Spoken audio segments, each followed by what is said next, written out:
Good morning, good morning, good morning from the WFLA Now Stream Center, wherever you are watching from. JB here with you live as we get ready for day 3 and the first full day with a seated jury in South Carolina in the Alex Murdaugh murder trial. We are live on WFLA.com, the WFLA app, as well as YouTube Live. So we're going to say good morning to our YouTube Live audience and say hello to the folks that are first here into the chat. Starting with Shannon, who is saying hello from Chicago. Let us know where you're watching from. What we're going to be doing is breaking down, of course, what to expect in this day 3. But really, for a lot of folks, it's really the first day of this trial. Opening statements began yesterday, but the introduction of evidence begins today with the state's case. We will, of course, be seeing a whole lot of evidence over the next couple of weeks, a whole lot of testimony as well. Saying hi to Blue Peach in our comment section. Let's see if I can add it. There we go. There's some comments. Space Nerd says good morning from Washington State. Angela Johnson says good morning from South Carolina. Thunder Liberal Crat on says is from Georgia. Says good morning. Paige is saying good morning from Ohio. Bobby from Ohio, and David from Nashville. Good morning, good morning, good morning. If you use hashtag AJB, I can animate your comments on screen. If you don't want your username and your profile picture to be animated on our live stream, just don't use the hashtag. We'll let your comment continue to scroll on by, and that way that you can continue to comment with your fellow viewers. So, of course, we're here for the Alex Murdaugh murder trial. And let's go inside the courtroom for the very first time. Again, as I promised, this is the seal that we will be seeing a whole lot of. Audio on full blast, no courtroom audio yet. Why? Because things don't begin until 9:30 Eastern Time, 17 minutes and 38 seconds from right now, as you can see in the bottom right-hand portion of your screen. Did anybody join us last night on TikTok? I was on TikTok for a couple of hours. That was a great experience. Talking about Alex Murdaugh, talking about the latest with Cassie Carley, Gabby Petito, the Idaho for several of the stories that people were asking about in the chat. So if there were some folks joining us from TikTok Live last night, we're back here this morning, and hello to you. So as we wait for court to be back in session this morning, we, of course, are going to see the body camera video this morning. It's a little bit less than an hour long, as we understand it. And the body camera video is going to show the arrival of law enforcement as they got to the scene where Alex Murdaugh was at the scene. Of course, by now we have heard the very frantic 911 call.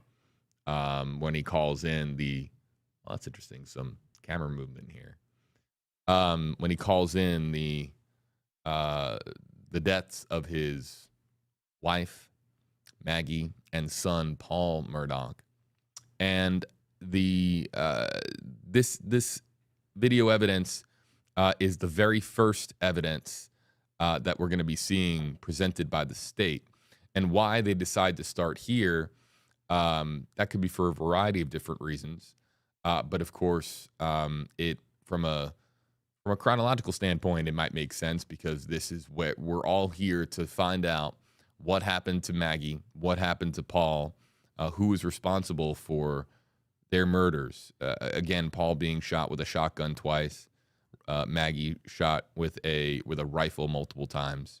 Those shots coming at close range. And starting here logically makes it, of course, it makes sense for us as viewers because this is how law enforcement first learned of the deaths of Maggie and of Paul. The question, of course, being is who is responsible for their deaths? Is it Alex Murdaugh or is it not Alex Murdaugh? If it is Alex Murdaugh, can it be proven in a court of law? J-Lo asking hashtag AJB. We'll be able to see it or just hear it. As I understand it, I believe that we will be able to see it and hear it. I'm not mistaken. Duke UNC says, "Oh, thank you for joining the TikTok live last night. I appreciate it. Um, it was great to go live on that platform for the first time, and I hope that you guys enjoyed the conversation over there. Justin is terrific."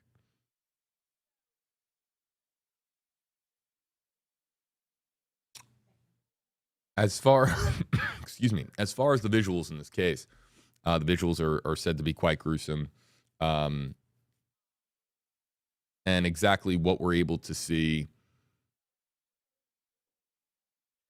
It, we're all going to watch this unfold in real time, but this is of course going to be a difficult trial in the sense that it is expected to be quite visual, and they're expected to be some very tense moments in the courtroom just because of the graphic nature of the subject matter. And so,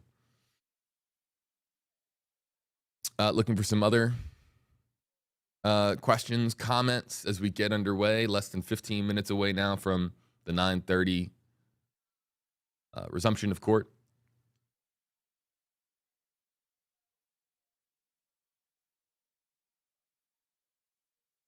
Yeah, I actually have not gotten. I'm going to text Joe Petito this morning. Joe Petito says that he was on our TikTok live last night. He was in the comment section, and that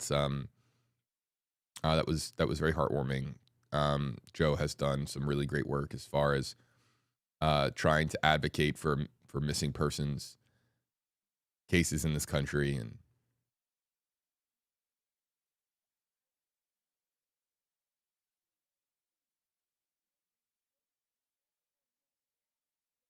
Bobby, hashtag AJB, can a juror be excused because they can't handle seeing or hearing the graphics? I that's an interesting question, but I believe that when they go through the arduous process of jury selection, they ask as to whether or not um, if they have the capacity to handle the subject matter of the trial that is ahead, and whether or not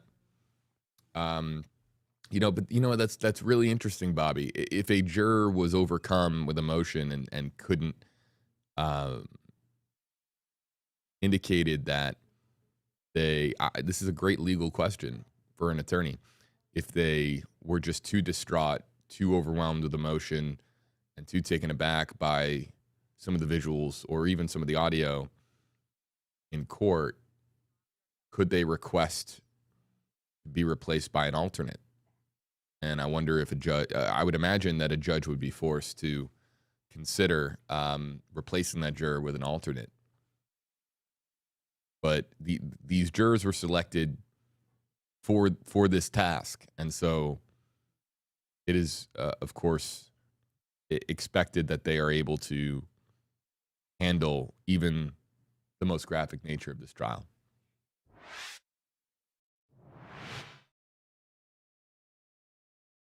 Thank you.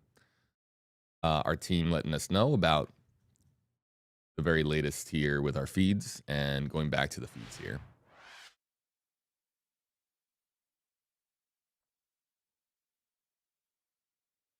David asked this, or David, this question was asked my way yesterday, and I did look for an answer, and I couldn't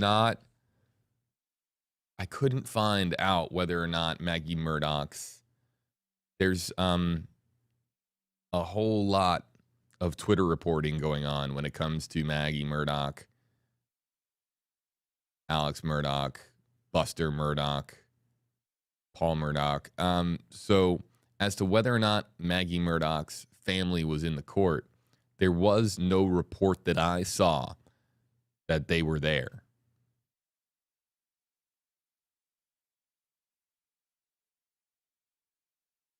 And also, too, I think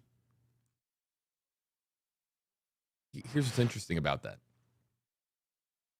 If Maggie Murdaugh's family is present in the courtroom, which side of the courtroom are they going to sit on? that might seem like a small thing to some, to others, it's a bigger thing, depending on where you fall in that respect.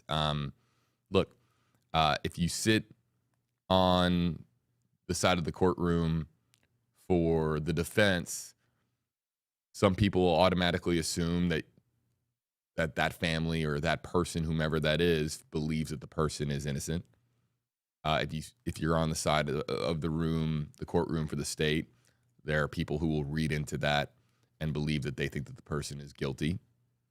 It doesn't always go down that way. That's not how it works in all respects. But look, it would be does yeah. Where would, if Maggie's family were there, what would be their reason for being there? Is it to support Maggie's memory? Would it be to support Alex?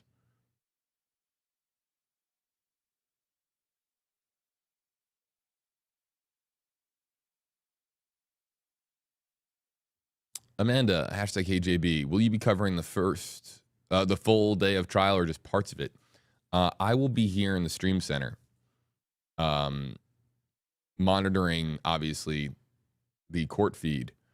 I will tell you that if I get pulled away for other breaking news or other developing news, I will have to leave, and I will have to, of course, get caught up on the trial at a later date, and perhaps there might be some nights over the next couple of weeks where I would be catching up on things because my responsibility here is, of course, to my station and the stories in which I'm assigned. So I will be here for. I hope to be here for just about all of it. But if something occurs, I have to step away. But we will be streaming this regardless.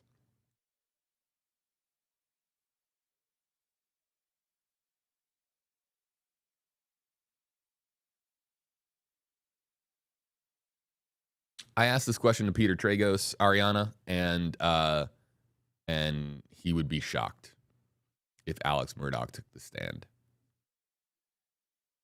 Shocked.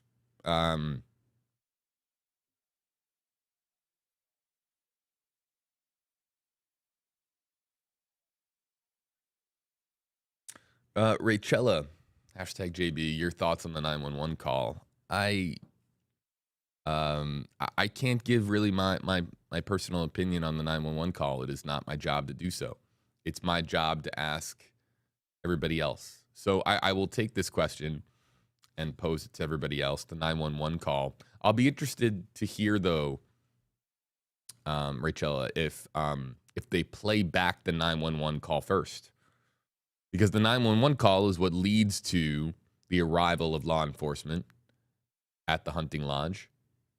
And are they going to play that back to set up the arrival so that we can hear that for the first time? Are they going to is it going to be a chronological sequence of events? We'll find out here.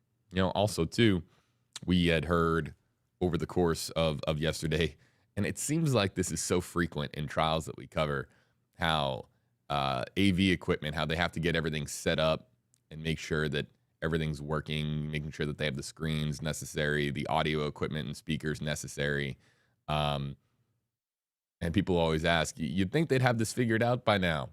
And, what's interesting is that courtrooms, I think that we automatically assume that they have all the bells and whistles, but courtrooms are not all that different from some main auditoriums that you would find in schools or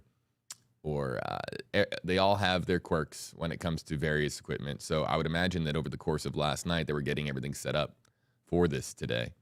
That's what goes into it. Janet, yeah, I'm okay. I was up late last night, though, because we were doing the TikTok live.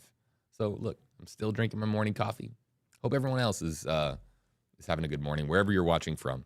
Maybe it's not the morning, depending on where you're watching from. Mark, thank you. I see your comment. Thank you very much.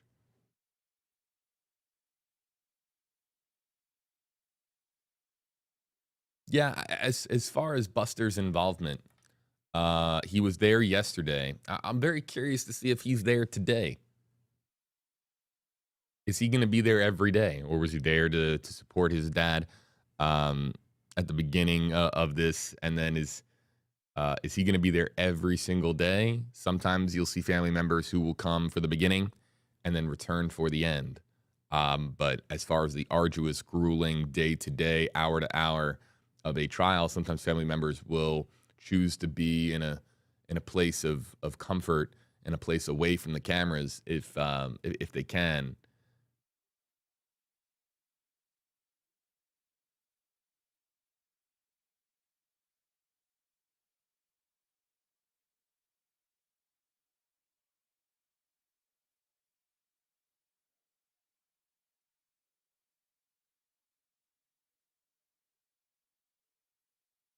As I understand it, who was the commenter here?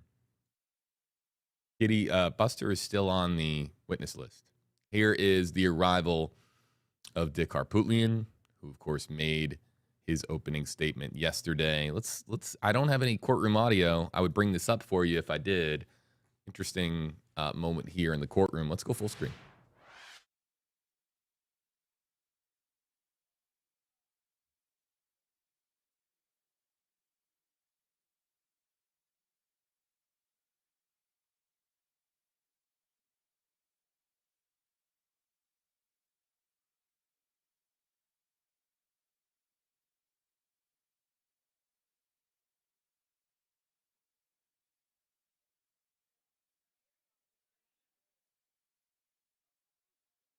Yeah, so I asked for people to comment on what they thought of the 911 call. David responding, people who know Alex well would probably have the best guess as to the authenticity of what he expressed in the 911 call. Right. As far as the authenticity of that call, we can listen in and it's only natural for people to form an opinion of what they think of that 911 call.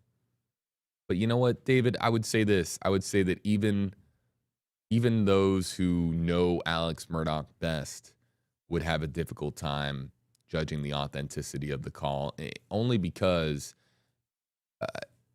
to try to gauge someone's authentic reaction to their wife and 22-year-old son laying dead before them at a gruesome murder scene, even if you knew somebody extraordinarily well, I think it would be really hard to gauge how genuine their 911 call is just based on the audio alone. I think that would be a difficult task. A lot has been made of the 911 call, as we now have. Let's go here live full screen. There is Buster Murdaugh, oldest son, members of the Murdaugh family who are now filing in. We didn't know if Buster was going to be here for the day-to-day, other members of the family here for the day-to-day.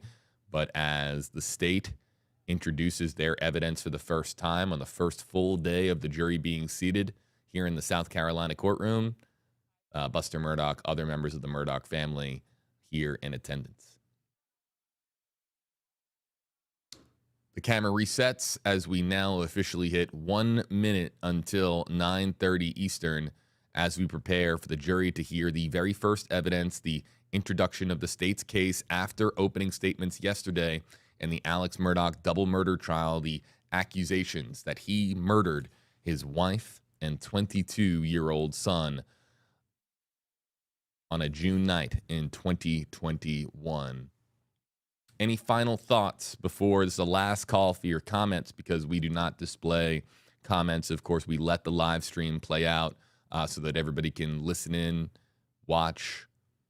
So this is the last call, folks, for your comments, any observations, any questions. If you use hashtag HeyJB, I can spotlight your comment on stream.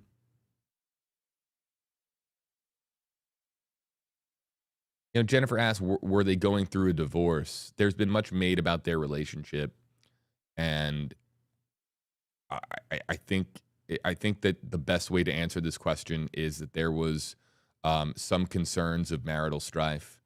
However, as to whether or not a divorce was looming and a divorce was actually something that was realistically in front of them. That is something that has been discussed quite a bit over the last few months, really the last year plus. How realistic was divorce for the couple, even though that they were reportedly and based on, of course, based on various reports that they were going through rocky moments in their marriage. Abigail, no, he is still in law enforcement custody. He is not out on bail. And people were asking yesterday, why isn't he handcuffed? He is handcuffed, of course, is Alex Murdaugh when he arrives in custody. But when he is taken to the courtroom, he is his handcuffs are removed under the very close eye, of course, of law enforcement, of the Carlton County Sheriff's Office personnel.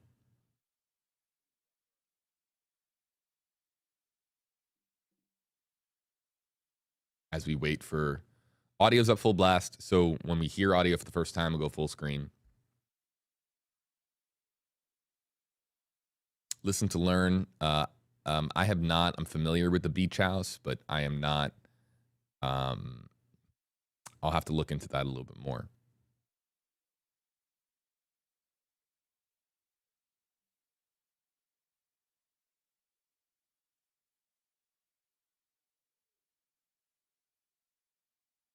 There was one commenter who didn't use the hashtag, but I can answer this question. Does Buster support his dad? As we understand it, Alex Murdaugh, Buster Murdaugh still have a very functional relationship. And by all indications, Buster Murdaugh still talks to his dad and is seated right there behind him. And as we understand it, of course, still supportive of his father, and him being here in the courtroom yesterday and today, certainly indicative of his support, as well as with the rest of his family being there, clearly showing solidarity of the Murdaugh family, showing support for Alex as this all unfolds.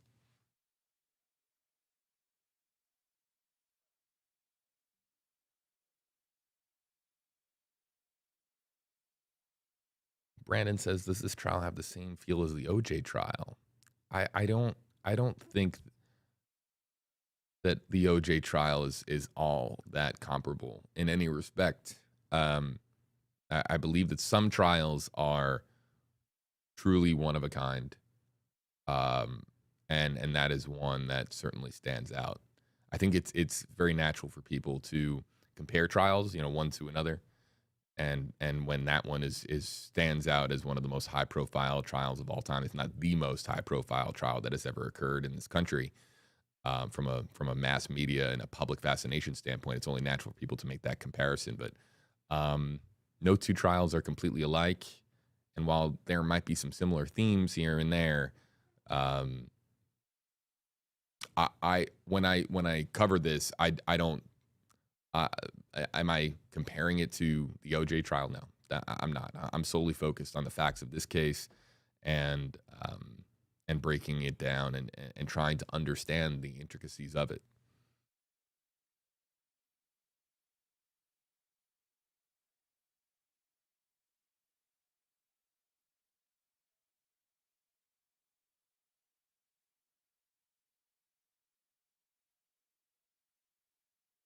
David, thank you. Appreciate it.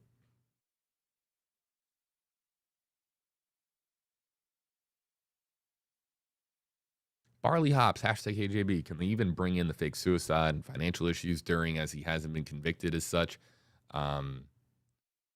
This is a question that I keep asking, and I think that we're going to find out as to just there at the center of this story is whether or not Alex Murdaugh murdered his wife Maggie and murdered his son Paul.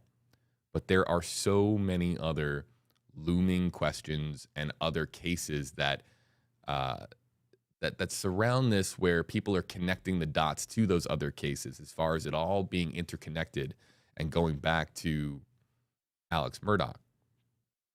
But as far as whether or not how prevalent those other cases are going to be. I'm talking about the allegations of fraud and his financial scheming, the allegations of financial scheming.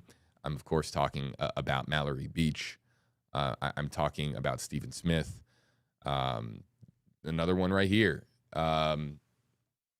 The gunshot wound to the head when with Alex Murdaugh is absolutely a wild twist to this story, and how much that gets brought up and how much that is interwoven into the state's case. Look, the state goes first. We're going to see exactly how much what they want to introduce, but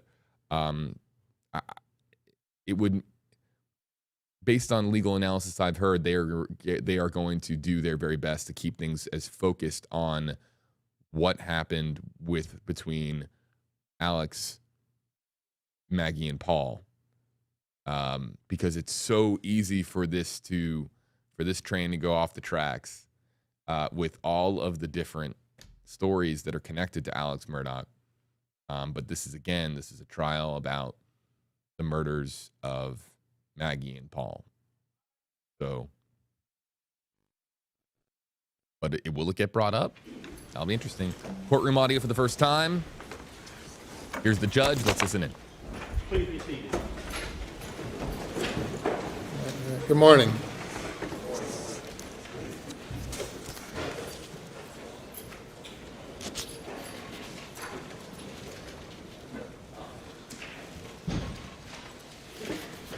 An email was sent to my chambers at 5:52 p.m. yesterday by someone by the name of Chris Wilson, who I don't know whether it's the Chris Wilson who's on the witness list or not, complaining about the violation of my court order prohibiting the disclosure of the identity of jurors.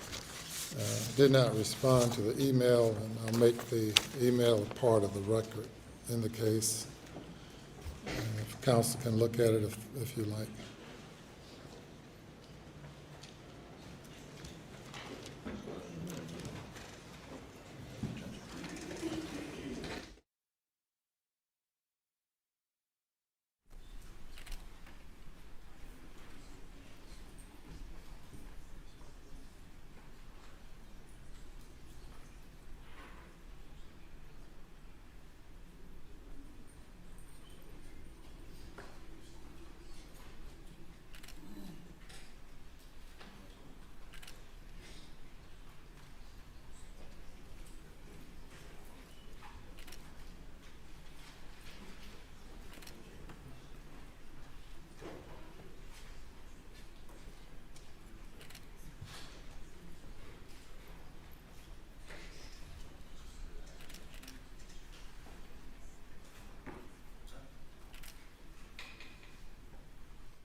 Court reporter as a court's exhibit.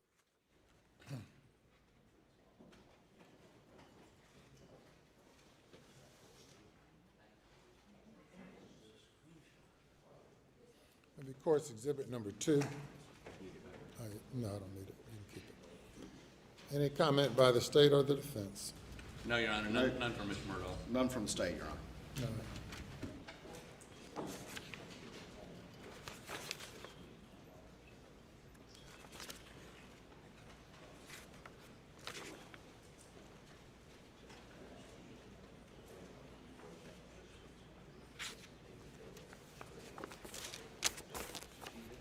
Anything before the jury comes? Nothing from the state, Your Honor. Your Honor, the video he's about to show has, I believe, and I believe he agrees, images which are under the order signed by you. And so as they're being proposed to be shown, if I have something or he has something, we're going to, obviously under that order, we have to disclose that to you. And if you approve the showing, we've got some logistical issues. If you give me just a minute, these monitors are, that one is not working, but this monitor is viewable from the audience, and we'd like to cover it up with some MacGyver-like device that's been developed by Mr. Waters, where you tape paper, we can flip back and forth. So if somebody has some tape, I'd like to do that before he begins so that nothing's shown back there by inadvertently. And you got paper too? I'm sorry. That's the MacGyver thing? Is that a compliment?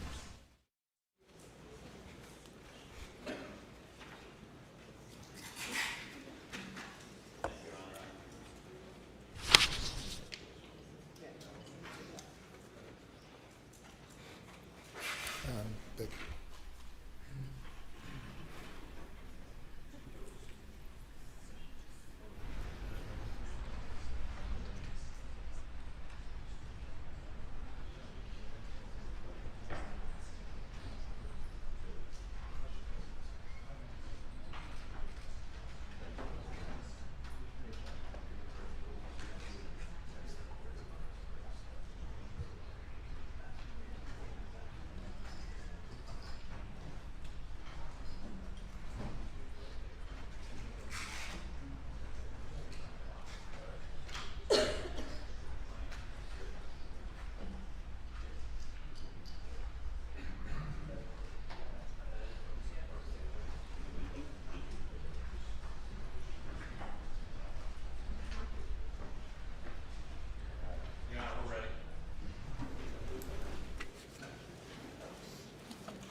You may bring the jury.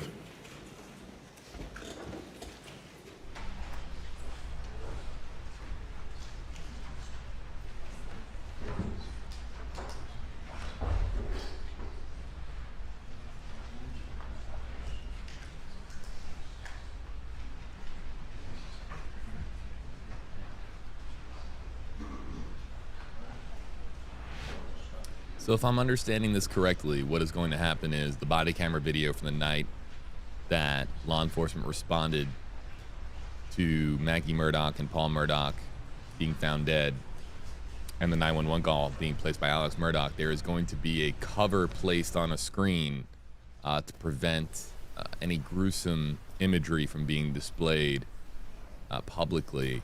We'll exactly see what that looks like.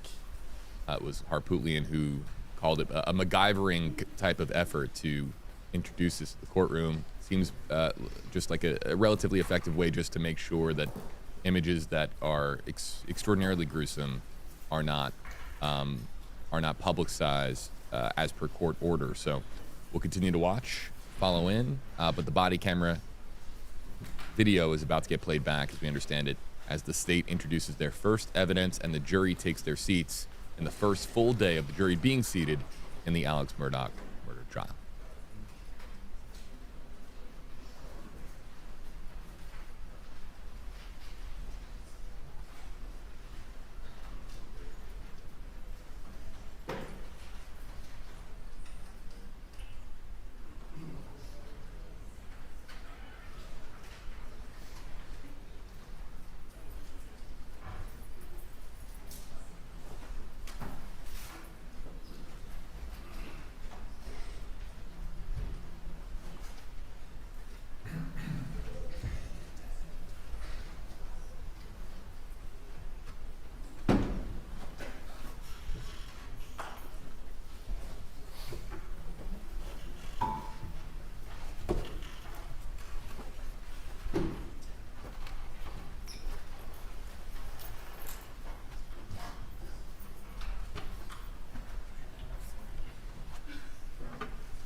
Good morning. Welcome back, ladies and gentlemen, for day number 4 of this session of court, day number 2 of this trial. As I instructed you prior to us commencing yesterday with the opening statements, you're not to listen, watch, or read any news accounts of this case or discuss it with anyone or allow anyone to discuss it with you or in your presence. Has that occurred as to any jurors? All right, very good. It's very important that you keep that, follow that instruction. I know that many of you are not accustomed to sitting for long periods of time, and certainly not in settings like this. But if at any time you need a break, notify the bailiff, who will bring it to my attention, or raise your hand so that I could see, and we'll take a break at any time any juror would need a break, or any court participant for that matter. And we're ready to proceed by the state. Yes, we are, Your Honor. Yes, sir. Your Honor, the state would call Sergeant Daniel Green.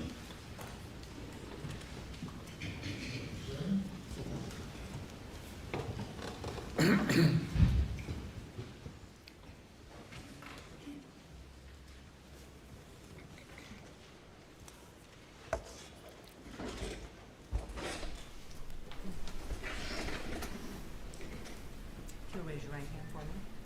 Do you solemnly swear or affirm that the testimony you give to the court in this trial will be the truth, so help you God? I do. Thank you. You may have a seat. Adjust that microphone so that it fits you comfortably. And if you'll state your name and spell your last name for the record. My full name is Daniel Green. My last name Greene. Sergeant Green, how you doing today? I'm good. All right, tell us where you work. I work for the Colleton County Sheriff's Office. Okay, and your rank is sergeant, obviously, is that correct? That's correct. Tell us just a little bit about yourself. Just give us just a little bit of your background that led you to your career in law enforcement, if you would, please. I went to school, grew up here, went to college at Charleston Southern University. I got a degree in social studies education, taught for a little while, and then got into law enforcement. Just kind of fell into it and liked it. And I've been here since 2014. Okay. You started with the Sheriff's Department in 2014? That's correct. All right, and what was your first job that you did, or how does your career progress? I started at the jail. I worked there for just over a year, and then I was moved to the road patrol. I was on road patrol for several years, moved up the ranks to sergeant, where I was a road patrol supervisor, and now I'm a detective. Okay. When did you become detective? Earlier last year. It would have been June of last year. Back in June of 2021, what was your job at that particular time with the Sheriff's Department? In June of 2021, I was a road patrol sergeant supervisor. All right, and explain how that works. What's your exact role as a sergeant and a road patrol supervisor? So for the most part, I'm assigned a team consisting of 3 to 4 deputies, just depends. That include a corporal as well as several other deputies. My job primarily is to supervise them in their in a 12-hour shift. We answer calls for service. Sometimes I'll go with other deputies to calls that require more than one officer to be present. But the majority of my job is supervising what they do. And during June of 2021, were you working day shift or night shift, or how did that work? I was on night shift at that point. And what are the hours of the night shift? So we swap every 2 months. So 2 months you'll be on days, 2 months you'll be on nights. For those hours, it's 6 a.m. to 6 p.m. or 6 p.m. to 6 a.m. Okay. And let me take you to the evening of June 7th, 2021. Were you working that particular evening? I was. And what shift were you working that day? We were on night shift, And again, so what hours would that be? working from 6 p.m. to 6 a.m. So you went on duty at 6 p.m., is that I correct? did, yeah. Okay. And you said you're the sergeant. What was do you have a squad that you're supervising that are out during that shift? Explain that to the jury, if you would, please. So that shift consisted of myself being the sergeant. I had a corporal and 2 deputies working as well. And at that point, I had a lieutenant who was my immediate supervisor. He was working as well. All right, and again, you tell me who those people were?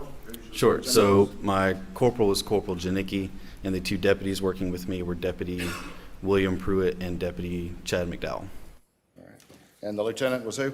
Lieutenant Lonnie Nettles.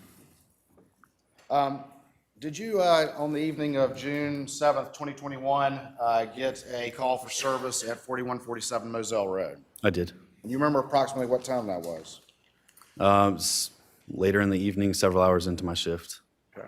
And did you ultimately respond to that location? I did. What was reported to you that led to the call for service from dispatch?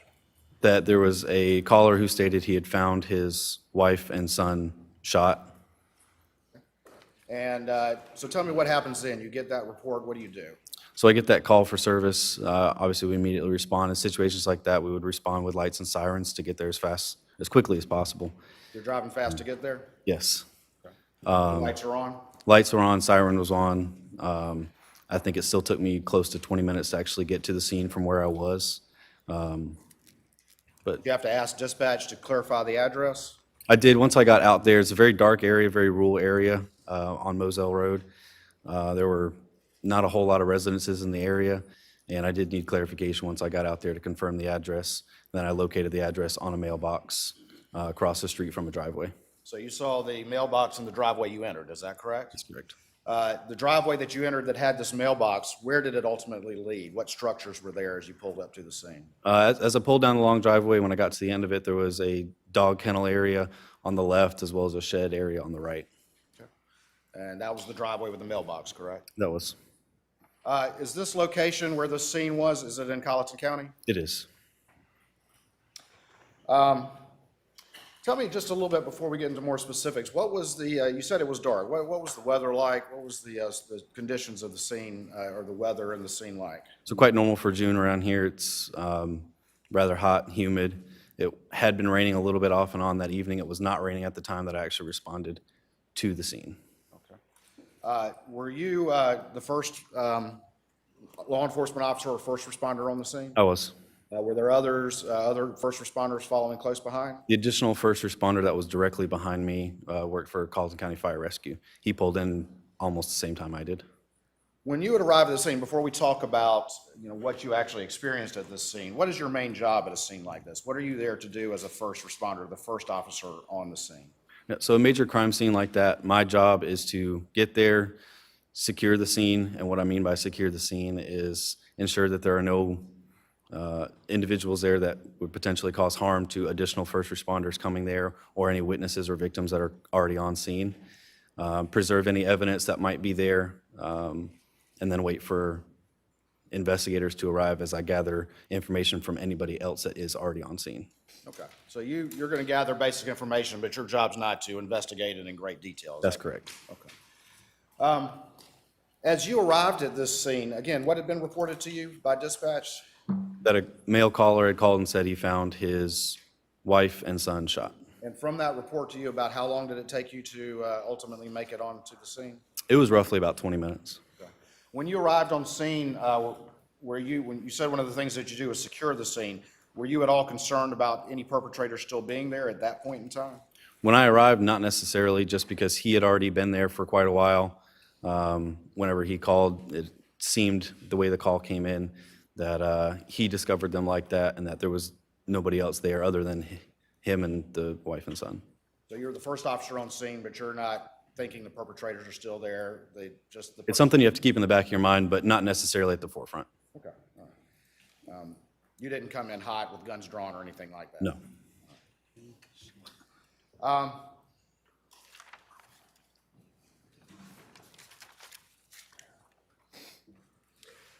When you arrived at the scene and you walked and got out of your car, what did you see? So as soon as I got out of my vehicle, I was walking down the rest of the driveway, which went between the dog kennel and the shed. As I could see Mr. Murdaugh down at the end of the driveway. As I approached toward him, I could see the male victim laying on the ground to my left, as well as the female victim on the ground to my right. The male victim was close to a small shed in the dog kennel on the left. There was a large deal of blood that had pooled around his body. Same thing for the female victim on the right. Also a large amount of blood around her body. As you approached and at first saw the male victim and the female victim. What was your assessment? Was there any possible signs of life from your? My initial assessment was that there was not. There appeared to be a large amount of blood around each of them, as well as brain matter. Did you ultimately have a conversation with Mr. Murdaugh when you were out there? I did. And do you see him here in the courtroom today, the person that you talked to? I do. And can you point him out to the jury, please? Yes, sir. He's right there, wearing a dark blue or black jacket. Your Honor, can the record reflect that he's identified Mr. Murdaugh? It does. When you ultimately approached Mr. Murdaugh, what's the first thing that you did? The first thing I did was ensure that he did not have any weapons on him. That's standard procedure for arriving on a scene like that. Any kind of weapons that are anywhere on the scene, I want to be aware of just so I can know whether they're there or not, and if they are there, who has access to them at any point. And that's for my safety as well as other responding officers and for anyone else that's on scene. Did Mr. Murdaugh give you any possible explanation for this when you approached him? His immediate reaction was to start telling me about an incident that had happened with his son with a boating accident. With the boating accident? Yes, sir. Had you asked him anything about that? I did not. You ultimately, were you wearing a body-worn camera that particular I day? was. You ultimately had a conversation with Mr. Murdaugh for a fairly extended period of time, is that correct? That's correct. Did you ever see any tears in your interactions with Mr. Murdaugh? He did not appear to be crying. He was upset, but I did not see any visible tears. Did Mr. Murdaugh tell you that he had any sort of firearm? He did. He stated that he had left from that scene, went to the residence, grabbed a shotgun from that residence, and then brought it back because he felt like he needed to have it just in case something else were to happen. He told you he had gone back to the residence after finding the victims to get that gun. He did. What, if anything, did you do once he told you that he had gotten a gun? First, he pointed out where the gun was. It was leaning against the vehicle that he was driving at the time. I could see that it was a camouflage shotgun. I spoke with him for a few more minutes, and just based off of how nervous he was acting and anxious and upset, I decided it was in everyone's best interest to get that shotgun and secure it in my vehicle so that no one else had access to it. So you put that shotgun in your vehicle, is that correct? I did. What did you ultimately do with that shotgun? Did you later turn it over to additional law enforcement? Yes, after it was secured in my vehicle, once SLED arrived on scene to do their further investigation, it was then turned over to SLED. Bear with me 1 second. Okay. Your Honor. I have State State 3, I believe I've moved with Minutes Hours without objection. It's admitted without objection. May I ask that we have the Elmo working, please?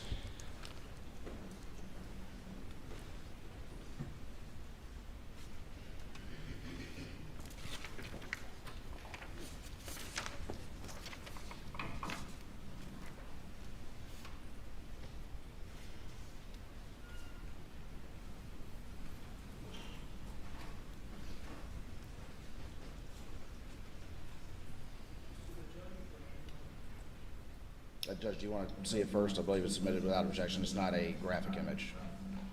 Proceed. Thank you, Your Honor. May I publish it to the jury? Yes.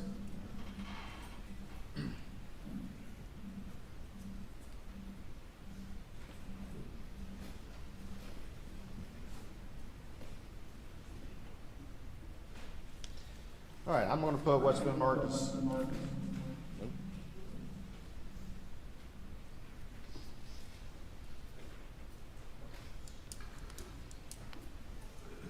I'm going to put what's been marked as State's Exhibit 3 up on the screen and see if I can get it the right way.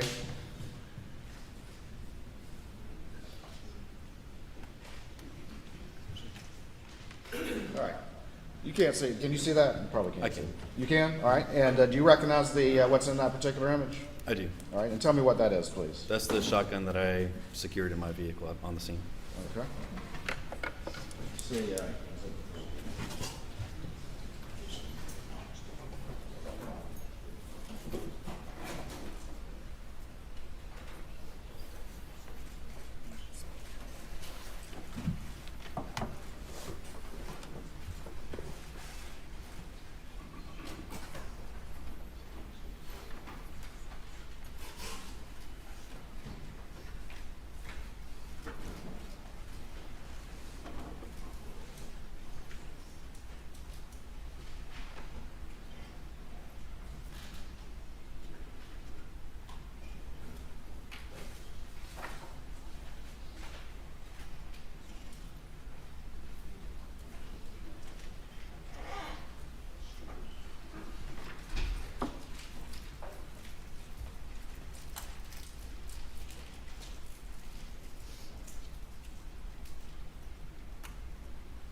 Proceed, Mr. Waters.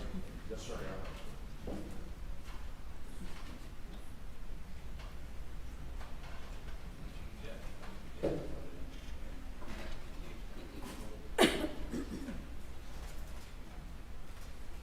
Sergeant Green, I'm going to show you what's been marked as Exhibit 4 for identification at this time. And see if you recognize this particular item. Yes, sir, that would be the shotgun that I secured. All right. Your Honor, this time we would move Exhibit 4 into evidence. Objection. Any objection? No, sir. Admitted. May I have Sergeant Green show this firearm to the jury? Yes. I'll be sure not to point at anybody, of course.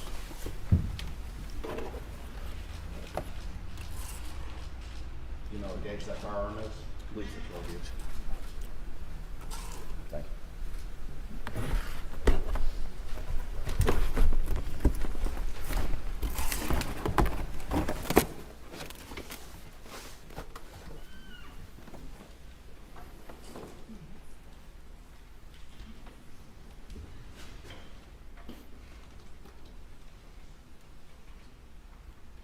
All right, Sergeant Green, I'm going to show you one other document before we move on to some other matters.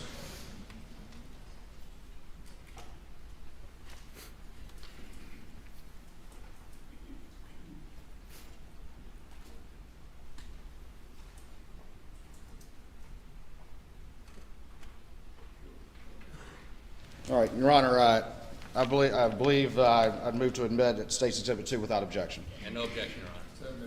All right, I'm going to show this exhibit to you real quick and see if you recognize this document.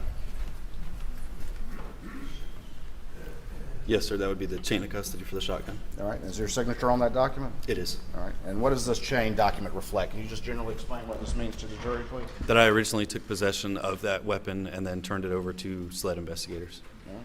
May I publish this exhibit, Your Honor? Yes.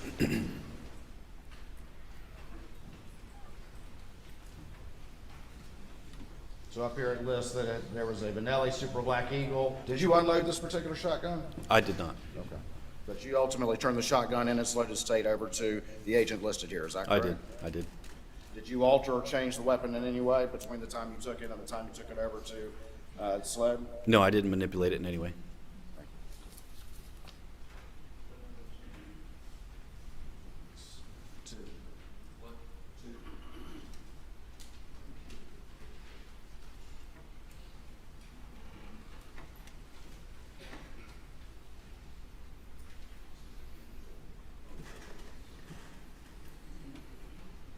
Sergeant Green, I'm going to show you what's been marked for identification at this time as State's Exhibit Number 1, see if you recognize this.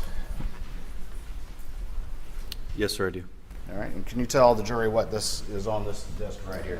That would be the body camera footage from that incident. From your arrival at Moselle Road and through the investigation until at some point you turned it off after it no longer needed to be on, is that correct? That's correct. All right, Your Honor, at this time I'll move to admit State's Exhibit Number 1.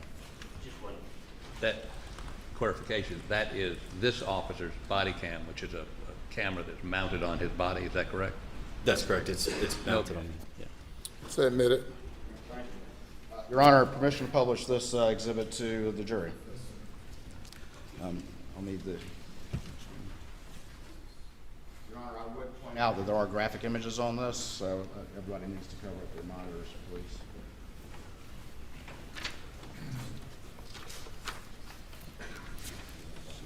Parties to control what is presented and published in accordance with the court's order. The parties to police that yourselves. Your intend on covering the screen up when he gets to the graphic images and then uncovering it. They come pretty quickly, as you. I remember. So, Mr. Griffin's ready.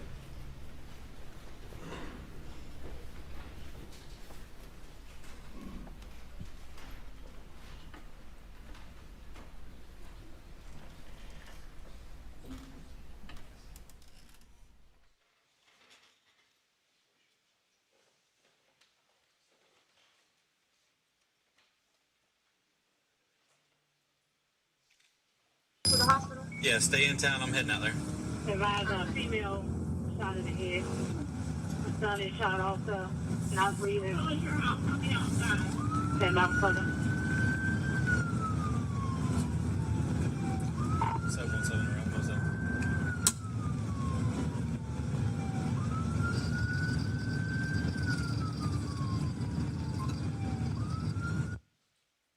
Sergeant Green, this is your body cam video, is that correct? That's correct. The first 15 minutes or so of this video are you running code, running at full speed or at least reasonable speed to get to this scene as fast as you can, is that correct? Yes, sir. My lights and siren were activated, so I can get there quickly.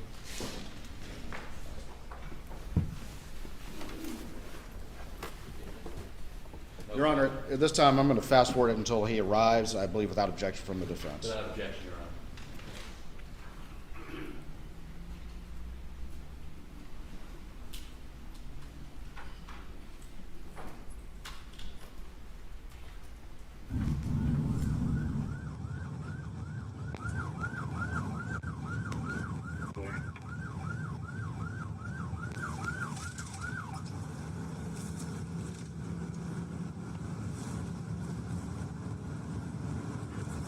Central on Beta 1 SOB station at Moselle on Crosswalk. Okay, 20.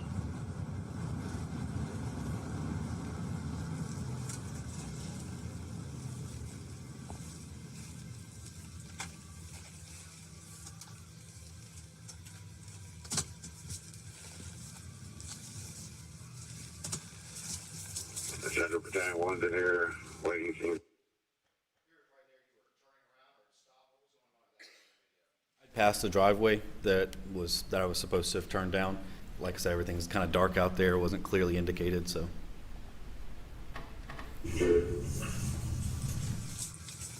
Central, that was 4147 or 57? 4147. Keep your vehicle in the driveway with the flashes on. That's going to be the caller. Copy, I'm going on scene. It's got a long driveway, but the mailbox out front is labeled. He's not at the end of the driveway. He might be up by the house. The correct number for 4147 Moselle? It is. And is that the incident location where you discovered the victims? That's correct. Copy. I'm getting out. Let's call her now. Copy.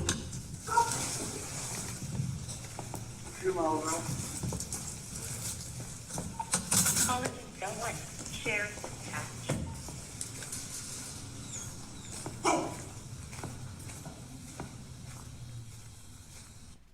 Right there to the left of the screen, what did you see right there? To the left was Paul's body. He was laying face down on the ground. Large pool of blood around him, as well as a great deal of water that was immediately around his body. Was it that water, was it just around, was it down the entire kennel concrete pad, or was it mostly just? No, you could see walking down the kennel as I got out. The closer I got to Paul's body, the more water there was. Had it been raining enough at this point in time to wet the entire, to cause that amount of water? Objection, Your Honor. Calls for speculation. Objections overruled. Answer the question, please. I don't recall if it had been raining a whole lot that evening, but given where the water was, it did not appear that rain had caused that water. Ladies and gentlemen, there is an objection. If I sustain the objection, you are to then disregard the question and any responses. If I overrule the objection, then you may consider the responses and the question is deemed appropriate. You may proceed. Thank you, Your Honor. I backed it up just a little bit, apparently too far, so I'm just going to roll from here again.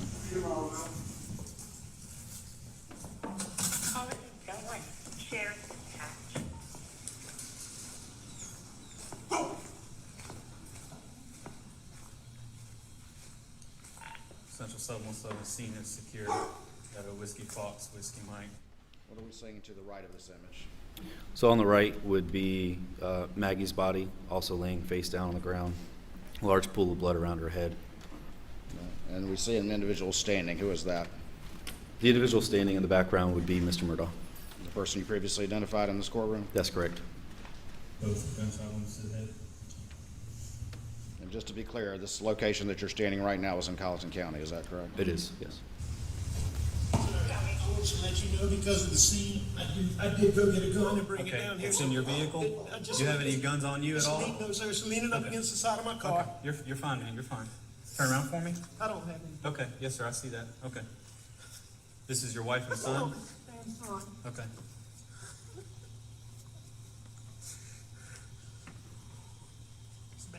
I noticed you shined your flashlight just a few seconds ago on the black vehicle. What did you shine your flashlight on just then? You could see the shotgun leaning up against the side of that vehicle.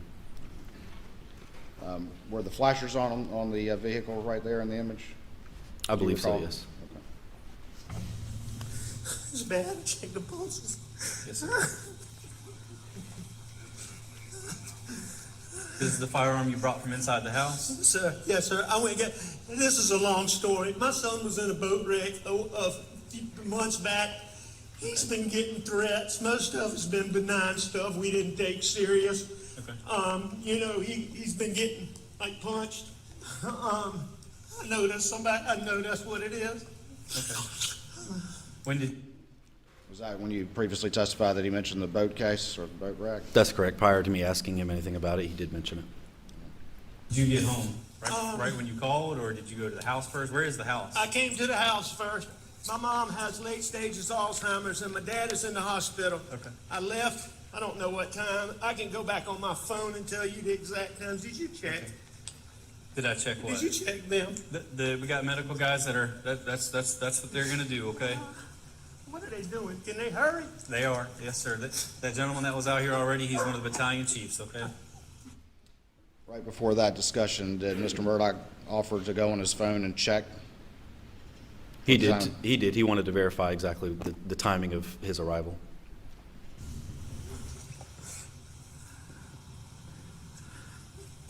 How did you pull up? You from back there? I went to the house and they weren't home, which was odd. I tried to call. Okay. And then I knew they had been down here before I left to go to my mom's. Okay. And so that is loaded. Okay. You might want to unload it. But I mean, Is this the only firearm with you? This is the only one, or is there any more in the truck? I believe that's it. You think that's the only one?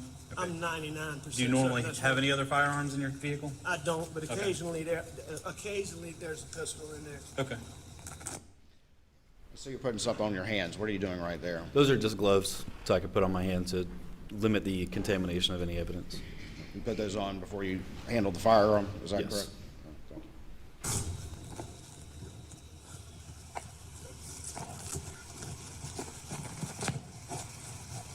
Just wait right here for me for a second, okay?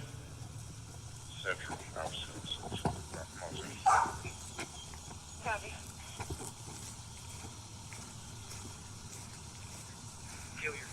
What are you doing right now? At this point, I'm walking back to my vehicle to secure that shotgun inside my vehicle.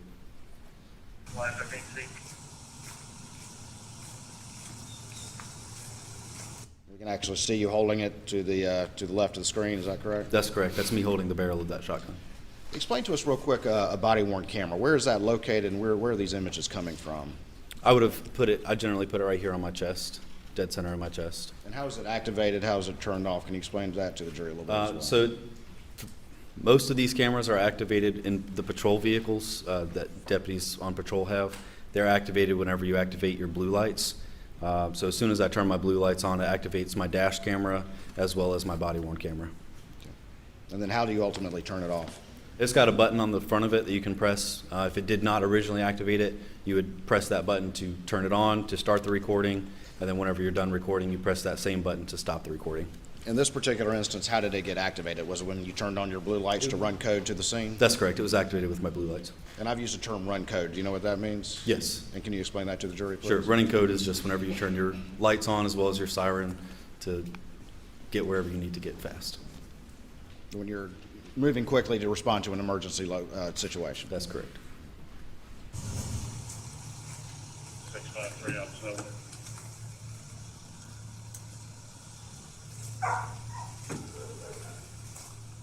Go ahead, sir. Yeah, well, I've already spoken with Captain Dealey.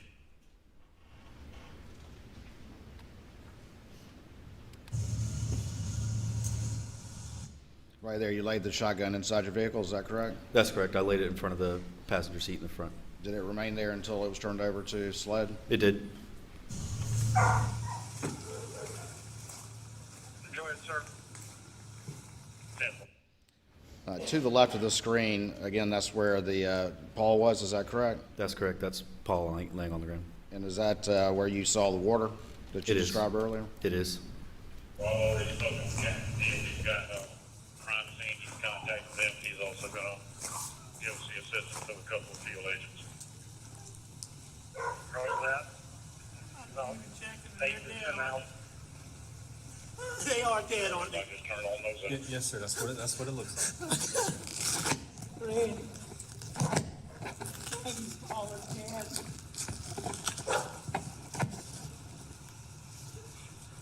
Where are you now? What is Mr. Murdaugh doing at this particular time? He's on the phone pacing around talking to someone. I'm not sure who he was talking to at that point. Did he ask you to confirm if they were dead? He did. He asked multiple times while I was on scene.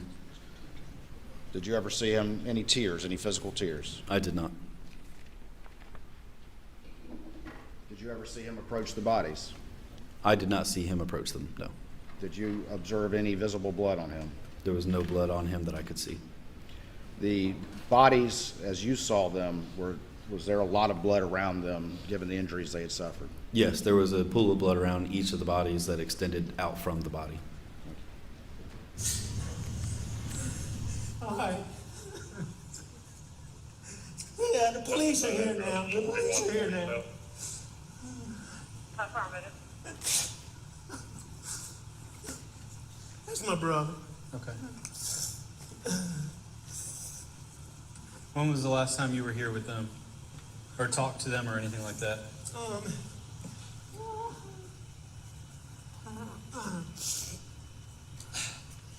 It was earlier tonight. I don't know the exact time, but Okay. I left. I was probably gone an hour and a half from my mom's, and I saw them about 45 minutes before that. Okay. I rode around with Paul for 2 hours this afternoon in the pickup truck. That's your son, Paul? Okay. Somebody going to check him? Yes, sir. They've already checked them. They did check him? Yes, sir. It's official that they're dead? Yes, sir. That's what it looks like. When you observed these victims, was it obvious that they had injuries incompatible with life? Yes, any reasonable person that came upon those bodies would have come to a conclusion that they were deceased. I'm sorry. You're fine. I'm very sorry.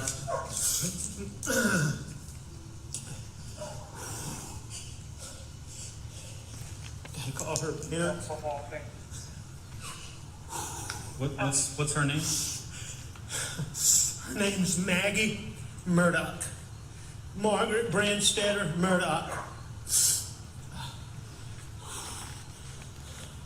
How you doing? What's her birthday?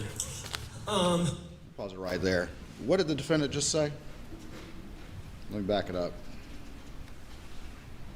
Margaret Brandstetter Murdaugh. How you doing? What did the defendant say right there? So while I'm in the process of gathering information about the two victims from Mr. Murdaugh, somebody walks by behind me and he pauses what he's telling me to say, "Hey, how you doing?" How you doing? Yeah. And who was that he said that to? I'm not 100% certain. I believe it was a fire rescue individual. What's her birthday? 9/15/68. Okay. And what's your son's first name? You said Paul? Paul Terry Murdaugh. And what's his birthday? Jason, do you have anybody 4. coming through town that can stop and pick up that tent? I see lighting off in the distance. What, are they covering them up? I got some getting dressed now, Sheriff. I'll have somebody stop and grab it. Tell them they don't have to do that. They don't need to. Preserve what we can. 653. Where's it at? I'm in town. I should try to be Delta 8 because he's going to be the only one that's got access. What's to Paul's where it is birthday? right now.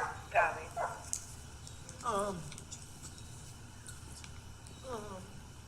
April 14th, 1999, sir. Put it up as wide as you can. That's fine. You said 99? Sir? He was born in 99? He was born April 14th, 1999. Okay. What's your first name, sir? My name is Alex Richard Alexander Murdaugh. Let me ask you this. In your interactions with Mr. Murdaugh, was he able to understand your questions and respond appropriately to what you were asking? Yes. Was he catatonic in any way?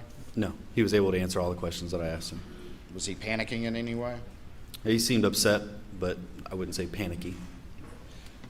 Did you notice any labored breathing or anything like that from Mr. Murdaugh? Yeah, he was breathing heavily. Never once did he complain about not being able to breathe. I mean, there were fire rescue guys out there. He didn't ask for any kind of medical attention or anything like that due to not being able to breathe. Richard Alexander Murdaugh? You familiar with the location?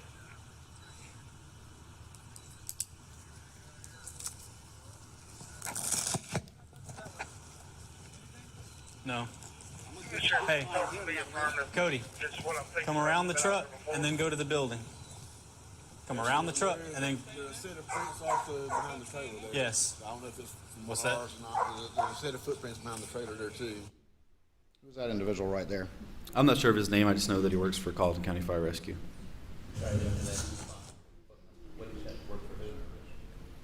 Colleton County Fire Rescue. That's how we kind of stepped out there. I just wrote here so we can step over and let him. About 3, 4, 3. Just 8's going to be the last one in and grabbing the tent.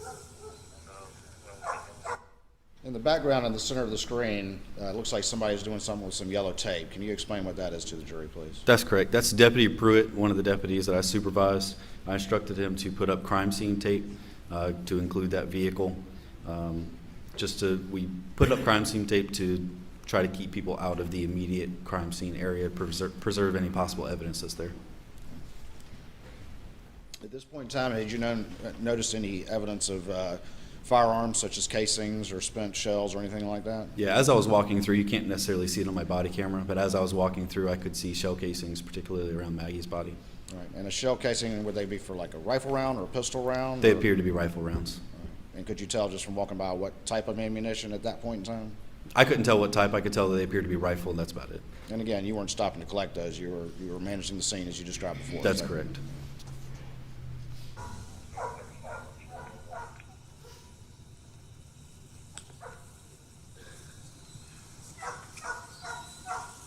Just go over to that corner of the building.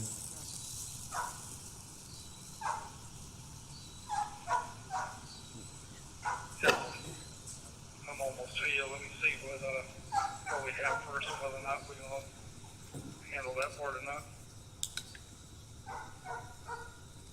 What are you shining your light on right there?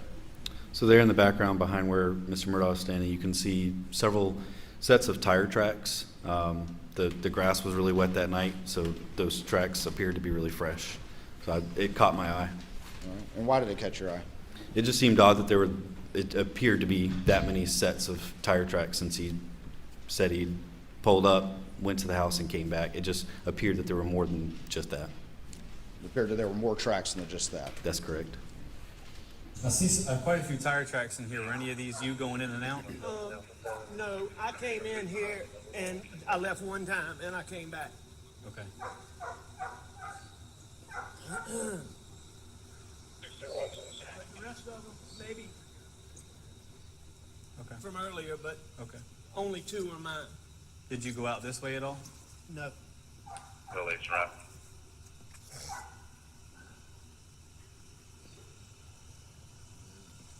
Hey, stay. Got a whole bunch of stuff right there. I don't want disturbed. And then I was trying to get the door here so we can kind of get around that way. Your best way is probably going to be back through those rocks because we can't get any tracks off those rocks anymore. We'll go back around the other way we just came. Okay. Thank you. Each same. Yep, do you have names or anything for them? Yes. Okay, I'll get that in a little bit then. That's Okay. fine.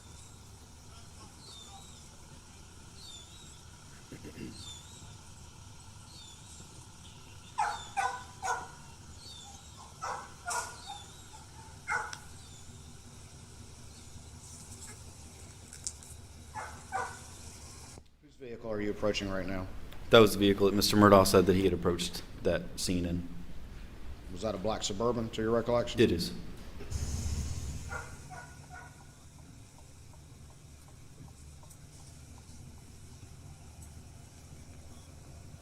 What unit's 23 on those up? I was 7 unit on scene. Are you behind the house? There's several of us out here. There's Right there, that would be Maggie's body right in front of that shed, is that correct? That's correct. It's covered up by a sheet at this point. a long dirt driveway right next to the mailbox that says 4147, and you'll see all our lights down here at this shed thing. You ain't come through Brick Hollow. Negative.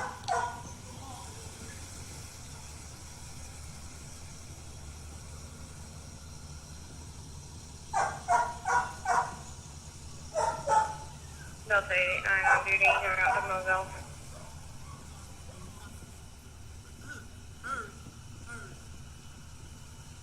Who's that standing way off in the distance there? That would be Mr. Murdaugh. Where did he spend the majority of his time while you were there after your initial interaction with him? From this point on, his general time was spent in that area where he's currently standing. Pretty far away from the scene? That's correct.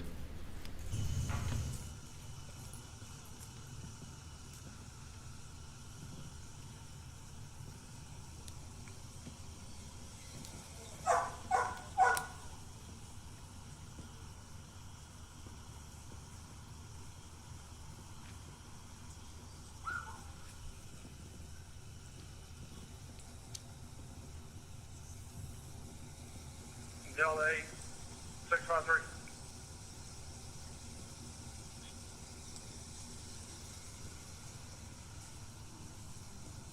Telephone Saudi. What was occurring right there? with the See what other was deputy? occurring right there? Yeah. So both of those deputies, or Deputy Pruitt would be on the left and Deputy McDowell would be on the right. Deputy McDowell was taking small pieces of crime scene tape and just setting them by shell casings, I believe. As road patrol officers, we don't generally have those little placards that you'll a lot of times see in crime scene photos. But to prevent somebody from accidentally stepping on them due to it being so dark out there, we tend to take something small like a piece of paper, a piece of crime scene tape, set it next to it just to indicate it a little bit better. Again, part of the job of a first responder to sort of protect the scene until the crime scene investigators get there. That's correct. Both these individuals, were you supervising them that night? I was, yes.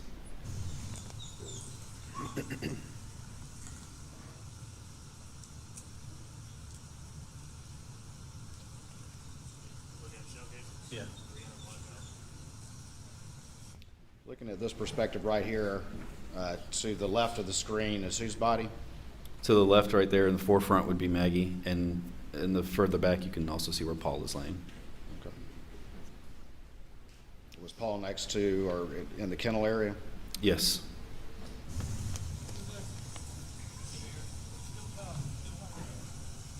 I think his brother. He said he was calling somebody. So. He said he was calling somebody. Yeah, I'm sure he was. There's a couple of shell casings right there. Yeah, those will be easy to find. I was just marking a couple that were in the gravel. It might be harder to see at some point. Y'all familiar with this family? Yes. I wasn't until he told me names. Last Fill you name in later. Murdaugh.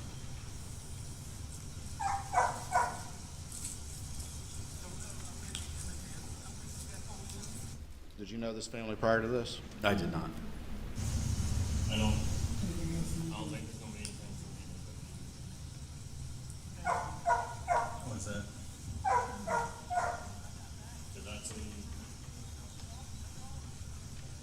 You said for Evo to do?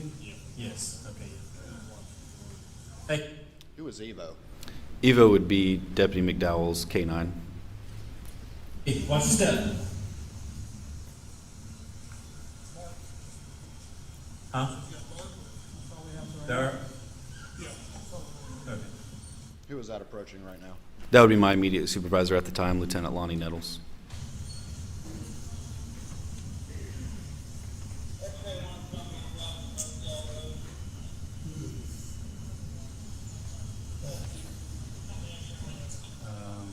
The gentleman in the white shirt is the husband of her, father of him.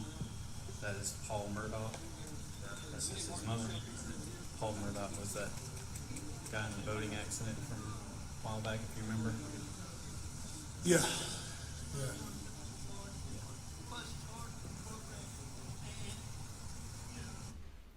Just then, were you describing the boat wreck? Yes, it had been in local news previously, so. And it was your understanding that Paul was involved in that? In some way, I had no idea about the actual details of the case to know what his involvement was, honestly. Most likely. He did have a firearm whenever I pulled up. It's a shotgun. It's been secured in my vehicle.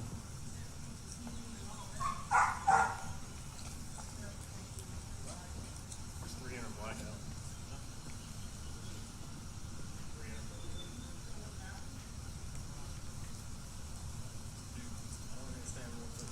1017, when you get a chance, can you give dispatch a phone call? You will have to give me just a few minutes, but yes, I will.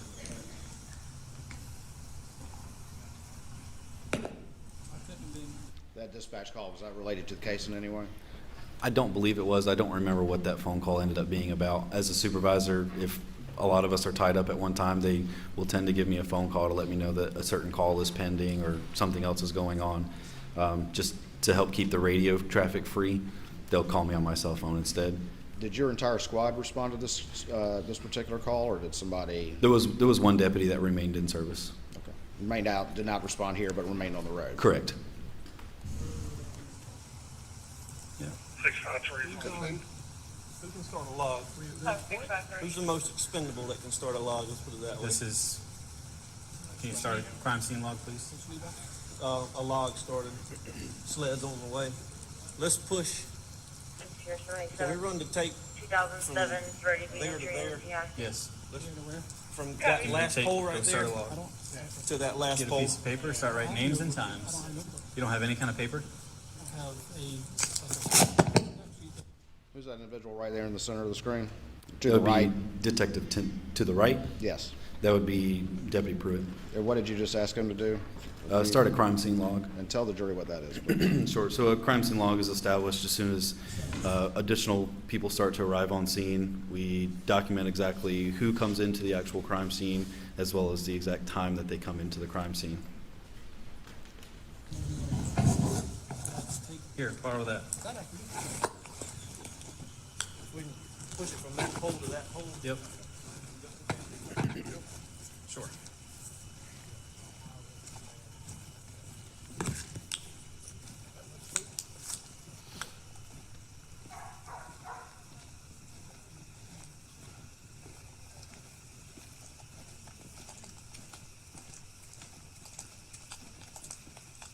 I do see some.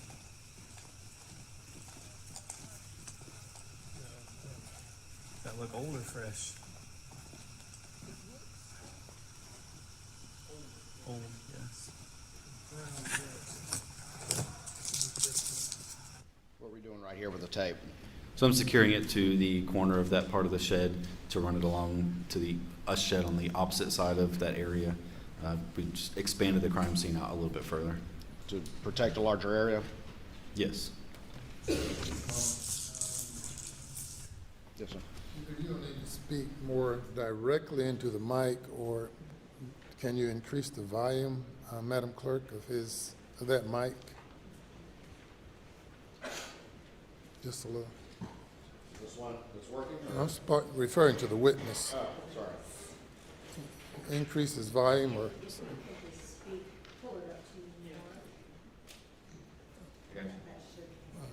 All right, thank you. Yes, sir. I usually don't have a problem being too quiet, but speak up for us if you would, please. All right, so you're securing the crime scene tape. Let's proceed.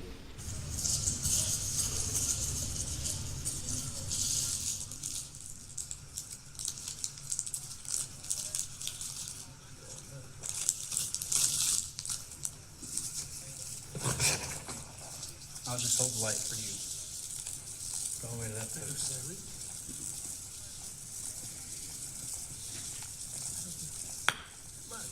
Marty, let's just keep our fingers crossed. Yeah, I think we got it. This is 5-3, all the responding units to Moselle Road, stop at the road. No one else come down the dirt road. Stop at the road.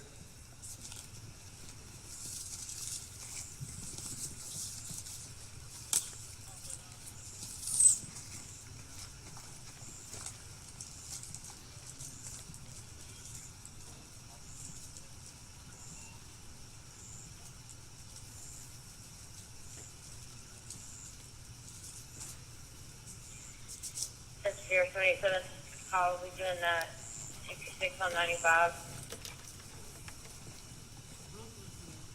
Copy. What's the other way in here? From back that way, I guess. Where the house is, I guess. Okay, that must be. You referring to the Whiskey Mike, left you off with a key? Affirmative. We've heard on this video the term Whiskey Mike. Can you tell me what that term refers to? Yeah, when we say whiskey Mike, we're referring to a white male. A whiskey fox or a whiskey foxtrot would be a white female. And in the context of this particular scene, who's the Whiskey Mike and who's the Whiskey Fox or Whiskey Foxtrot? As I was approaching, you could hear me say to dispatch to my radio that there was a whiskey Mike, the whiskey Mike referring to Paul, whiskey fox referring to Maggie. Do we have anything else? Negative. Copy.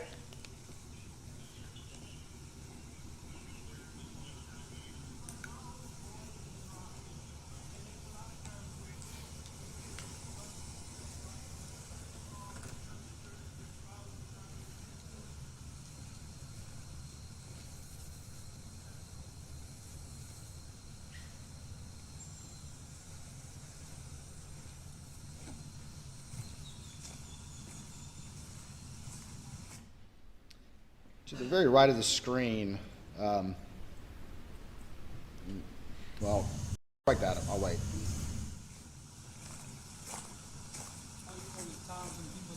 Correct.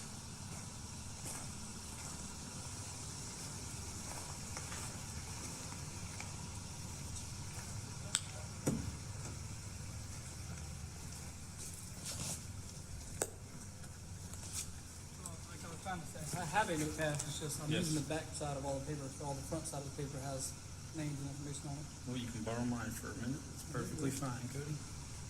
Wait a minute. I just didn't want you to be like, we're doing officer doing fucking paper now, I have paper for calls. Do you not have any crime scene log sheets? Hey, it's 717. I was asked to give you guys a call. Have it in the list.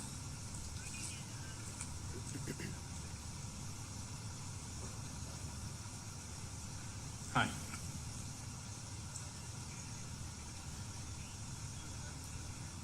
Okay. Okay.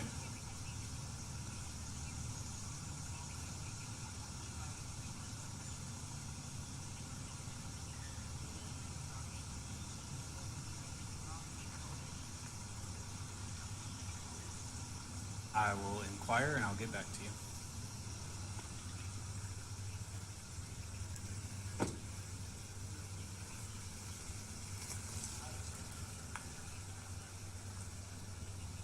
Okay.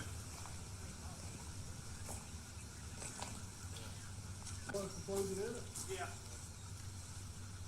That's all right, I'm gonna grab. There, do you recognize those individuals? I do. Can you tell us who they are? On the far left would be Detective Tyndall. In the forefront toward the center would be Captain Chapman. And on the other side of him, in the lighter colored shirt with the black vest, was Barry McCroy, worked for Fire Rescue. Okay.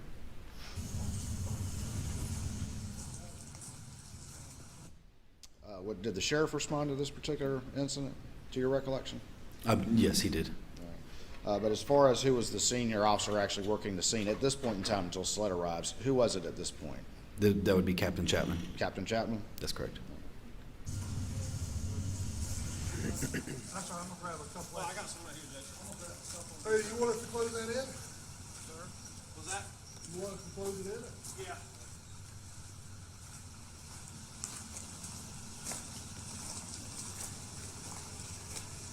There's a guy, I don't know if you want to see what the other guy is, whoever Eric is, or Mr. Caller.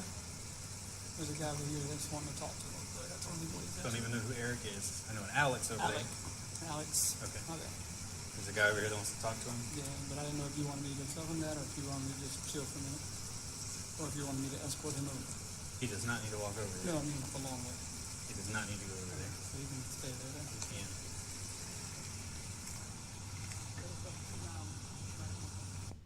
Let me ask you this. Before you had referred to a brother arriving, is that correct? Yes. And was that a brother? Was he allowed to talk to Alec and go over to Alec? I believe he did. I don't recall. I never actually interacted with him at all. And then this discussion right here with Deputy Pruitt, what was going on right there? So there was someone that had arrived on scene and wanted to go and speak with Mr. Murdaugh. I told him to just wait a minute on allowing him over there so we could determine the best way to allow them to talk, simply because the crime scene was so large and we did not want to contaminate anything that didn't need to be. Okay. To your knowledge, was that individual, whoever it was, allowed to interact with Mr. Murdaugh? I believe so. He was eventually, yes. People that arrived were allowed to go see Mr. Murdaugh, is that correct? That's correct. He was not in custody at any time, is that correct? No.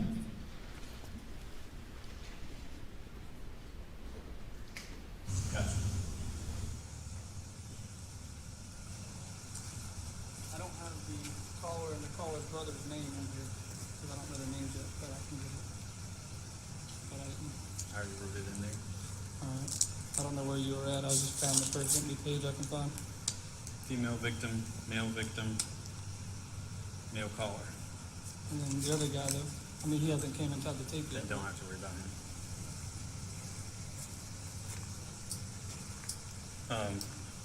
Just make sure you get the, here.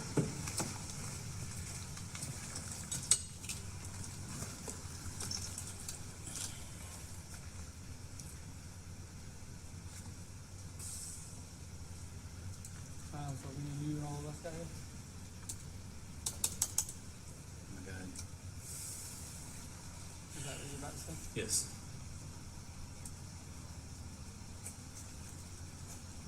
What are you doing on the computer right here? Do you recall? Yeah, so on those computers, they're mounted in our patrol vehicles. We can see details of the call for service or other calls for service. In this case, I was looking at the information for the incident on Moselle to determine what units had been dispatched, what units arrived, and when they arrived, due to Deputy Pruitt trying to establish the crime scene log. And you use the term call for service, which is a police term, but that essentially means responding to any emergency or Any type of call. Any citizen that would call our dispatch center to request law enforcement assistance or fire rescue assistance, it's called, we just refer to it as a call for service.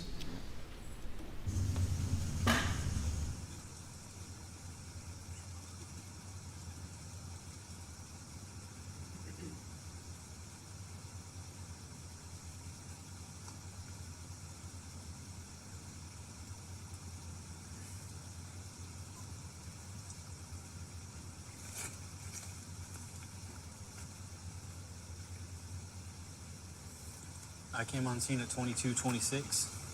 22, 26? Yes. Yep. You say you came on scene at 22:26? That's correct. For those of us who don't know military time, can you tell us what that is? That would be 10:26 p.m. And that's June 7th, 2021? That's correct. And whoever U21 is with fire rescue, just write U21, fire rescue U21. Yep. And then That was the same time as you? he came on scene, yeah, same time as me, it's fine.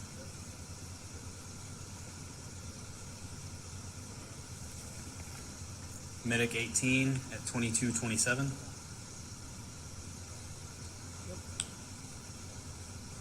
it started to rain more at this point? Yeah, it had started raining at this point, yes.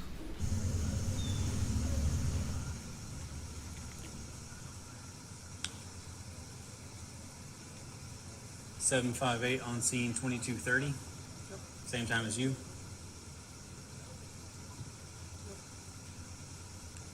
653 on scene at 2239. 2239. Yep. Those numbers that you're referring to, what do those represent? So the numbers would be the badge numbers of individuals arriving on scene. You're just recording when various people arrived in the computer? They're recorded in the computer, so when we arrive on scene, we let dispatch know our number and that we're on scene. They log it into the computer, and then we can then put it on our crime scene log.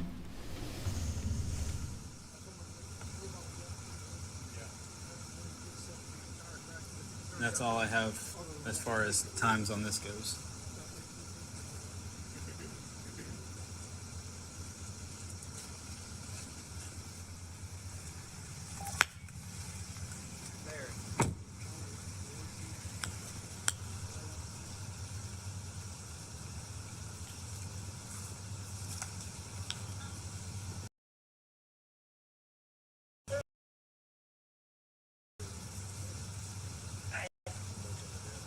Copy. When you're clear, I have a call on Majestic of the suspicious vehicle. Copy. Where's that located? 223 Majestic Oak Way in Titusville. 10-4. There's a Cottersville unit that can assist. That'd be great. Pretty sure Majestic Oaks is their jurisdiction anyway. Central 505, I believe that's in our jurisdiction anyway, I'll take care of that. Copy.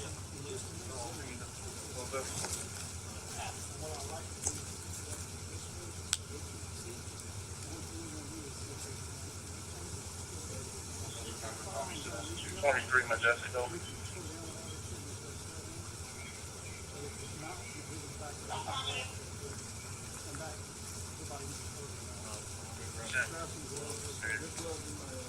Copy. Stand by, I'm trying to get it.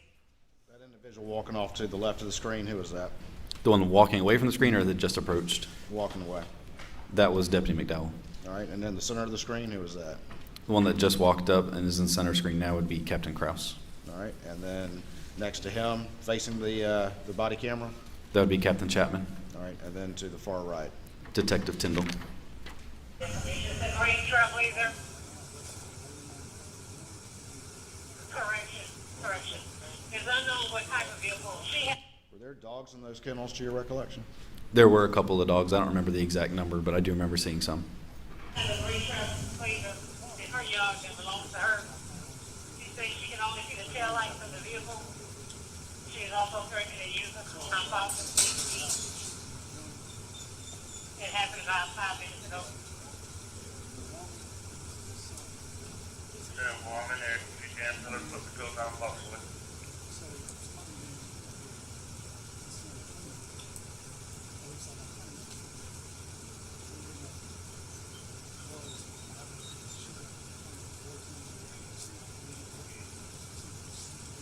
Copy.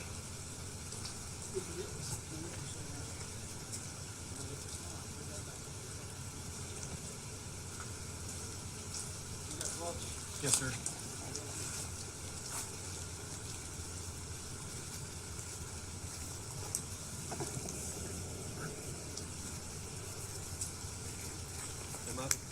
We're going to discuss it later and find out. Okay, just I'll make sure I didn't miss something. Nope.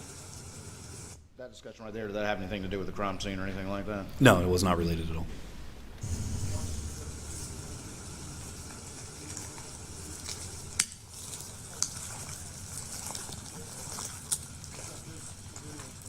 What'd you just put on your hands then? Those would be latex gloves. And the gloves you put on that you described earlier to the jury, what were those gloves? Those are more tactical gloves. They're not necessarily ideal for handling any kind of evidence, but due to me already being out there next to the shotgun, I did not have any latex gloves on my person, so I used what was available. All right. And why are you putting on latex gloves right now? They were wanting to look under the sheet where Paul was, so just to prevent any kind of contamination of any possible evidence at all, we would just always put gloves on. All right.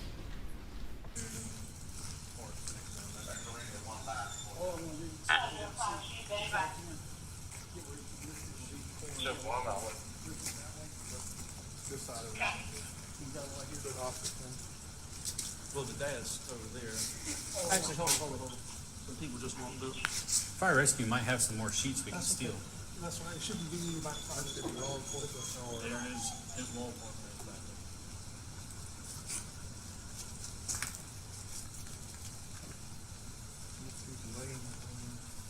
Laying on the ground.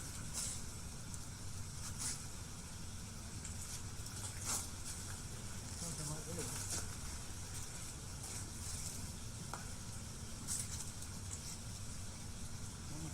I don't think you're gonna fit a damn 300 blackout under there. Not unless it's the shortest 300 blackouts ever been made. I don't think he put that phone back. What is that discussion about right there? So the whole purpose for even trying to look up under him was to determine if there was an additional firearm on scene already, possibly under Paul. There was 300 blackout casings found near Maggie. They were trying to determine if there was possibly a 300 blackout rifle under Paul. And were y'all concerned that there may be one under Paul? We just trying to rule it out as a possibility And what was that possibility then? that he could have shot Maggie, And then did what? shot himself. So you're looking to see if there's a gun underneath if he had shot himself and then fallen on top of it? That's correct. I haven't asked the dad about the phone, but dad did say he came over and checked the pulses. Did you see a phone near Paul when you arrived on the scene? Yes, there was a phone laying on top of him near his back pockets of his shorts. Back it up just a little bit.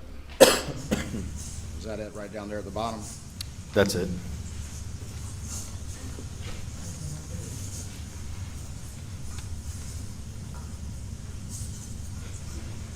I don't think you're gonna fit a damn 300 blackout under there. Not unless it's the shortest 300 blackouts ever been made. I don't think he put that phone back. I haven't asked the dad about the phone, but dad did say he came over and checked the pulses. Beyond that, I don't know what else he may have done.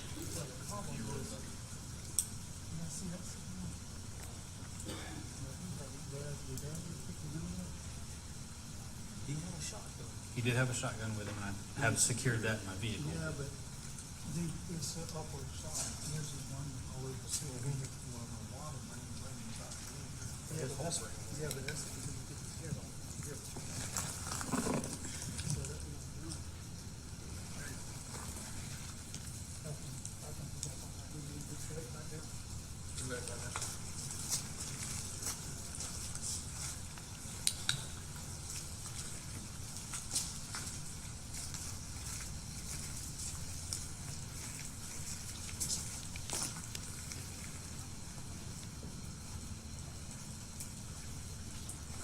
There's the water right there. Yep. So I've got multiple gunshots out of that window too. Do we see a shell? At least 3. Shells. Got it. Right to the left of the screen, there appears to be, what does that appear to be to the very left of the screen? There's some dog crates over there. On top of one of the dog crates is actually a dead chicken. Say that again, I'm sorry. A dead chicken Okay. on the far left-hand side of the screen. Did you, Your Honor, with your permission, could you step down to the screen and point what you're talking about to the jury? Okay.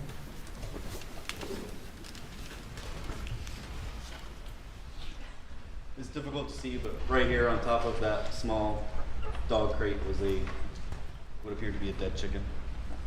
I'm sure I could do that. I couldn't see it. Could you do it? Do it again, please. This area right here. Right. Thank you.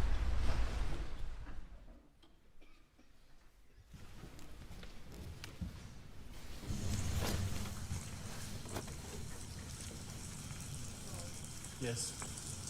You need in and out times or just times arrive? It's like if they exit multiple times and come back in. You don't need to keep doing all that. Okay. I wanted to make sure before. Yeah.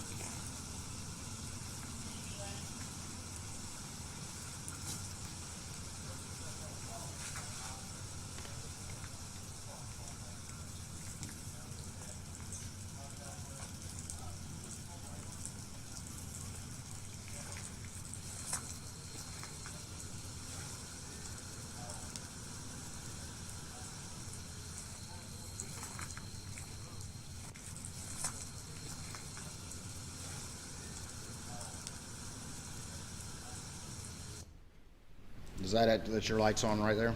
That's correct. That's when I was really noticing the chicken.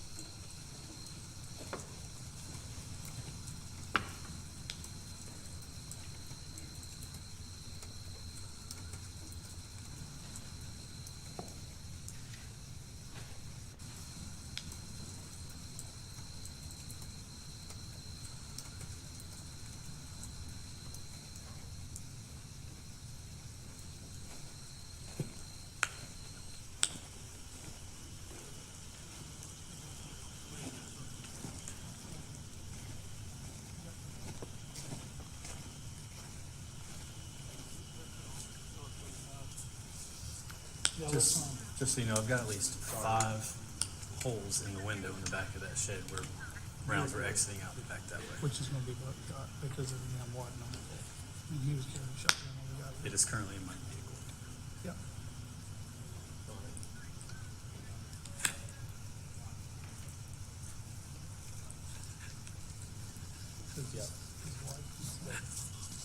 Thank you.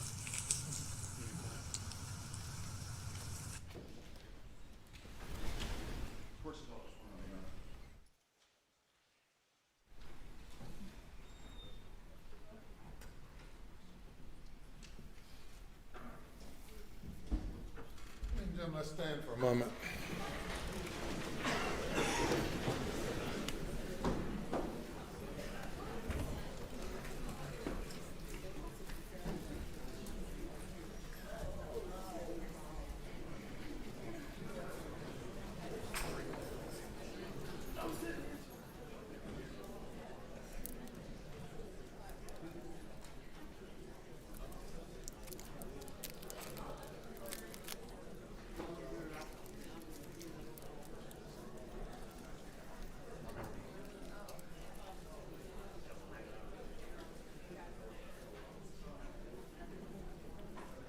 All right, we'll be seated. A brief recess, but it looks like court is resumed.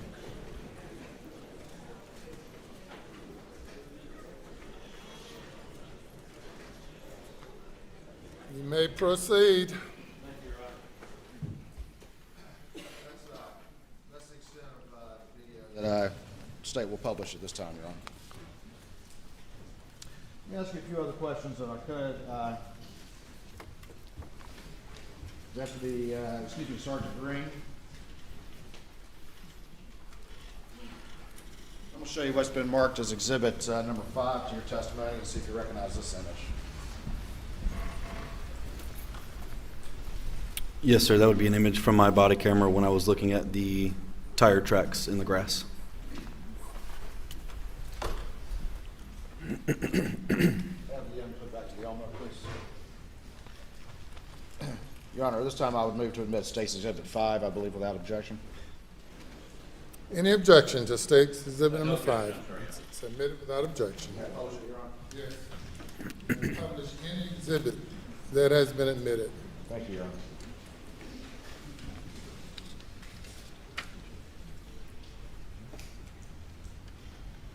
All right, it doesn't show up on the screen that great, but who is that person in the image right there? That would be Mr. Murdaugh. All right, and then just kind of in this area, it's more clear on the video, but that would be the tire Yeah. tracks you described earlier? Yes, where I'm shining my flashlight at that point is where the tire tracks were.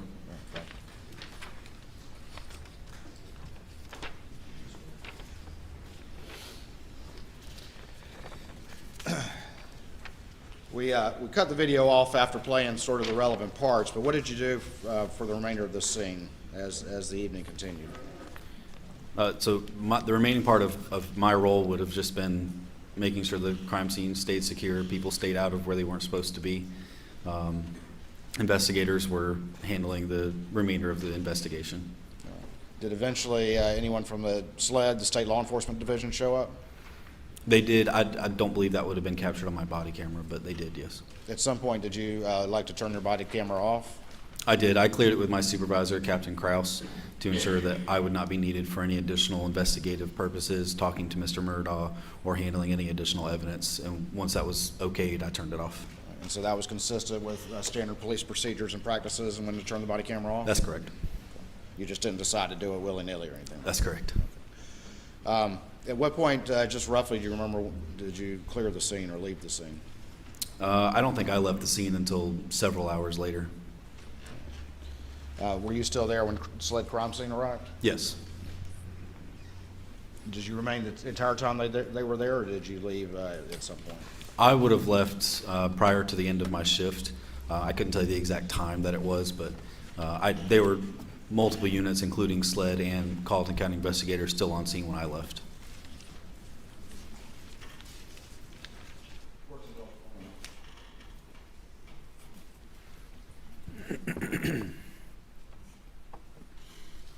That's all the questions I have for this witness, Your Honor.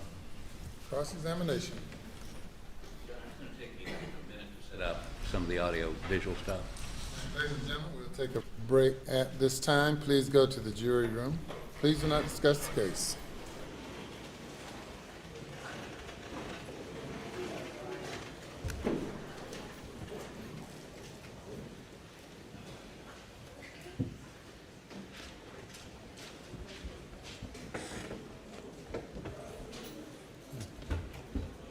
The break is the opportunity here for us to assess where things stand as we are now about an hour and a half into, just under an hour and a half into this first full day with the jury seated in the Alex Murdaugh double murder trial. I want to go to some of your comments, some of your observations. I would imagine this break will not be very long, minutes, I'm sure, as the defense prepares for cross-examination of Sergeant Green, and also preparing the audio video equipment for. I'm sure that they are not going to play back the entirety of the video. I'd be very surprised if they did. They might go to certain portions of the video to make their points during cross-examination and to cross-examine Sergeant Green, who, by all indications, very well-spoken and very precise with his statements, and appears to have a very good recollection of the events that night on June of 2021. Excuse me. So let's go to some of the comments and say hello, and you can use hashtag HeyJB to have your comment featured on screen. Thank you to our moderators for reminding our audience. You know, so what will be the goal of the cross-examination of the officer? To make it seem like the police already had it in their mind. It was Alex. As far as the strategy, I think I don't want to speculate as to what the strategy might be. I think an attorney would be better to address what the possible strategy might be. I will say this. I'll make this one observation that I thought was very interesting. I think at least twice, the state asked as to Mr. Waters asking Sergeant Green if he saw tears, if there were tears visible. And of course, why is that a relevant question? It's a relevant question. They're trying to establish is the shock and awe of the situation, is there authentic remorse being felt at the scene? Again, motive is going to be such a massive component to this case. Establishing motive, proving what the motive would be for the killings, and then disproving that motive if you're the defense. But what was interesting to me, this is an observation that I have in my notes, is that Sergeant Green mentioned a few times that he did not see tears. But you can clearly hear, we're going to get into this in a moment about seeing the video, because we are not seeing it clearly here in court. We're hearing it. But from all indications, we hear a very distraught and sobbing Alex Murdaugh communicating with Sergeant Green. Sergeant Green, one of the very first to arrive, if not the first really to arrive at the scene. So there clearly is an emotional reaction by Alex Murdaugh, but not the presence of tears. So whether or not Alex Murdaugh is perceived to have been sobbing at the scene is something that we might hear of a little bit during cross-examination. And I only mention that as an observation because it appears to be a bit of an inconsistency with Sergeant Green saying that he didn't see tears, but clearly we're hearing an extremely emotional Alex Murdaugh at the scene. So his reaction at the scene could perhaps be under the microscope a little bit more as we see cross-examination take place. Blue wants to know, how important is Alex Murdaugh's reaction on the scene and his behavior as he watches it back in court? Can jurors use this information towards evidence? That's a question that's best for an attorney. However, his reaction, of course, is going to be important in the sense that as it fits into the rest of the puzzle, if you will, evidence and the tangible evidence such as ballistics, blood, the digital forensics that are going to come into play, those are going to be the central components of the case. But as far as how the prosecution and how the defense establish their case going forward, and as motive gets introduced into this case, I'm sure in the days and weeks ahead, Alex Murdaugh's reaction here at the scene will be referenced. There's no doubt. So it's setting the stage for what is likely to come in the days and weeks ahead. But specifically to how important it is, that depends on the strategy at play here. And an attorney who has tried murder cases would be the best equipped to answer that question. Let's really quickly, before they go back here live, let's just quickly talk about how I think that there was some genuine surprise that we were not going to be seeing the video. Here's what actually, it's interesting. It appears that they're not going to be showing this video. What to me is interesting about this video setup is that they have all of these distinct monitors set up around the courtroom. I am used to seeing in a court case where there might be secondary monitors placed around the courtroom. However, there is usually one big screen in there, something that is very large for the gallery to see, for the public and people sitting. You saw even Buster Murdaugh and a couple of others sitting there in the back of the courtroom who were going like this, leaning over, trying to see those small screens, and they were trying to get a view. The fact that there wasn't one large screen set up, I don't know if as more video evidence, as videos get introduced as evidence in this trial, as to whether or not a larger screen, let's say that it's not graphic in nature. If there's video evidence that's going to be presented that isn't graphic, and really there isn't any concern as far as the imagery and it being too graphic for the public, will there be a large screen in the courtroom for the general public to see rather than it being seen on these secondary monitors?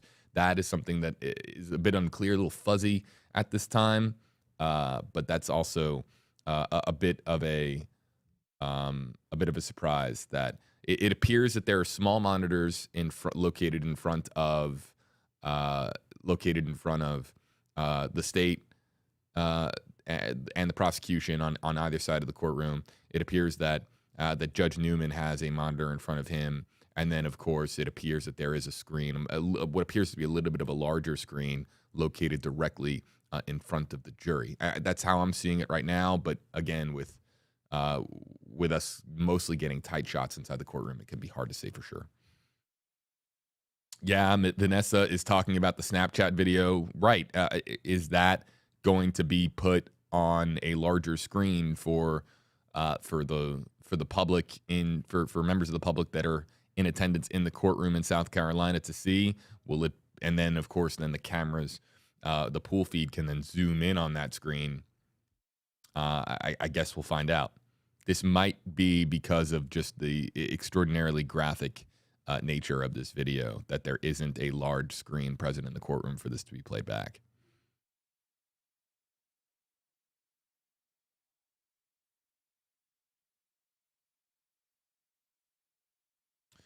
So MyQuest08 #HJB. If he was I can't answer this question, but we can introduce this into our coverage.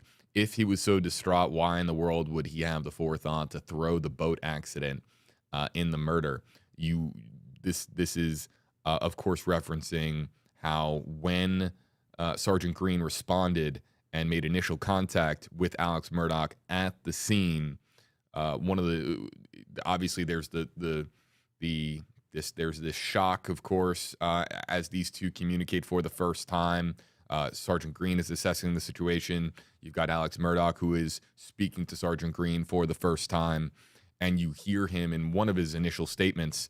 He references Paul Murdaugh and the fatal boat crash that claimed the life of Mallory Beach. If you're unfamiliar with that, Paul Murdaugh was, of course, alleged to be at, really it was his boat that was being used on a night of partying with he and his friends. It was a fatal boat crash that occurred. The boat, on a night of drinking and partying, the boat went into the pylon of a bridge there in South Carolina, and tragically claiming the life of one of the tight-knit group of friends, one of the members of that group, Mallory Beach. Extremely tragic, and it's introduced here by Alex Murdaugh, and you can hear him say that he is saying that he believes this to be in connection for that. And so exactly how that thread now unfolds, we talked about this in the streams ahead of time. When would other storylines connected to Alex Murdaugh that go beyond the double murder accusation, how long would it take for another one of those storylines, whether it be Mallory Beach, Gloria Satterfield, Stephen Smith, any one of these other significant stories that kind of revolve around this case? It didn't take very long. The fatal boat crash is being introduced here to the jury, really in the very first piece of evidence that has been now introduced and is now present in their minds. Of course, anyone who has been following this story over the last couple of years is very familiar with the fatal boat crash involving Paul and the tragic death of Mallory Beach. So it didn't take long. We're not even at lunch on the first full day of the jury being seated, and we're already hearing about the fatal boat crash because it was referenced by Alex Murdaugh himself upon initial contact with Sergeant Green.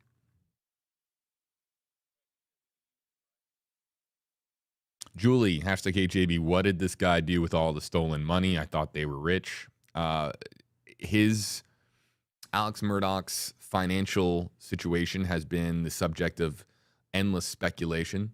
Of course, the one crime that he has admitted to relates to Gloria Satterfield, the former housekeeper, who is believed to have fallen downstairs inside the Murdaugh household and dying due to a head injury. Alex Murdaugh has admitted to there being a sum in excess of $4 million that was meant to go to Gloria Satterfield's children, her family, and that money going directly to Alex Murdaugh. The exact financial situation and Alex Murdaugh's financial history has been the subject of endless speculation. Just how much he is accused of receiving through schemes, and how much money he has spent versus collected through his law firm, so on and so forth. That might we might get a more clear picture of that more in the years ahead. Again, don't forget, there are dozens and dozens of charges of fraudulent financial activity. Alex Murdaugh is buried in litigation for crimes alleged to have been financial scheming and really swindling people out of their money, clients of Alex Murdaugh's out of their money. So that his financial situation hasn't been introduced yet in a court of law as far as this trial in particular, but it could, in this trial later on, the finances could come into play, as well as, of course, it would definitely come into play should there be a trial for the financial charges that Alex Murdaugh is the charges that he's currently faced with. Excuse me. Mercedes-Benz says #AJB. That was tragic. The whole of South Carolina was devastated. I know just from reading there are a lot of folks in South Carolina who continue to mourn and grieve for Mallory Beach, and I've seen the video of the boat crash. Paul's actions that night have really been put under the microscope. And again, Paul, one of the victims in this case.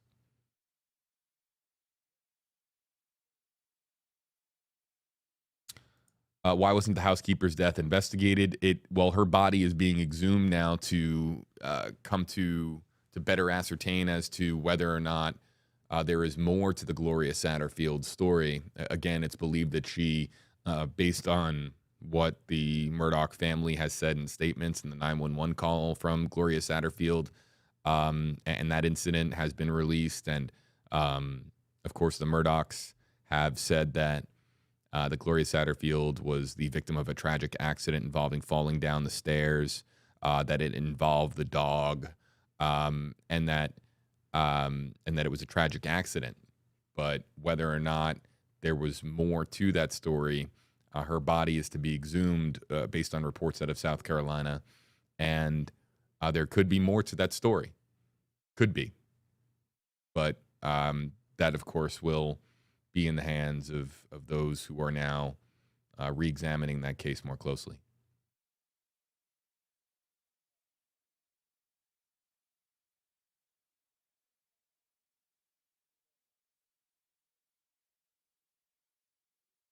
This will be perhaps, and I'm going to spotlight comments. I'm not going to comment on every comment, but I'm going to say that this might actually, the minutes that exist, we're about to go back to court. Let's listen in live.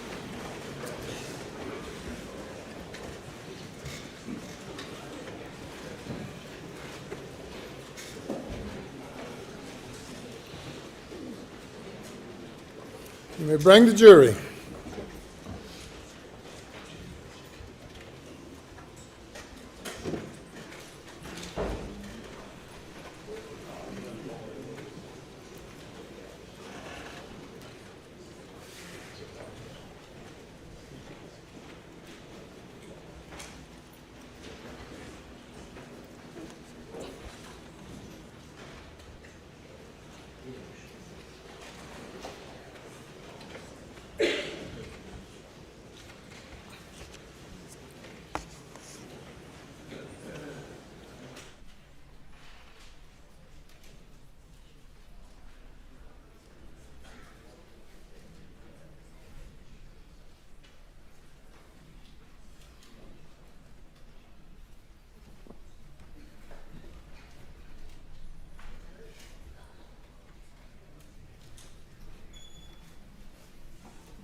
You may proceed. Please, Your Honor.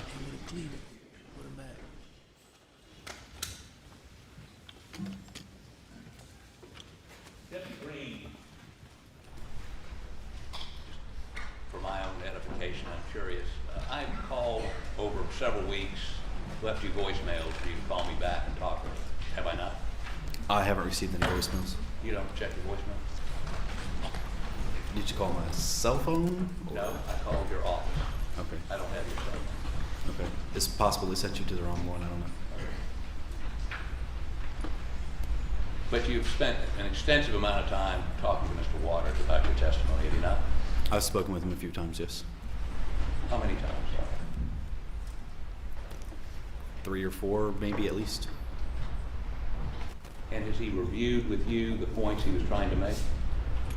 We've discussed the body camera footage extensively. Right. Let me go to a specific piece of video. I apologize, Your Honor, the AV situation required me to have my AV guy come up and work from there. Could you get that list? So, as he's preparing this, you indicated you were asked by Mr. Waters, said there was water on the ground, right? It hadn't been raining, and you saw water, right? That's correct. And as I understand it, and we're going to look at the video in just a minute, that water was primarily, at least what we see in your video, on the concrete area around the dog pens, correct? That's what it appeared, yes. Okay. And let's go to that first. Caller, share.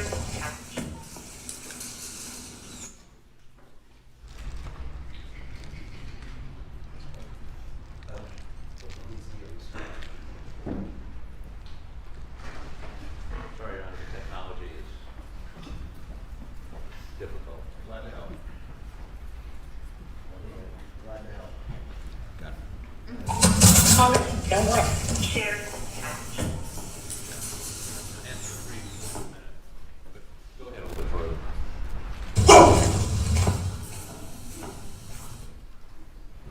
Okay, back it up just a little bit, could you? Just back it up a little.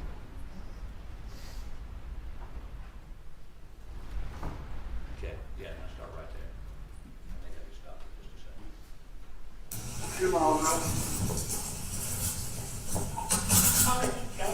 Share. Okay, stop it. Now, you're walking down in front of the dog pens. Is this the water you're referring to? Yes. And you have dogs? I have 1 dog. You don't keep him in a pen? No, he stays in the house. Okay. But if you had hunting dogs and you had this line of, how many pens do you think there were? I honestly couldn't tell you. I mean, there's a lot. 8, 9, 10? Sure. And are you familiar with the concept of washing a pen out after a dog defecates in the pen? I've never personally done it, but I'm sure that's what you would do to clean out a pen. Okay. And in the pen, I mean, there's water inside the pens and outside the pens, correct? That's what it looks like. Okay. Go ahead. Okay. Go to the next one, please.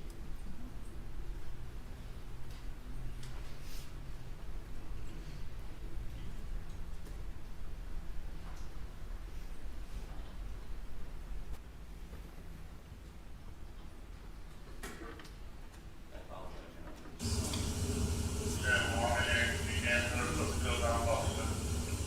And again, we're looking at the dog pen, and the water appears to be outside the pen on the concrete. I would object. I think that the video needs to be stopped for counsel to ask this question and for the witness to respond.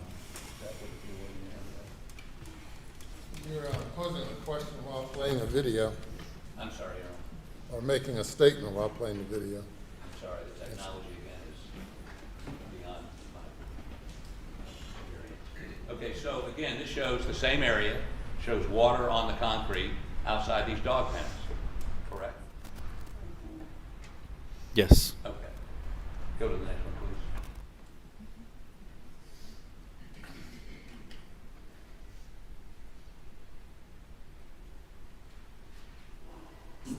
You don't need to keep doing that. Yeah.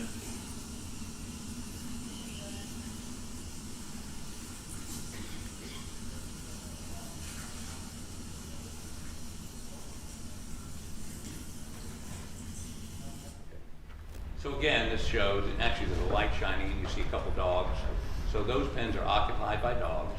There's water outside the pen and inside the pen as if somebody had attempted to wash something out of the pens, correct?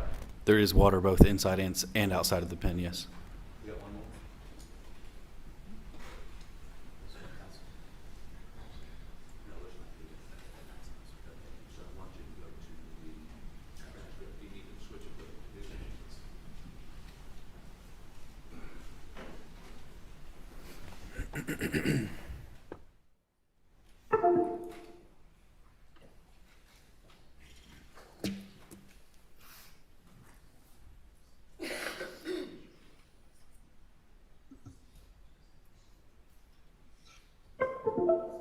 Again, I apologize, Your Honor, but the technology is more complicated than.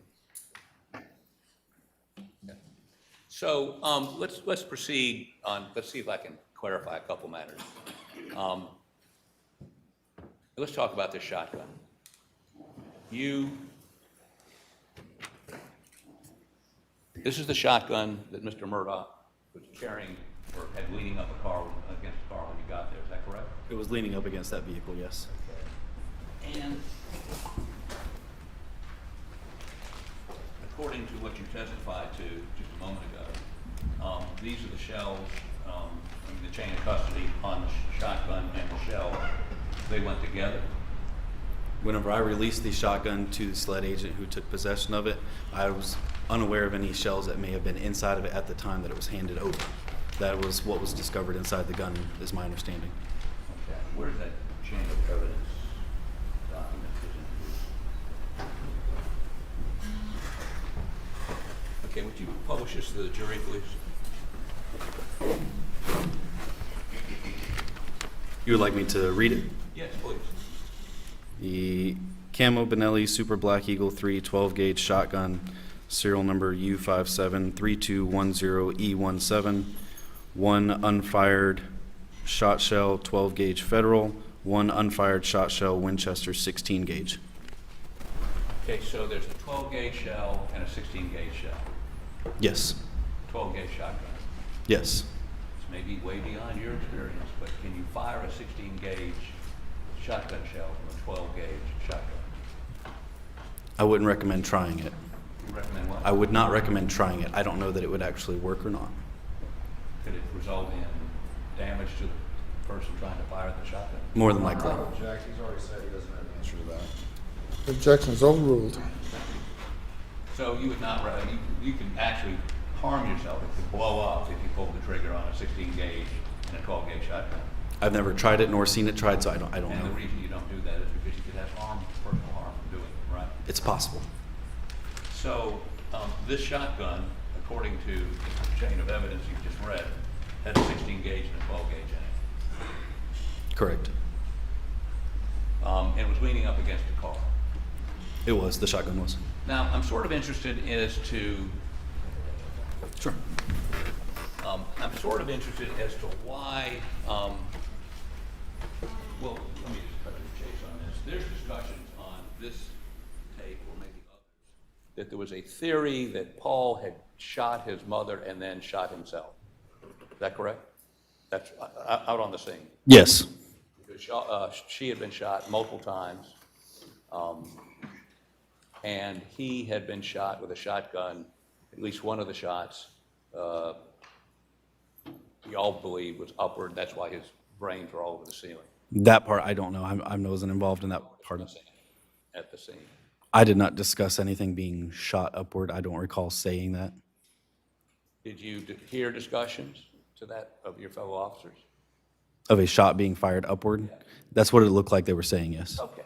And further, I think in front of you, one of the officers saying that brains are on the ceiling, there's blood all over the place, correct? I don't recall them saying brain was upward. I don't recall.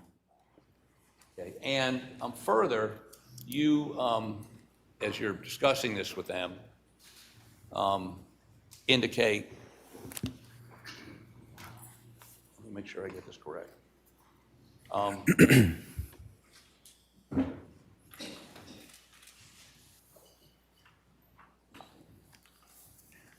You indicate there are multiple, or someone indicates to you there are multiple blackout rounds around Maggie's body in the vicinity, correct? Not rounds, but shell casings. All right, shell casings. Now, let me ask you this. When you got there, didn't the fire chief and the fire department arrive before you did? No, sir, I was first on scene.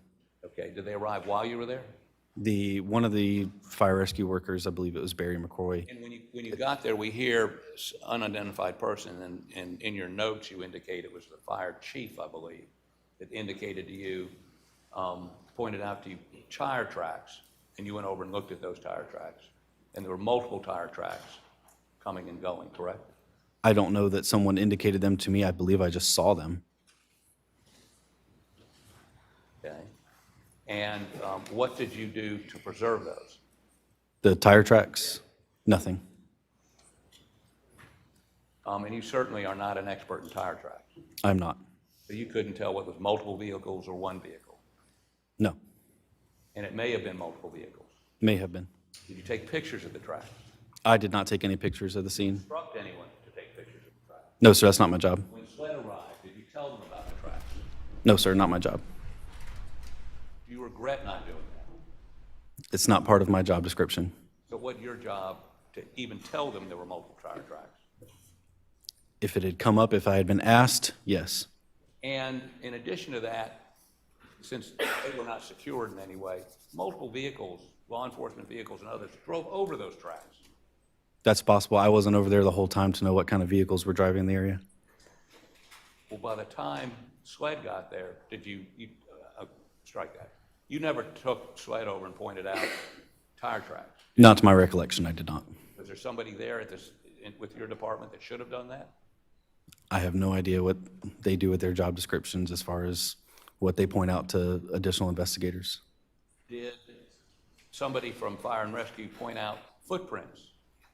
I believe on my body camera there is a fire rescue individual pointing out some footprints. Okay, did you take pictures of those? I did not. Did you tell SLED about them? I did not. So nobody attempted to determine whether those were Maggie's footprints, Paul's footprints, or at least that night, there was no effort by you or your department to preserve those? By me, no, I cannot speak for everyone else. Okay. And let me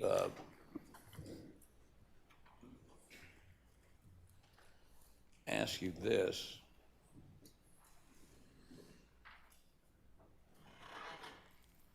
How about go to 4439, please?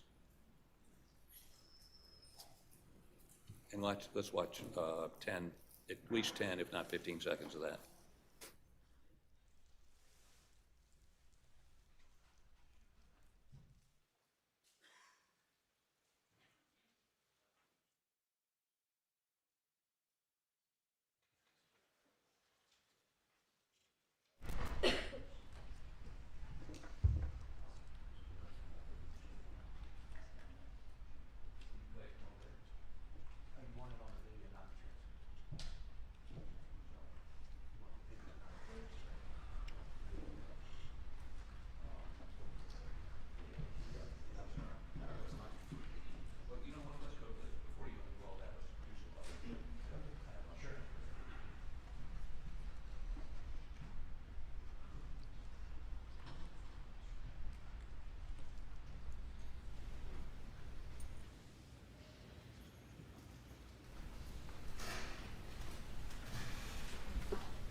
Okay, if you go to page 17, line 10.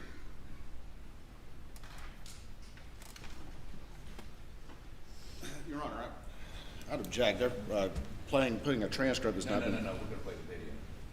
It's up on the screen. It's up on the screen, Your Honor, I'd object. I apologize. Can you take it down, please? Thank you. We have to prepare the transcript. It's synced with the video. Okay, well, I object to that. Your Honor, I object. This transcript's not been provided. There's no need for a transcript. The officer is here. They can play the video and he can comment on it. The transcript being offered. I'm using it to direct the audio-visual man to... Well, you have questions for the witness, questions for your IT guy, you're just reading, ready to proceed. I understand. We're waiting for you. Okay.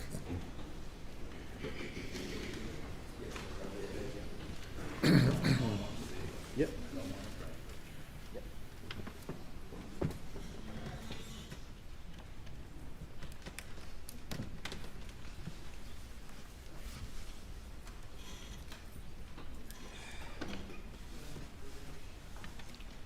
I'm ready.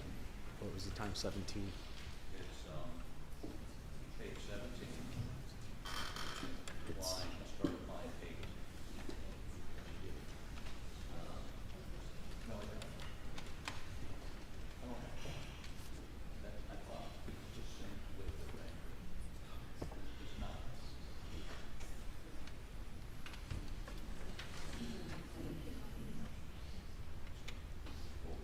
Can you find it back? No time.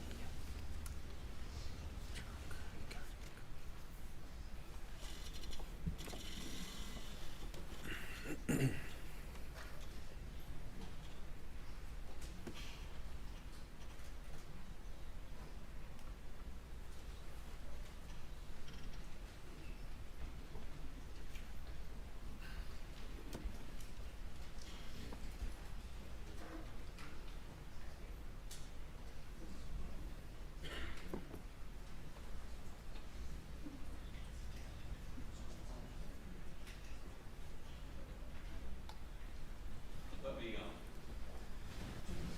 rather than having to play this, let me just cut to the chase. It's taking too much time.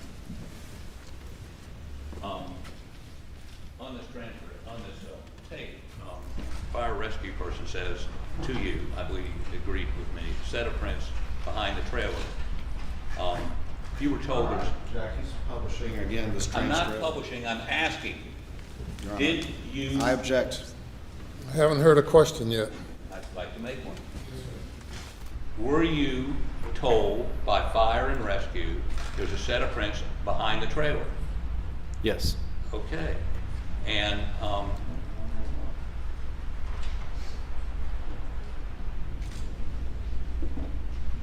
did he tell you that they attempted to not disturb those footprints in any way? I don't recall exactly what was said. Let me further ask you, you asked Mr. Murdaugh, we heard this on the tape, you talked about the tire tracks coming and going, and he told you those weren't his tire tracks, correct? He did say that they were not. Okay. And further,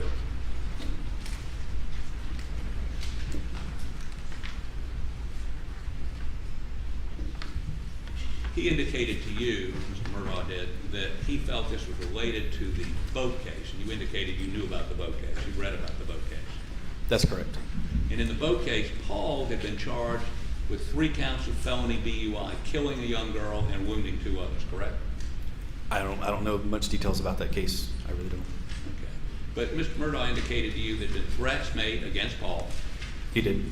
and that he even got in a fight once about it. I believe he said punched. Punched, okay. And so on the scene, he believed that Paul's death was connected to someone angry about the boat case, correct? Object to that, Your Honor, as to what he believed. Asking What? the witness what another person believed. Objection is overruled. Thank you. On the scene, Mr. Murdaugh indicated to you he thought the death of his son was related to his son's involvement in the death of the young lady and the injury of 2 others in the boat case, correct? It appeared that that's what he was getting at, yes.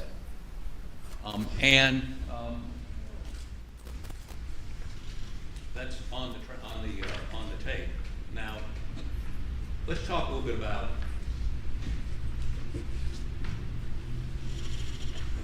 the preservation of the crime scene.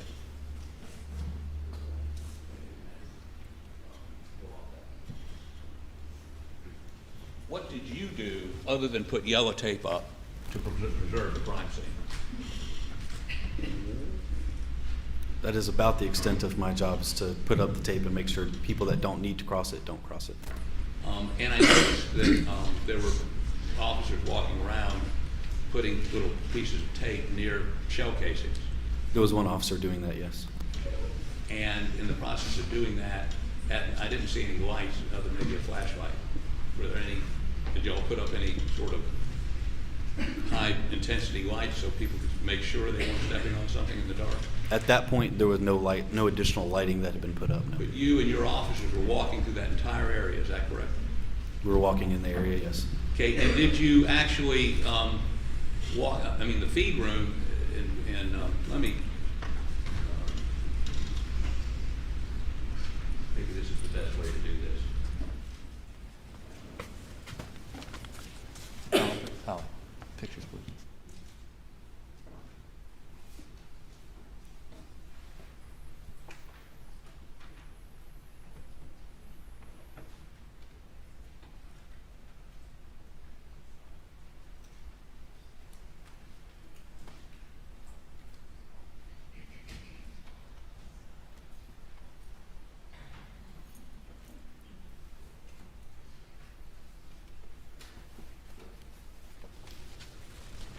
I'd like to use the Elmo.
Photographs. I'm going to use the Elmo in just a moment to show this witness. I'm going to offer these into evidence without objection by the state, as I understand it. Once they're marked, I have no objection. I would note they're graphic and they need to be shielded from view. Elmo ready? They can be marked. What would the exhibit numbers be for the defense?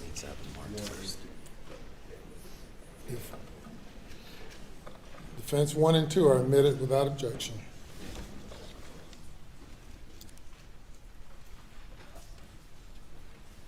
Okay, good. So, thank you. I'm going to first show you the picture. See if you can identify, please. That would be a picture of Paul, And the second one, which would be exhibit number 2. picture of Maggie. When you say picture of Paul and picture of Maggie, these are crime scene photos, correct? They appear to be, yes. Is this what you saw that night? Yes. Both of these pictures? Yes. Accurately depict what you saw that night? Yes.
So as you look at this, I want to make sure I understand.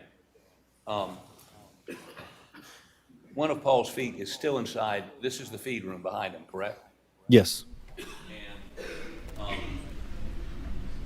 this is his head, lots of blood, and this would be a part of his brain lying next to him, correct? I don't know if that's part of his brain or not.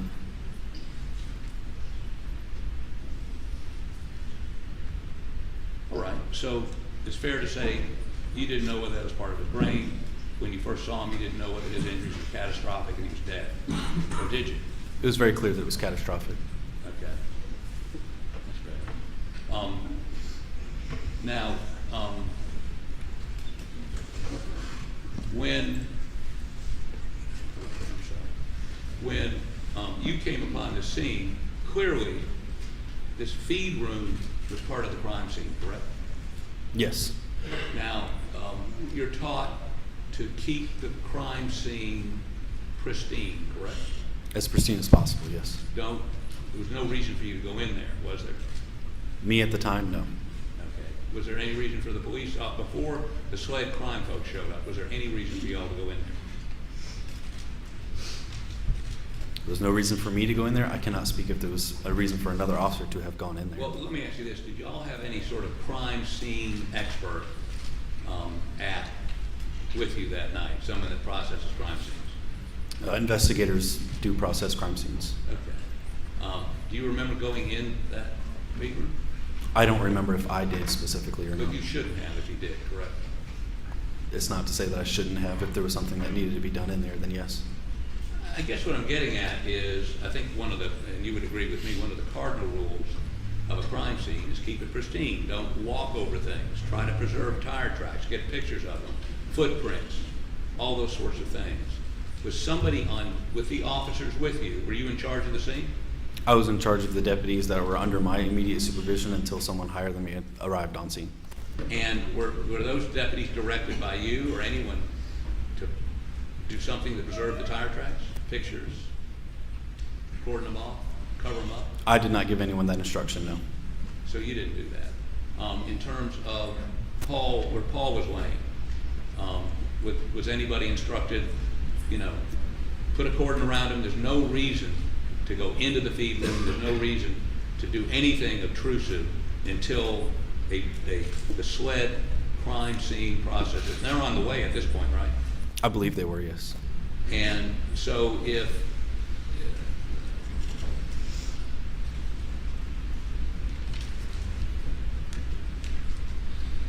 okay, so let's put the other one up.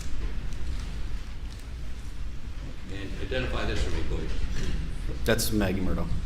Your Honor, may we approach your briefly?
And can you identify this for the jury, please? That picture? Yeah. It's Maggie Murdaugh. After she's been killed. That's correct. And by the way, when you saw her was it apparent that she was deceased? You believe, but have you ever seen a dead body before? I have seen multiple, yes. Many, right? Yes. So you're sort of an expert in this area, who's dead, who's not, who ought to get EMS there to check them out or not, correct? You make that call often. Yes. Okay. But you could understand, obviously, Alex Murdaugh's concern that they might be alive, that maybe, you're not saying that he shouldn't be concerned that somebody check out both Maggie and Paul to make sure they were dead, right? He was very concerned about that, yes. Okay. Now, as to Maggie Murdaugh, we see these numbers. Did y'all do these numbers, or were they done after y'all were there? I don't know when those numbers were done. They were not placed by myself. For your team? I can't say that for sure, certain. We see that in the video, that they're putting down yellow tape. They're not putting these down, correct? That's correct. Now, you also, according to the video we saw, a number of your officers are walking around marking where cartridges are, right? They were. Did they pick any of them up? No, not to my knowledge. Well, later on, we see them talking to you and others on the video where they're saying these rounds came from a blackout. They were blackout rounds, or blackout. 300 blackout, yes, sir. Right. Did they get down on their hands and knees and look, or, did they? You would have to ask them. I don't know what they did to know that they were 300 blackout rounds.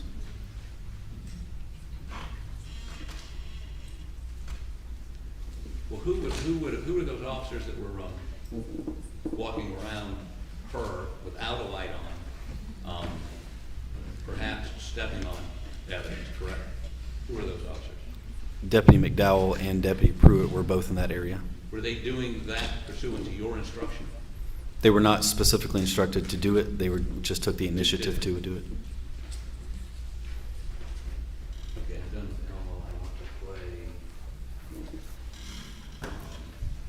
Where'd you have on the sheet?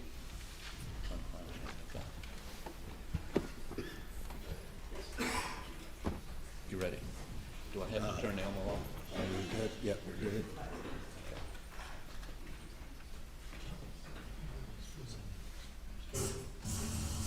Well, the dad's over there. Actually, hold on. Okay, so this is, your officer is putting a sheet on Paul's body? Not putting a sheet on. The sheet was already there. Already there, okay, continue please. So people just, fire rescue might have some more sheets we can steal. That's why it shouldn't be in by law enforcement. There is law enforcement.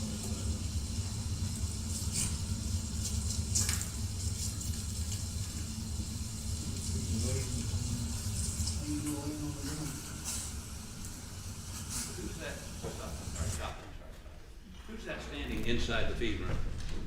Just inside that doorway was Yeah. Deputy McDowell. Okay, were you the present, is that your body cams, you're watching him do it, right? That's correct. Should he have done that? Stand where he's standing. Standing inside the feed room? It's part of the crime scene. We're all standing inside of the crime scene. Inside what? The crime scene? We are all standing in the same crime scene. I understand the same crime scene, but clearly you believe, based on discussion, and everyone in your unit believed, that the fatal shot was made where he's basically standing, correct? That, in that area? Where we are all standing. Yeah.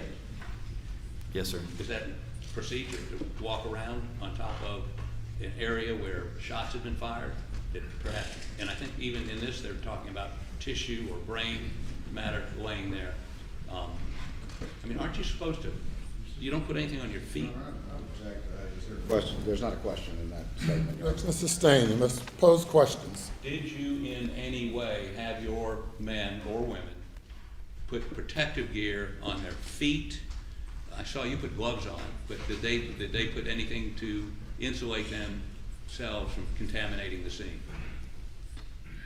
On their feet, no.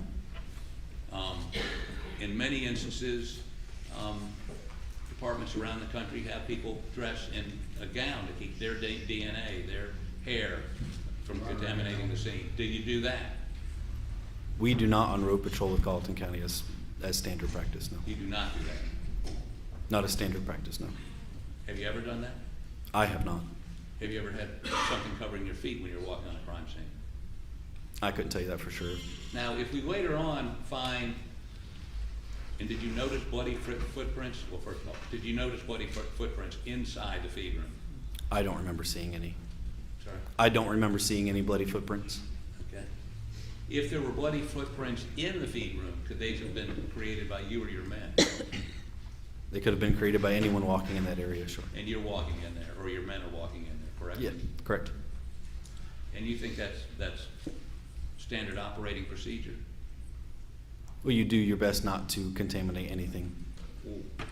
And this is your best? What you're looking at right now is standard procedure. To walk in an area where there's blood, where there's brain matter, where there's, and I believe there was wadding laying on the floor? I don't recall.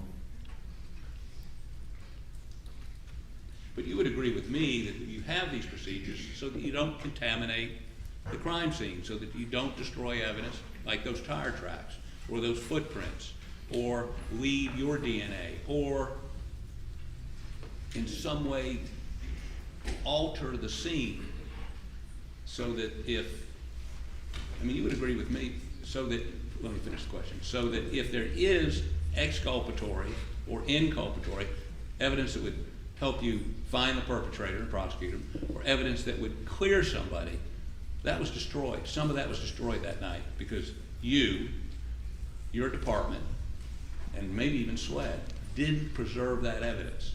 Isn't that correct? I'm not sure if I fully understand your question. The question is this: if you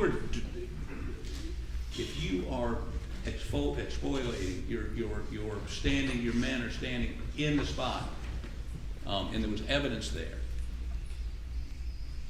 or the tire tracks that weren't preserved, or the footprints that weren't preserved,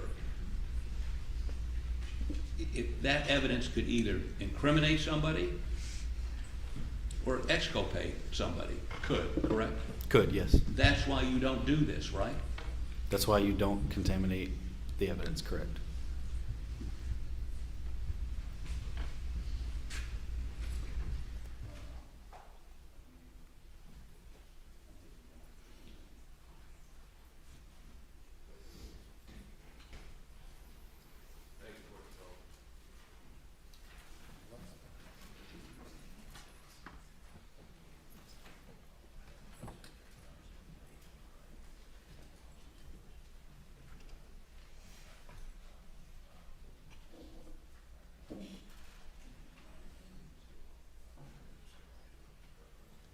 Just a couple more questions.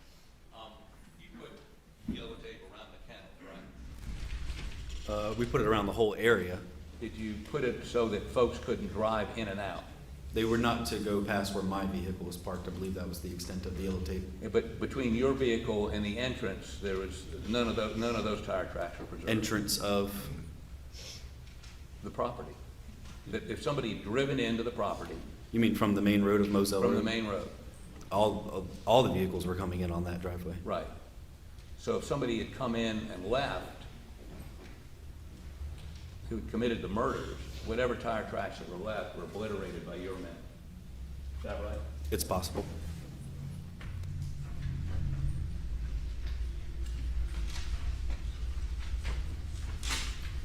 Were you there when the coroner arrived? Given my extent of the time there, I would assume so, but I don't remember But you don't remember specifically. seeing the coroner? I may have. I don't remember specifically. Apparently, according to the body cam, you didn't talk to him. Not on my body camera, but it could have been after the body camera was turned off. I don't know. And why'd you turn it off? Why was the body camera turned off? Yeah. Once my specific job of doing any primary investigation after my initial arrival is completed and I'm not going to be doing anything further to investigate, it's no longer needed. Thank you. Answer any follow-up questions. Remember, thank you, Your Honor. May it please the court.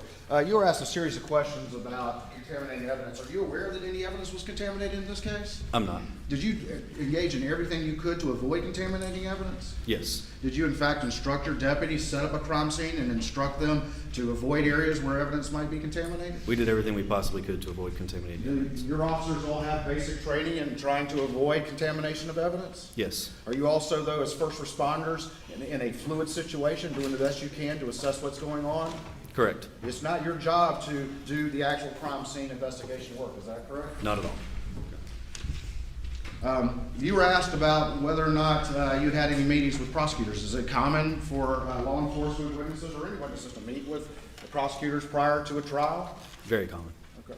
Did anybody ask you to do anything but express your accurate and honest opinions and observations about what you observed at this scene? No. You were asked about this particular shotgun right here, this 12-gauge shotgun. This is the shotgun that Alan Murdaugh had when you arrived at the scene. Is that correct? That's correct. And you were asked about the shells right here. Is that correct? That's correct. Did you unload this weapon? I did not. Was it unloaded by somebody else after you turned it over to them? Yes. You asked a little bit about the 300 blackout casings or cases that were at the scene. Is that correct? That's correct. All right. And just real quick, explain to the jury what a casing or a case is, please. So a casing would be what would be left after the projectile has been fired through a weapon. After it had been fired, the shell that comes out of the gun and lands on the ground near the victim. Is that correct? That's correct. So it's the remnants of a fired round. Is that right? That's correct. There were multiple ones of those blackouts surrounding Maggie. Is that correct? That is correct.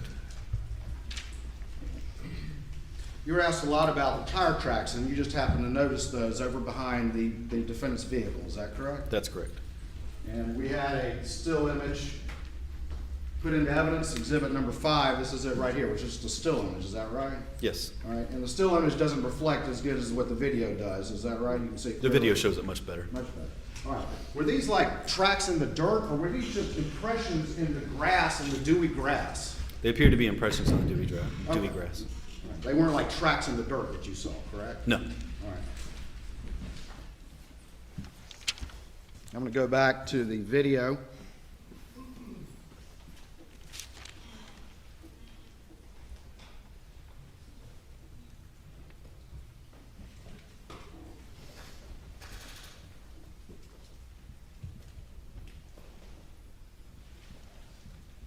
I'm playing it at approximately 25 minutes and 11 seconds. Maybe. Okay. From earlier, but only 2 were mine. Did you go out this way at all? No. Police right. Bring back.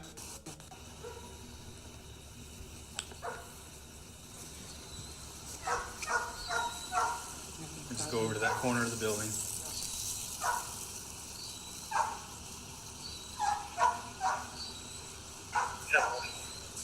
I'm almost to you. Let me see what we have first and whether or not we can handle that part or not. I see quite a few tire tracks in here. Were any of these you going in and out? No, I came in here and I left one time and I came back. Okay. But the rest of them, maybe from earlier, but only 2 were mine. Did you go out this way? So the images that we just saw, those were the dewy impressions in the grass that you were just talking about, is that correct? That's correct. And the defendant said 2 of them were mine and the rest of them may have been from earlier, is that correct? Yes.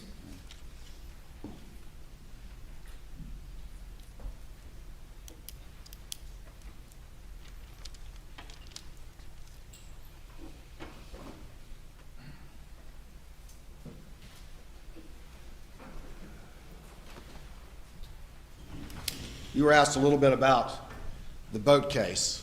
Did you have any detailed knowledge or understanding of the boat case when you arrived at the scene? No. You just knew very generally that there was some boat case, is that right? Yes, it had been in the news. Did you even realize that this was that Paul Murdaugh when you arrived on the scene? Not until he had brought up the boat incident. And who brought up the boat incident? Mr. Murdaugh did. And within a few minutes of you arriving, he's the one that brought up the boat incident, is that He did. correct? And he offered that right out of the gate as a possible explanation for what happened here. Is that right? Yes. Nothing further, Your Honor. Anything further? Your Honor. Did you find it unreasonable for him to say that his son, who'd been involved in this incident, who'd been threatened on numerous occasions, been punched, he told you he'd been punched, right? He did. Okay. That was a possible explanation, not implausible, for somebody killing Paul. You didn't bite back on him, did you? No.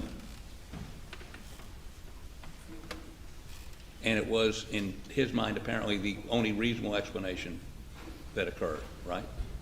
I don't know what was in his Well, mind. I mean, that's what he told you. That's what he believed. That was the statement that he made, yes. Okay. And just one other follow-up question. You were asked if there was any evidence, the dewy tire tracks. This was at 10 o'clock at night. Was there dew on the ground already? It was pretty humid out. There was a lot of It was dew. humid. Yeah. It wasn't like in the morning. This was not morning time. So, and are you telling me no one could have looked, no expert could have looked and said, you know, that's a Suburban, that's a pickup truck, no one could do that? Or do I'm you- not going to pretend to know what an expert in that kind of stuff can and can't do. But you're not an expert. Did you believe those tire tracks would last until SLED got there? Yes, it appeared that they probably would. Did you point them out to SLED? Did I do it? Did you point them out to SLED? I did not.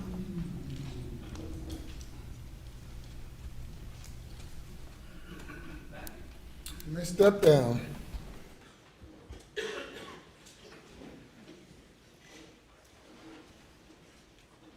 Call your next witness.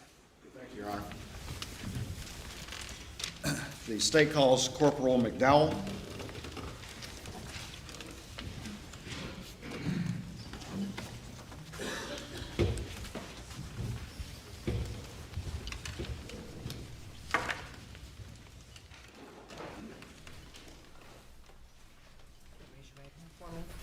Do you solemnly swear or affirm that the testimony you give to the court in this trial shall be the truth, so help you God? I do. Thank you.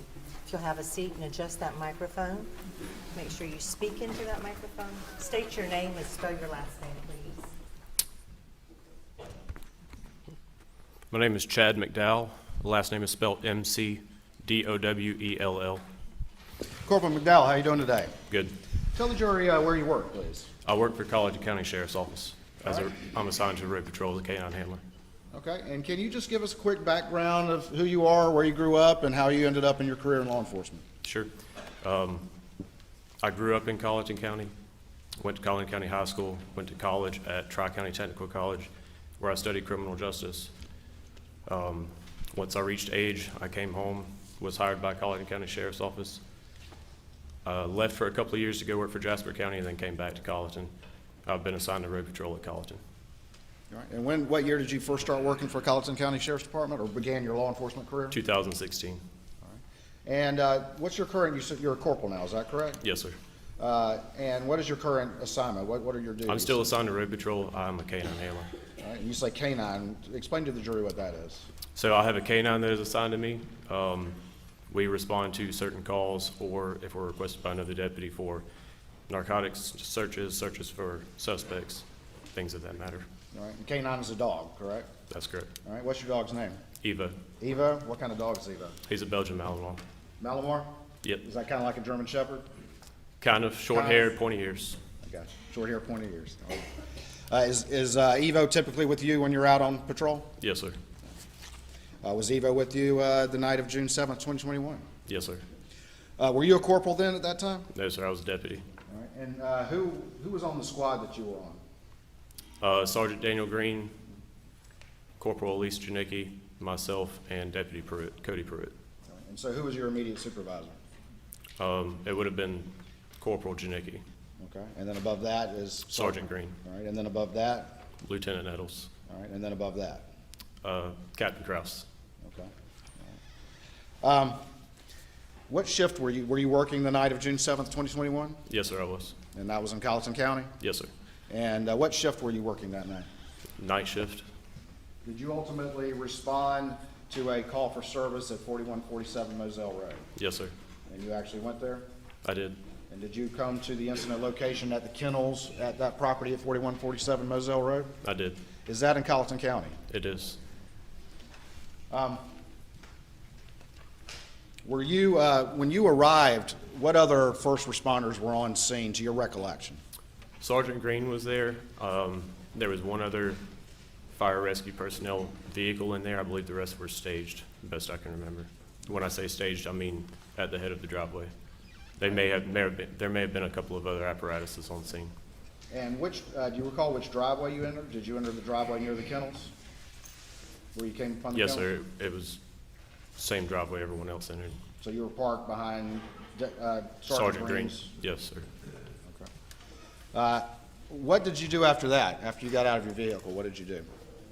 I approached the crime scene. I was trying to make my way to Sergeant Green to see what he needed me to do.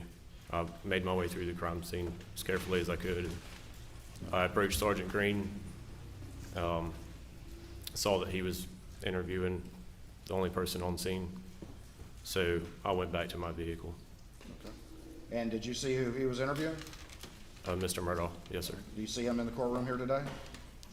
Yes, sir. Can you point him out? Yes, sir. He's in the middle, navy blue suit. Your Honor, can the record reflect he's identified the defendant? It does. I'm going to show you what's been marked as Exhibit 6 to your testimony. No objection. Admitted, not objection. And this is a disc, but I want you to take a look at it and see if you recognize this disc. Yes, sir, I do. All right, and what is on this disc? It'd be body cam footage from my body cam that I wore. All right, and how do you know that this is that body cam footage? It has my initials on it. All right, so you reviewed this and put your initials on it, is that correct? Yes, sir.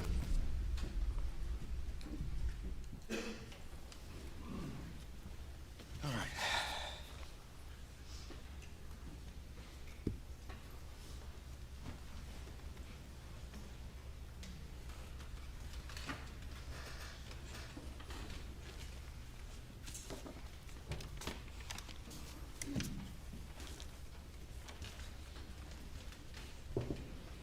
If I could get input, please.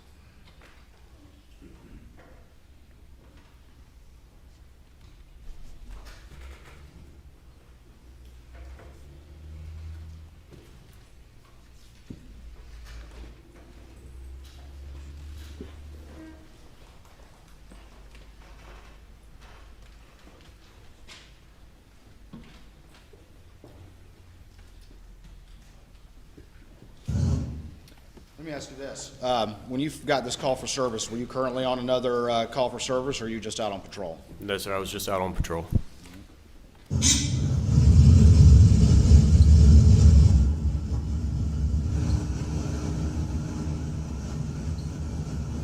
you got that call for service, what did you do?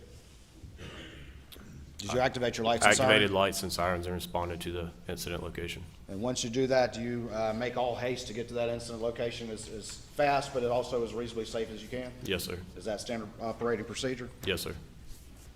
The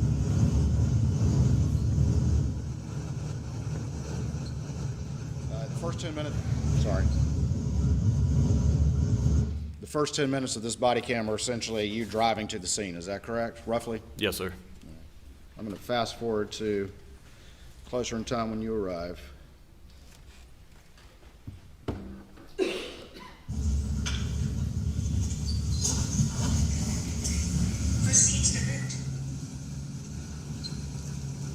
I heard proceed to the route. What was that?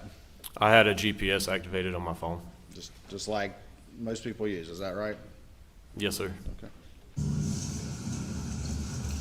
Take a slight left turn.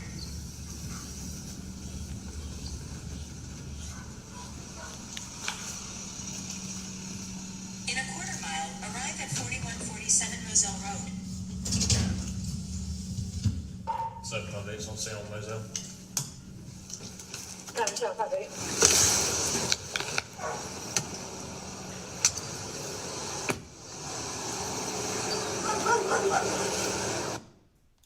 Are these the kennels that you saw when you arrived at the property? Yes, sir. And to the right is sort of the shed or the hangar, is that correct? That's correct.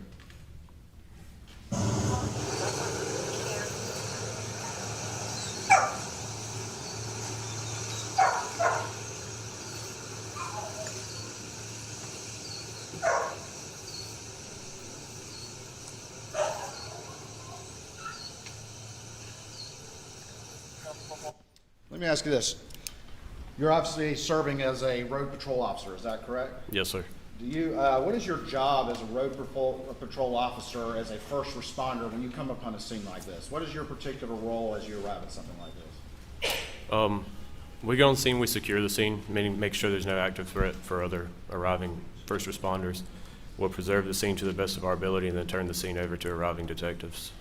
When you arrive at a scene like this, are you constantly not only paying attention for any threat or anything like that, but also making sure that you don't disturb or any sort of evidence that may be at the scene? Yes, sir. Is that part of your general training and standard operating procedure? It is. You also have to couple that, though, with the duties of a first responder, which is to get to that scene, to secure it, make sure there's no active threats, and get it under control. Is that correct? That's correct. So the duties of a first responder have both of those sort of balancing together. Is that right? Yes, sir. But are you constantly always looking around for evidence, not only to identify it, but also to assure that you don't disturb anything? Is that your general? Judge, Your Honor, leading. Thank you, Your Honor. What is your general training as a road officer as it relates to coming upon a scene and looking for evidence? Our number one duty would be safety.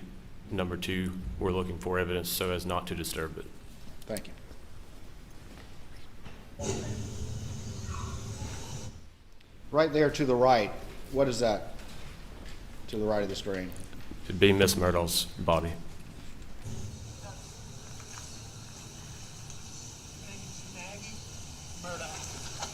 Margaret Brandstetter, Murdaugh.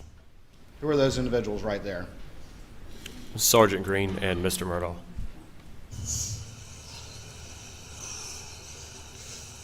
How you doing?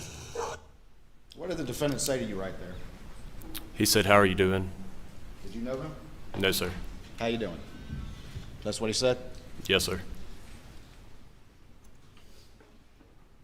What's her birthday? I'm okay.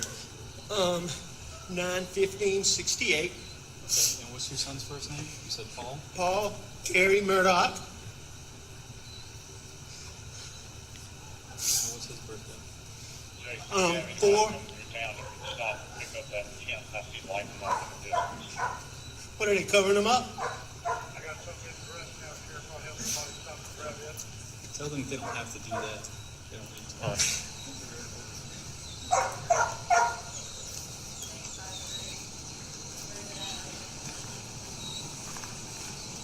Hey, he's asked that if we don't have to disturb anything, not to. We've got a sled on the way.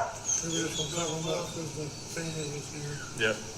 And that's All right, what were you asking fire and rescue to do at that point? Just to try to preserve it the best they could. If they You were didn't asking them, but what were you specifically asking them not to do? cover the bodies if they didn't have to. All right, and what was their response, though? I couldn't make it out. I believe he said we're covering them for family responding. I couldn't make it out.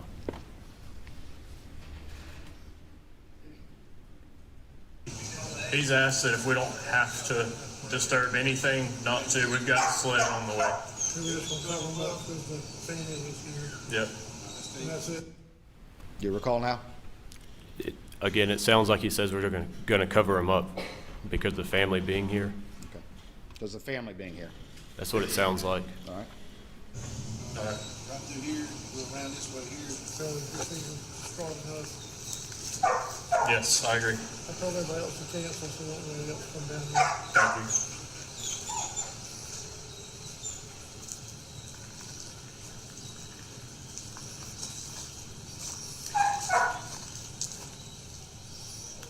Hey, Cody, I need a piece of that tape whenever you get done.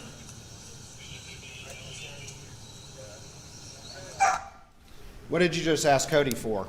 A piece of tape, piece of Who- crime who- scene tape. All right, and who was Cody? Deputy Pruitt, he's the one that you see there with the yellow crime scene tape. And why did you ask Deputy Pruitt for some crime scene tape? I had observed a shell casing on the ground. I wanted to mark it so that it didn't become disturbed. Your general duties as an officer, you observed something and you asked for some tape to mark it, is that correct? Yes, sir. And that's what you were previously describing your role is that correct? Yes, sir. Yeah. If y'all don't mind, just mark them. Do what? Okay. I got a casing right here, so watch your step.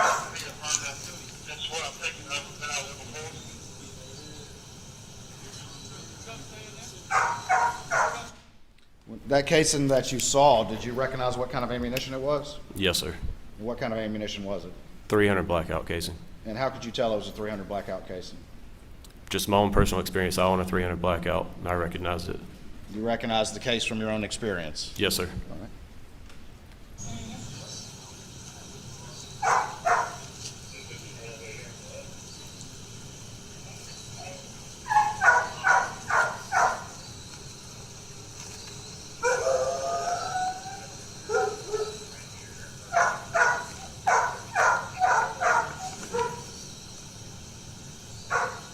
It's 300 blackout.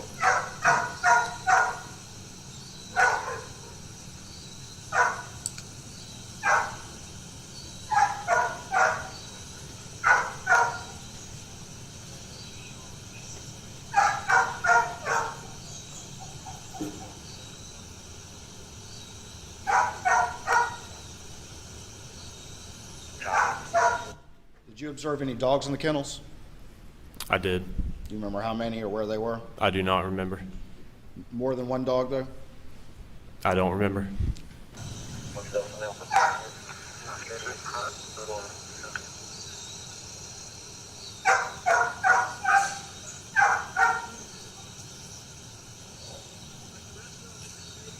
They said they had several casings by her body, but this one will be a little bit harder to find later, so I want to mark it real fast.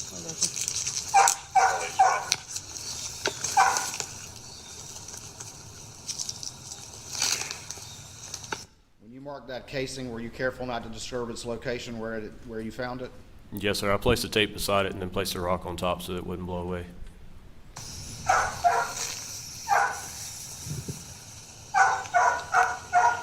Why are there so many shell casings and only one?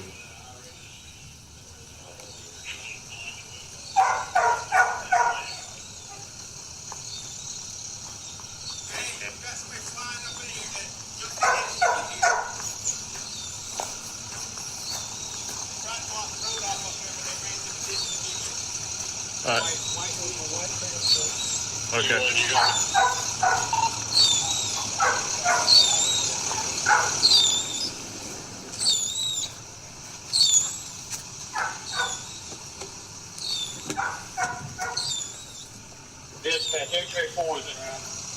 Sorry to do that to everyone. Well, what was that loud noise? It's just my windshield wipers.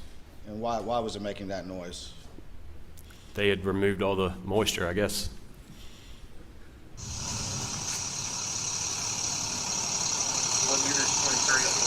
I don't see anybody.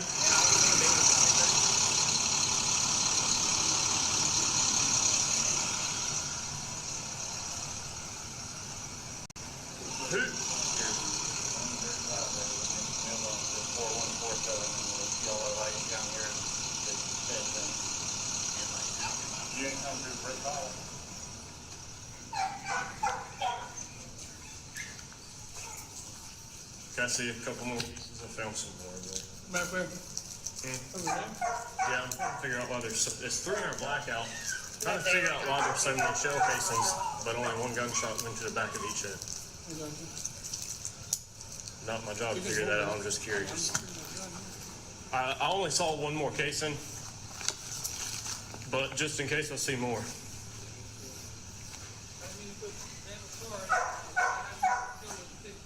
Daniel put his car in there.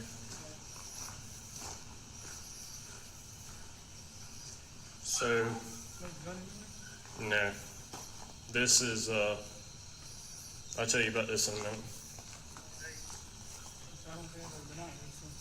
There's one there. There's blood over here.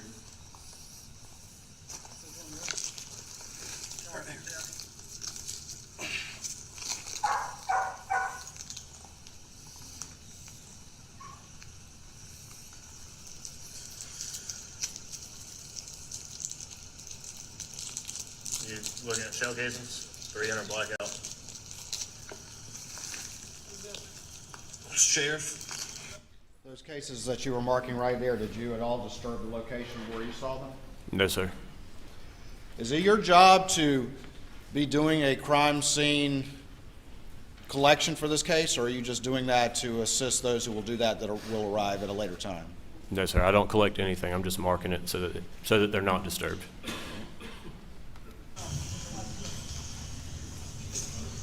Probably.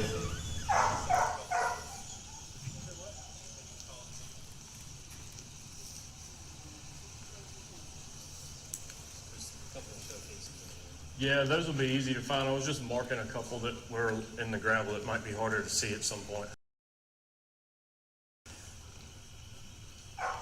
Y'all familiar with this family? I wasn't until he told me. I'll fill you in later.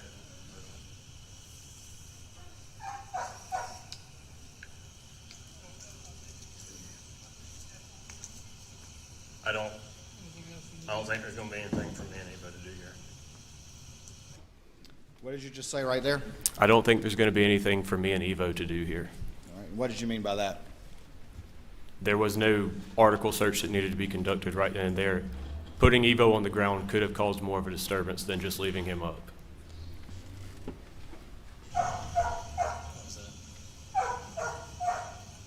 Because that's a, You said for Evo to do? yeah, for me and Evo. Please watch your. Hey, watch this step. Huh?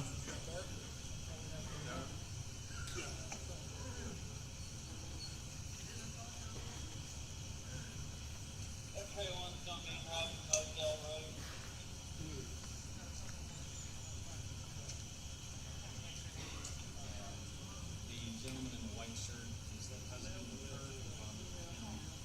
That is Paul Murdaugh. This is his mother. Paul Murdaugh was the guy in the voting accident. All that. Yeah.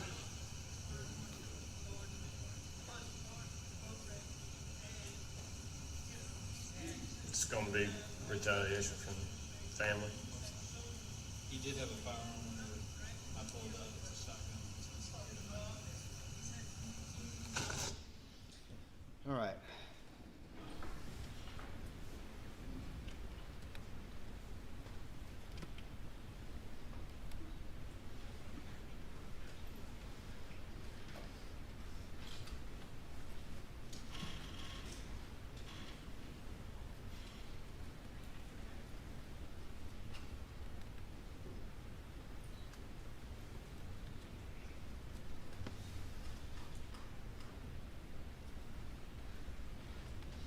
I'm going to now show you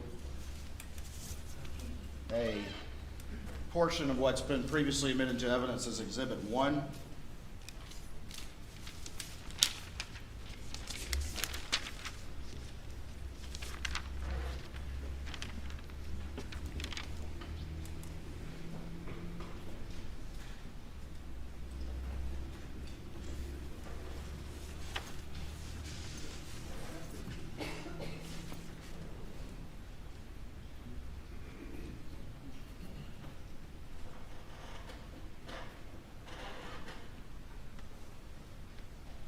And for the record, I'm starting it at 4227.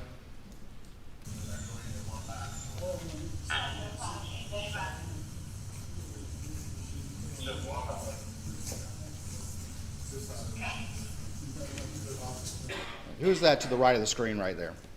That would be me. All right, and what are you about to do? Step inside and assist CID with lifting that sheet. All right, and were you asked to do that? Yes, sir. And who asked you to do that? Captain Chapman. All right, and where's Captain Chapman in this image? In the middle And is he a senior officer to you? at that time. Okay.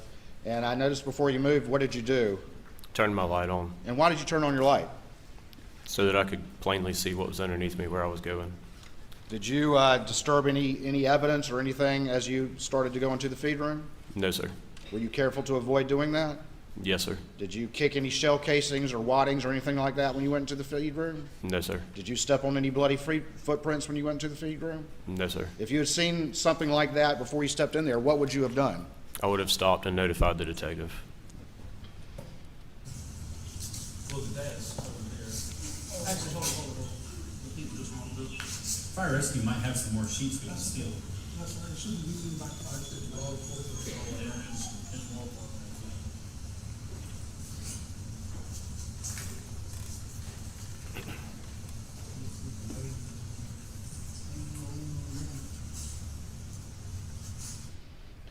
Do you recall what, if anything, was laying on Paul's rear end?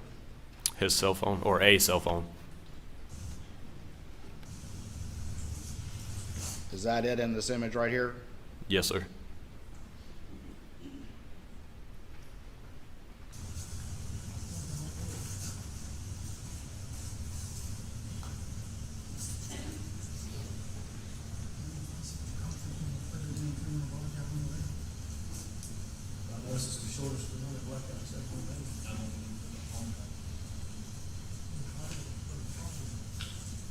I haven't asked the dad about the phone, but dad did say he came over and checked the pulses. Beyond that, I don't know what else he can do.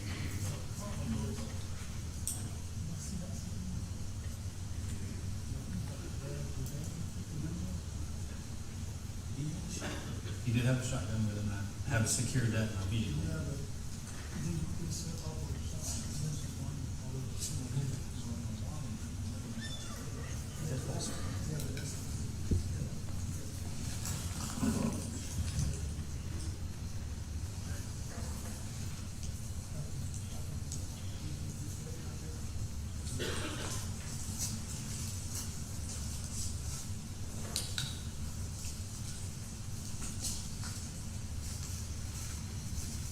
Did you kind of jump out of the feed room just then? Yes, sir. Did you turn on your light before you did so?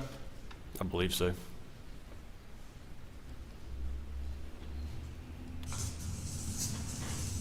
Watch it again.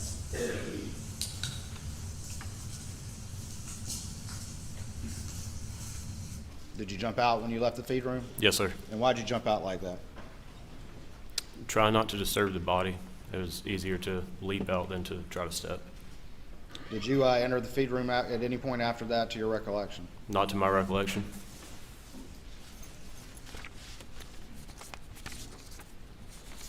I'm going to show you what's been marked as Defense Exhibit Number 1 and see if you recognize this particular image. Yes, sir. And I'll switch inputs, please.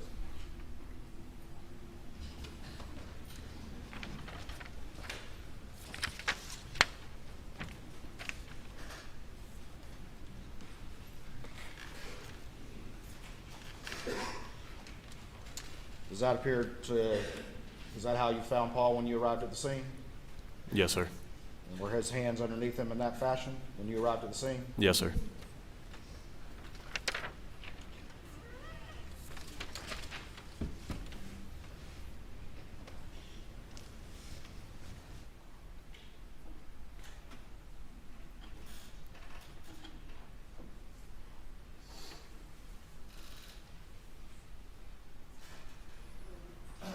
You're all right. Have State's Exhibit 7, I believe, without objection. Without alternate evidence. Without objection. Let me show you what's been marked as Exhibit 7 and see if you recognize that image. Yes, sir. And what is that? It's a still image of video of my body-worn camera. Is that a still image of when the defendant said, "How you doing?" when we walked up? Yes, sir.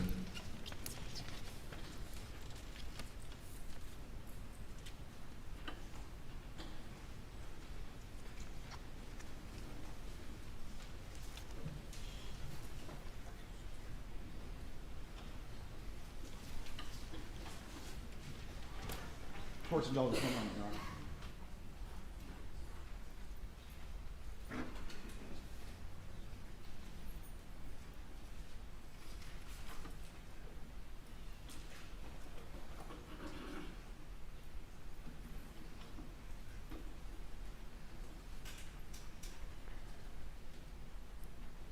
Nothing further from this witness at this time, Your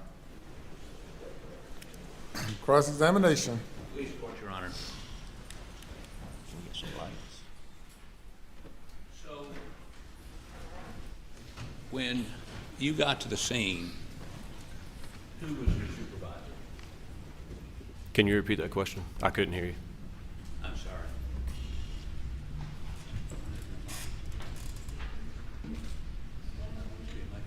But that's okay. I'll speak a little bit louder. When you got to the scene, who was your supervisor? Sergeant Green. Sergeant Green. And I believe Sergeant Green was instructing you all to put some yellow tape up. You did some of that? No, sir. You didn't do any of that? Deputy Okay. Pruitt, yes, but I didn't know. What was Sergeant Green? What was his instructions to you? What were you there to do? Number one, let me withdraw that question. Were you there to apprehend somebody? Not at the time, no, sir. I was just there to assist where needed. Assist doing what? Whatever was needed of me. Were you all attempting to determine what happened? We there as initial responders were there to secure the scene. Okay, secure the scene. And secure the scene for further processing by SLED? By our investigators, I learned later on that SLED was responding as well. So let me, by way of example, you went down to where Paul's body was. It was covered with a sheet. You see that on the video, correct? Not when I initially responded, but yes, sir. No, but the video we just saw. Yes, sir. And why were you all, what was the road? Was there a purpose of going down there and pulling the sheet back, looking around it? I believe they were looking for another weapon. What kind of weapon? I believe they were looking for a 300 blackout. But, we saw in the picture, you look at Paul's body, there's no 300 blackout laying next to him, correct? No, sir. I'm correct. Yes, you are correct. No, there was no 300 blackout laying beside him. Okay, so you say you're down there looking for another weapon. Where were you looking for another weapon? I wasn't, sir. I was assisting lifting the sheet for detectives. And you concede you stepped into the feed room. Yes, sir. And based on the way Paul was laying, and of course you did have a flashlight and you were looking, trying not to step on anything. Did you have anything to insulate your feet? And in some jurisdictions they have little baggy things to put over their feet to make sure they don't contaminate the scene. Did you have those on? No, sir. And did you, when you stepped in, you got a flashlight, what you were looking at with the visible eye, you're determining you weren't disturbing the scene, correct? That's correct. You made an effort not to. Yes, sir. You don't know whether you did or you didn't. To my knowledge, I did not. But you can't say that you didn't. To your knowledge. Can you repeat that? To your knowledge, you didn't. To my knowledge, I did not disturb anything. Okay. But you would concede there's microscopic evidence sometimes of crime scenes, correct? Yes, sir. That's possible. And you didn't have a microscope. No, sir. But like the SWED crime team would look very closely, would they not? They would not. As far as I could tell, you were looking basically 3 or 4 feet away from the floor, right? Yes, sir. Okay. So what you can see with the naked eye at night with a flashlight from 3 or 4 feet is what you base your opinion you didn't disturb anything. That's correct. Now, and you don't know why they were looking for another weapon, but you don't know what other weapon, you don't know where that weapon might have been, and again, multiple deputies had seen Paul's body before he was covered with a sheet, right? Myself, Sergeant Green did. Okay. Were y'all, in your presence, any of the other officers with you there that night, did any of them discuss this as a possible murder-suicide? It's possible. It's not to my recollection. Okay. Now, when you were going out and we saw you mark a shell casing, was that in the grass or on the dirt road? I believe the first one was in gravel. In the gravel, I'm sorry. Yes, sir. Okay, but you found others, right? Yes, sir. And to do that, you had to walk around in the grass? Yes, sir. Okay. And again, you've got a flashlight, you're looking, and you don't know what was in the grass that you may have disturbed around those shell casings? No, sir. You don't know? No, sir. You may have disturbed something. It's possible. And I guess what I'm trying to ask is, why then were you trying to look for shell casings? Why couldn't you wait till the next morning? Why why was this urgency? I mean, was somebody getting away, or, I mean, I don't quite understand why. I can't answer that. I don't know. I didn't know if somebody was getting away or not. Did somebody instruct you to go find shell casings? No, sir. You just did it on your own initiative? Yes, sir. And you concede that you may have disturbed or destroyed evidence in that process? Microscopic or something I didn't see. Well, microscopic, something down in the grass. I mean, you're walking on grass, right? Not a, Yes, not sir. a smooth surface like in the shed, in the feed room, but it's grass at night, correct? Yes, sir. And I guess what I'm trying to wonder is what y'all were doing. Were you trying to solve a crime? Were you trying to just index everything was there? And when did you find out sled was coming? So we're trying to mark everything there. As you can tell, there were multiple units going back and forth, fire rescue as well as sheriff's office. We try to mark it so that it brings awareness to them and it doesn't become disturbed. I'm sorry, I can't understand you. I can't hear you. There were multiple units on scene, Right. sheriff's office as well as fire rescue. Right. The reason that I saw urgency to mark those shell casings is so that it brings awareness to those of us that were walking around and they don't become disturbed. Well, that brings up the question, should you have been walking around? What if you got two dead people, whoever the perpetrator was, at that point y'all hadn't identified, had you? No, sir. Okay, so the perpetrator may be in the woods across the street as far as you know at that point, right? Could have been anywhere. Right. So you're not trying to solve a crime, you're processing a scene? I'm not processing anything.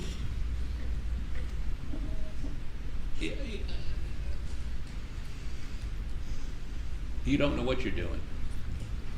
I just told you what I was doing, sir. You're marking pieces of evidence. Yes, sir. And the urgency to do that was so that no one else would walk over them Yes, sir. while you're walking around them. Around. Yes, sir. Well, you don't know whether you actually stepped on one or not, do you? I was very careful not to. Okay.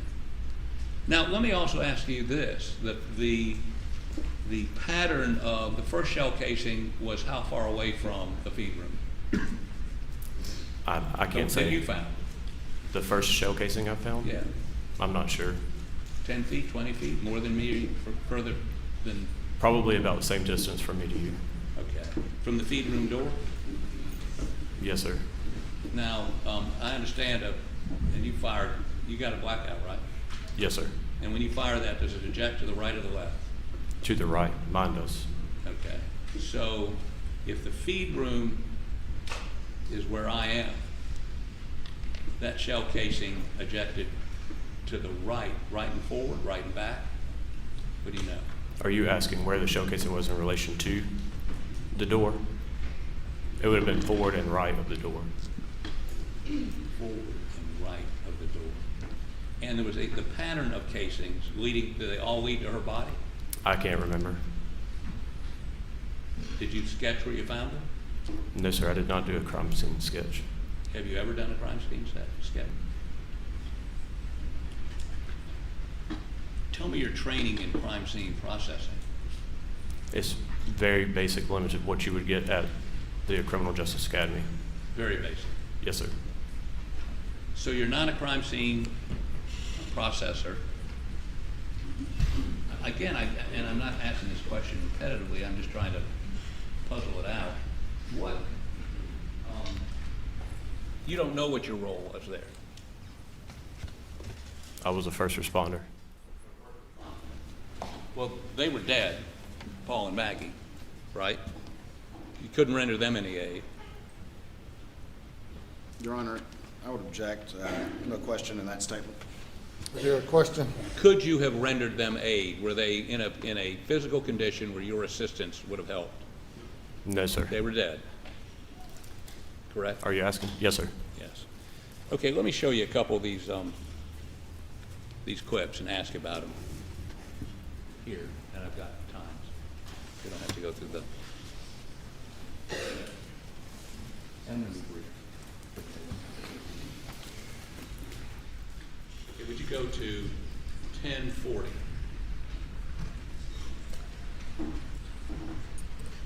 How does that ring? Yes.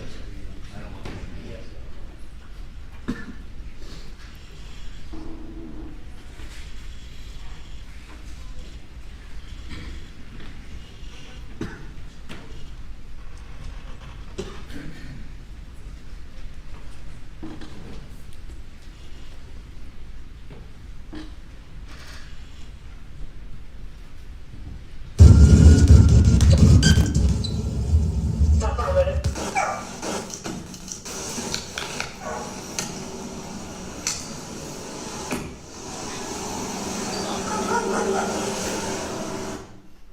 Okay, this is you walking, and these are the dog pens over here to the left, correct? Yes, sir. And right in front of that, one of the dog pens, is a hose that is neatly coiled around a hose, something holding the hose, right? That's what it looks like. Okay, go ahead.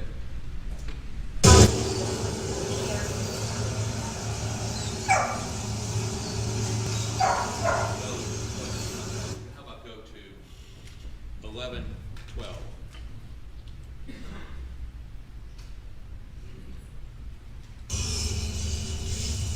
How you doing? What's up? Okay, now, Mr. Waters asked you about this just a moment ago when he said, how you doing when somebody walked up. You would concede to me that but for that one quip, he appears to be distraught over the death of his wife and son? He appeared visibly upset. Yes, okay, other than this, how you doing sort of thing, right? Correct. Okay, also, we see him in a t-shirt and a pair of shorts, correct? Yes, sir. I've looked at your report, I've looked at everybody that encountered him that night. No report indicates any blood visible on him. You would agree with that? I didn't observe any. What? I did not observe any. Okay. It's a white shirt. Yes, sir. If you noted blood on him, you would have put that in your notes or reported that to somebody, right? Yes, sir. Okay.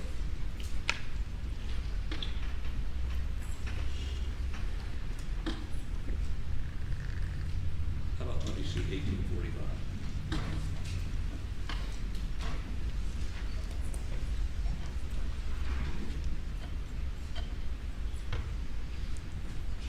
Hold up, it's a shotgun, Christmas holiday.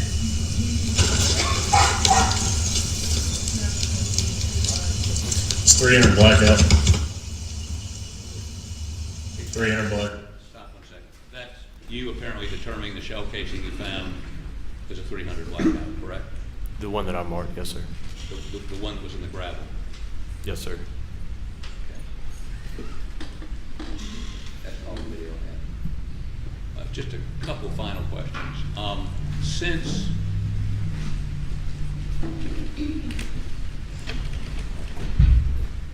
right, I have no further questions. Redirect. Very briefly, Your Honor.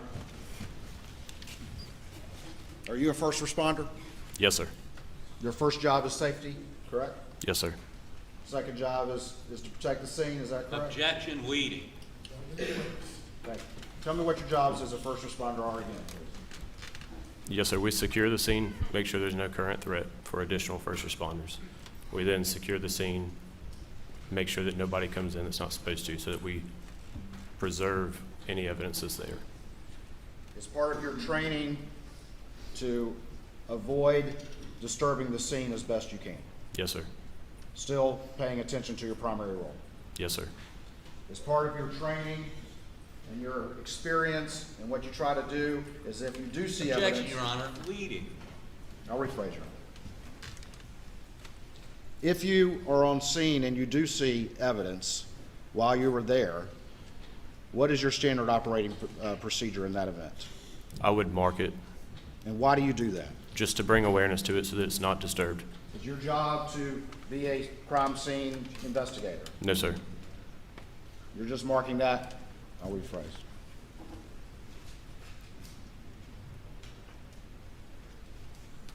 You were asked earlier about apprehending any suspects. Was Mr. Murdaugh ever in custody? No, sir, not to my recollection. To your observation, was he allowed to move freely?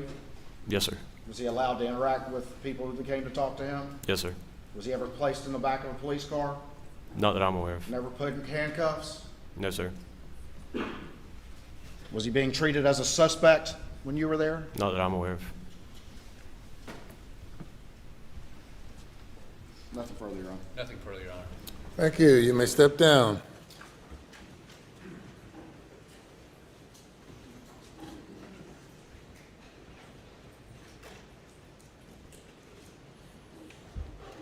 Put the lights back up.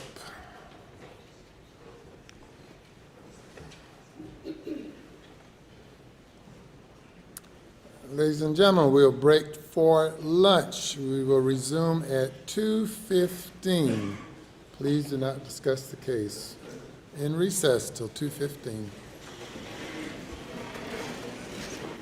And a lunch break until later this afternoon, a break of approximately an hour and 20 minutes. JB here with you live, folks, on WFLA Now. I do have a programming note to pass along to you, very important regarding our coverage of the Alex Murdaugh trial. But let's first get to some of your reaction to the state's first two witnesses, both members of the Carlton County Sheriff's Office and first responders that night to the scene. We have heard a lot about tire tracks. We have heard a lot about Alex Murdaugh's reaction when he was at the scene, the preservation of the murder scene, the different roles that individual first responders had upon getting there to the dog kennel area that night.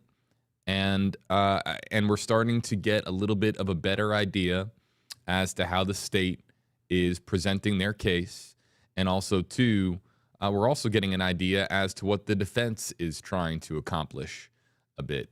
Some odd camera work, I have to say, as well. You might have noticed some color shifting going on over the course of the feed. That is what we referred to as in video work as white balancing. There were some white balancing issues, and I think it had to do with the natural light coming into the courtroom, kind of throwing off.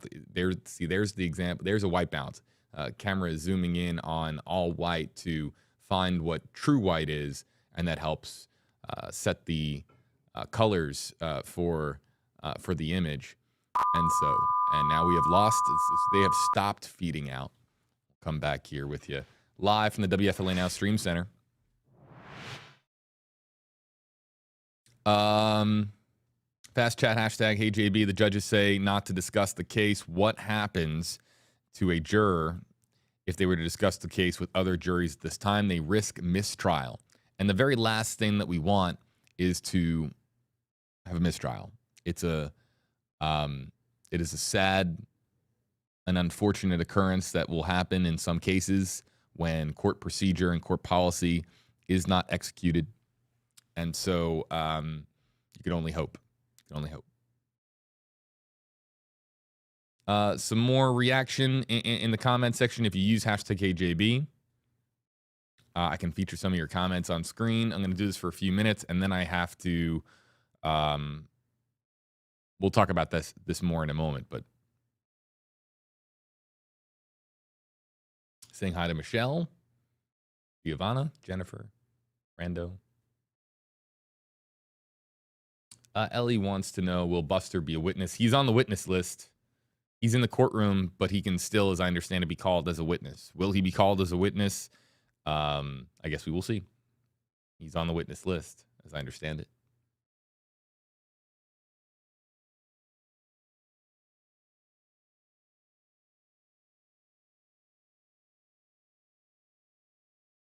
Edward Ruff, are the body cam vids available to us? Not in this trial as a result of course, the graphic nature of that body camera video.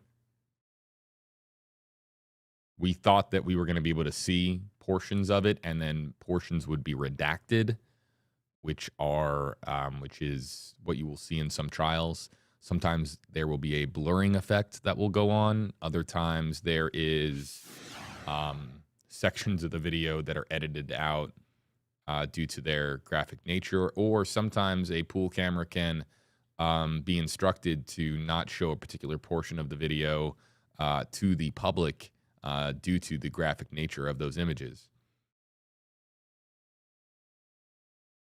Yeah, Clayton, this is a good question. I didn't hear what the lunch procedures are, but usually most courts will provide lunch.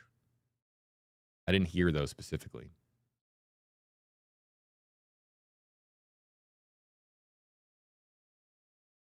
What was why the discrepancy about the rain or hose? Was that important? As I understand it, the source of the water that was on the ground This is all about the preservation of the crime scene and the integrity of the crime scene, as I understand it, and how much, the origin of some of the water that was discovered at the crime scene is perhaps going to become, its importance is going to become more clear as the trial plays out.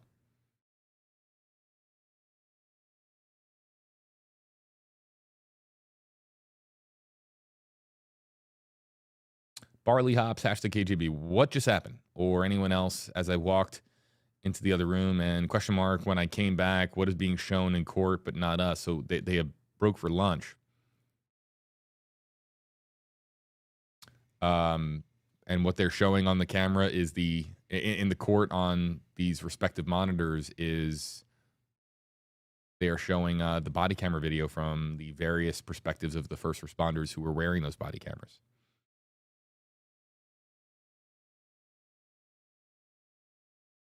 That's a good question, Clayton. After a witness is called up on the stand, are they allowed to leave, or do they have to be present for the whole trial? They're in most cases, they're usually given instruction for when they are needed. Sometimes you will see witnesses. It's more common for a witness to know when they are going to be called upon. It was really interesting. This is an interesting thing too. Before I forget, and I'm glad that we were talking about this, there was that awkward moment. Did you guys catch that one awkward moment with Harpootlian? He said that he was trying to get a hold of Sergeant. This is before his line of questioning during cross-examination.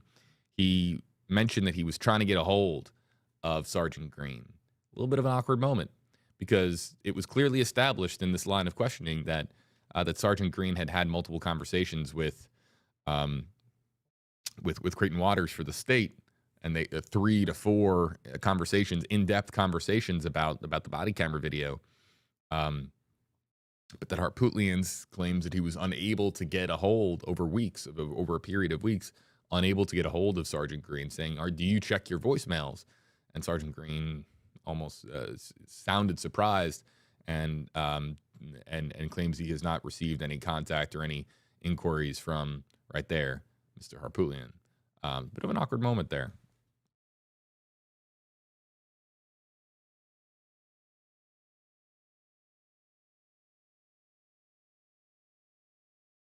Hashtag KJB, it seems like the defense is going for a tamper, what it seems like so far. It could very well be. They have been focusing during cross-examination quite a bit on the integrity of the crime scene. And look, crime scenes, preservation of crime scenes are extremely important. But sometimes there are some factors that come into play that are unavoidable. For instance, if there are 2 bodies laying on the ground at a crime scene, it is only natural, of course, for a first responder to rush to the aid of those 2 people and to render aid, and to examine if their lives can be saved, if they're suffering injuries, if it's a serious injury, and try to render aid if possible. And for example, if a first responder, the first person on the scene, rushes over to a person who is laying on the ground, appears to be seriously or potentially fatally injured, there is, of course, even just their steps could be contaminating evidence. Some instances of the integrity of a crime scene, as far as that initial response, it's unavoidable to sometimes affect the crime scene when you're dealing with an emergency response. So how the integrity of the crime scene was maintained might become a central theme over the course of this trial. But they noted even the officer's vehicle going down that dirt road and potentially going over the tracks of another vehicle, that's those tire tracks are, in and out, and the tire tracks that were there on the dirt road before the law enforcement vehicle went could potentially be evidence. But when there's just a singular road to get into that section of the property, there's, of course, there's really no way around it for a first responder to not go over those tire tracks, especially when their number one priority at the time is to get to the scene as quickly as possible to potentially render aid to the victims at the crime scene.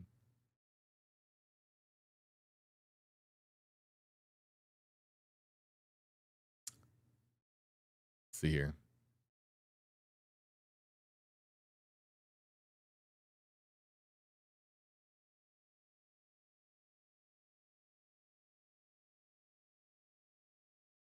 Fiona says, #KJB was a big crime scene. It's impossible to preserve the whole area. First responders are taught about crime scene preservation. It's a big part of law enforcement. But like I said, it sometimes initial contamination of a crime scene is unavoidable due to just the initial response and the emergency at hand.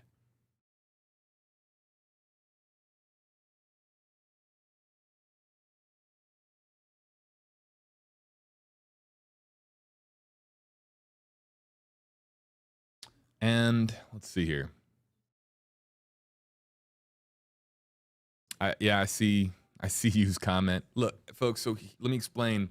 Assigned elsewhere as far as the stories that we cover. I am looking forward to, of course, doing many more live streams on the Alex Murdaugh case.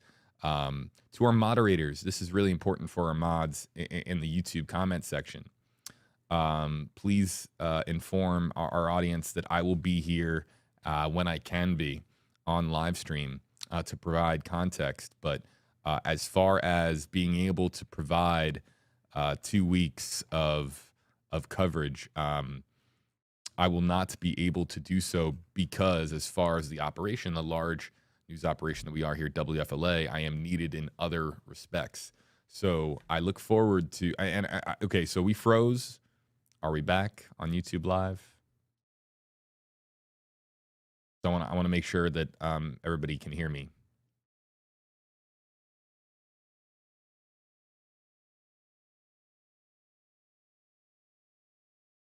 So great. Okay, so I'm seeing that we're all good now. So let me explain one more time really briefly. The WFLA news operation, of course, I'm needed in a lot of different areas, and I am needed later on today in a different department. I will not be able to live stream on this story for the remainder of today. Unfortunately, that does not mean I will not be paying attention to it. A lot of the afternoon, I will continuously use my earpiece to be listening in, paying attention to this trial so that I am best equipped to cover it when we do more live streams as necessary. And my involvement as far as streaming this case and being here on the microphone will be going forward now on a day-by-day basis. So unfortunately, I will not be able to be with you every step of the way of this trial. I'm needed elsewhere at WFLA. I look forward, of course, to doing many more live streams, and I look forward to bringing on guests and experts, especially I think a big moment in this case will be when the state is done presenting their case. And then, of course, when of course, we have heard all the evidence, all the testimony, and then when the jury is sent to deliberations. And look, this is all expected to unfold over the next 2 weeks, and there will be more streaming coverage involving myself. People who are asking, will there be somebody else on the microphone? Unfortunately, no, I'm the only one assigned to this story, even in the capacity that we are streaming it now. So it will be still live streamed when we can, of course, here at WFLA. And we'll continue live streaming this today on this channel. However, I will not be on the microphone for the duration of today is what I can say for certain. I really appreciate everybody joining. And they will be back back from lunch at 2:15, so in about an hour and 7 or 8 minutes from now. And of course, you can continue to watch streaming coverage. I'll leave the YouTube Live up to our moderators. Thank you so much for what you do. Really appreciate it. You guys can continue talking about the case amongst yourselves here in the chat. And I'll be trying to pop in over the course of the trial as I can. But I will be, of course, my availability will be limited over the next couple of weeks. But I look forward to more live streams with guests and more. Thanks so much, folks. And again, we are about an hour away from trial coverage resuming from South Carolina.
Please be seated.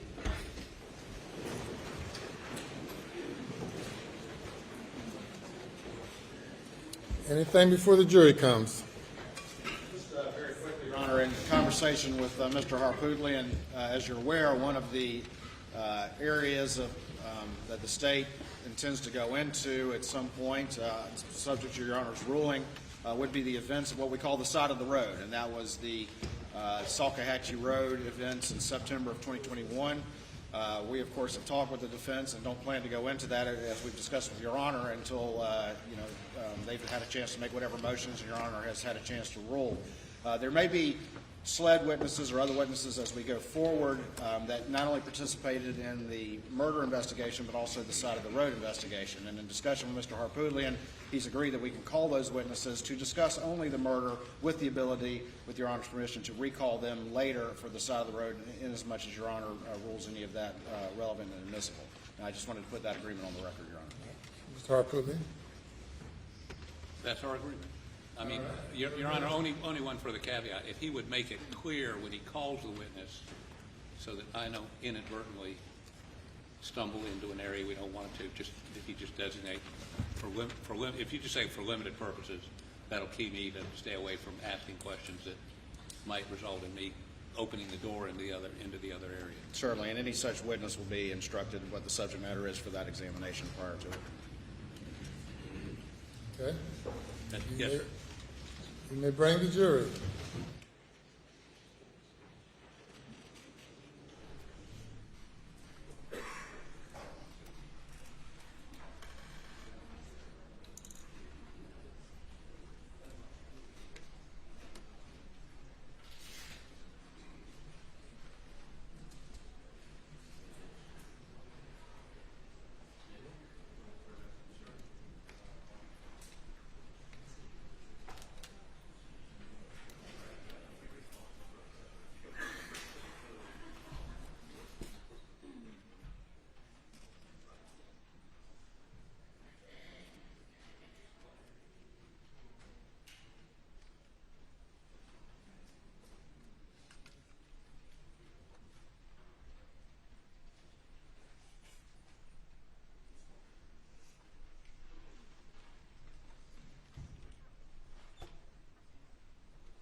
All right, thank you. Your next witness. Tanish Bryson Smith.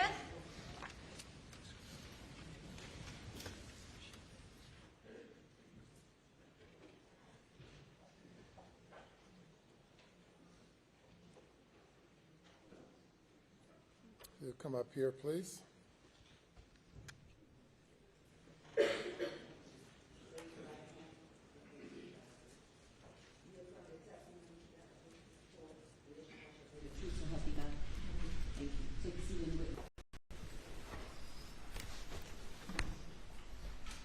First name Tanish, last name Bryson Smith, Bryson hyphen Smith. Good afternoon, Ms. Bryson Smith. Good afternoon. Could you tell the jury where you work?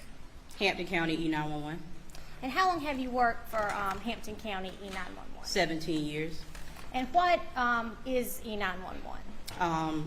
Emergency Services Dispatch Center. And what do you do there? Currently, I am in a director position, just stated in December.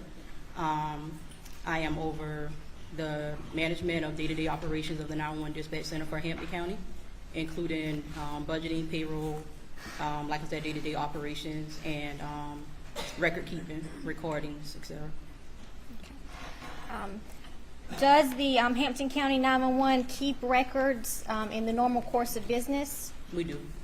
And what kind of recordings are these? We have audio recordings from 911 phone calls, administrative line phone calls, as well as radio recordings from our radios from the field. Are all 911 calls recorded? They are. And how are these calls stored? They're stored on our NextLog data recording systems, How long are they stored for? as long as we need them. And who has access to those records? I do. Does anybody else? No, ma'am. Just you? Yes, ma'am. Okay. And how do you access the records? There is a database in my office that I have to log into to access any recordings that is requested. All right. Sometimes do calls from another county, such as Colleton County, come into Hampton County? They do. And why does that happen? Cell phones pick up on the nearest PSAP based upon the location of that cell phone at the time of call. PSAP meaning Public Safety Answering System. Okay. And why does it pick up on that on the location and send it to Hampton as opposed to Colleton? Due to the geographical location of a phone call or a phone when that call is made, that cell phone picks up at that tower, and the tower, wherever the nearest PSAP is where that cell phone will be routed to. And what do you do when you in Hampton County receive a call from Colleton that's supposed to be going to Colleton County? We transfer that call out to Colleton County. Okay. All right. Back on June 7th of 2021, did you receive a call from Alec Murdaugh? We did. And that call came into Hampton County, is that correct? That's correct. And what did happen to that call when it came in? Once it was determined that the call was the location of the emergency was Colleton County, we transferred that call out to Colleton County. And you determined the Colleton County location how? Based upon the numerics and the address that was given, once we plug that information into our system, it populates in Colleton County.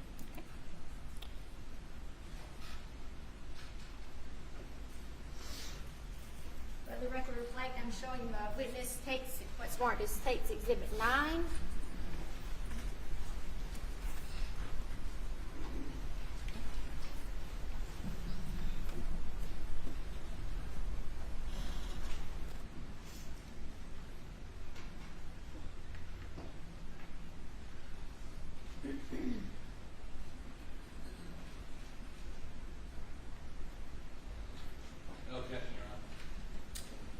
State's Exhibit 9 is admitted without objection.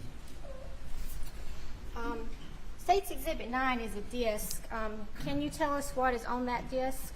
The initial 911 call that came in on the night in question. And how do you know that call is on that disc? I was able to listen to it, and I dated it and initialed on the 23rd of January. Your Honor, at this time the state would move Exhibit 9 into evidence. Already been admitted without objection. Thank you, Your Honor.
Murdaugh on the line, caller from 4147 Moselle Road. He's advising that his wife and child was shot. Mr. Murdaugh, go ahead and talk to caller, please. It's 4147 Moselle Road. I've been up to it now. It's bad.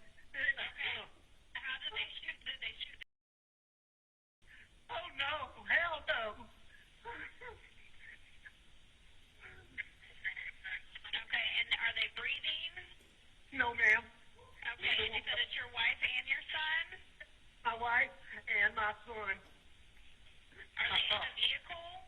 No, ma'am, they're on the ground out at my kennel.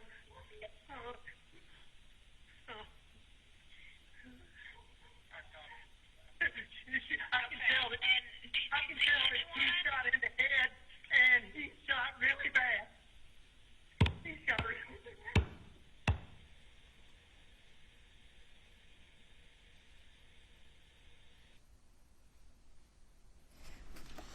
The state has no further questions for this witness.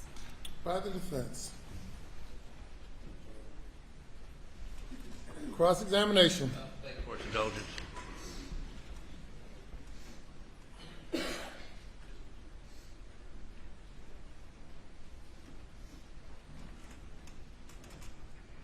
Just a couple of questions, Your Honor. So explain to me how this works. A call came into you in what county? Hampton County. Hampton County. Correct. And how, when you dial 911, how does it determine what county to send it to? When you dial 911, the cell phone company picks up that it's a 911 call being placed. They hit the nearest cell phone tower, and based upon the location of that cell phone tower, is routed to the nearest PSAP, or Public Safety Answering System. Okay, so the nearest cell phone tower to Moselle would Was be? Walterboro Highway Tower. Okay, okay. And you're from Hampton? I am. That's not you on the phone, is it? No, sir. Okay. Do you know the Murdaughs, or do you know Alec Murdaugh and his family? Not too much, yes. I mean, a little bit, but. Okay. Thank you. Anything further? You may step down. Thank you.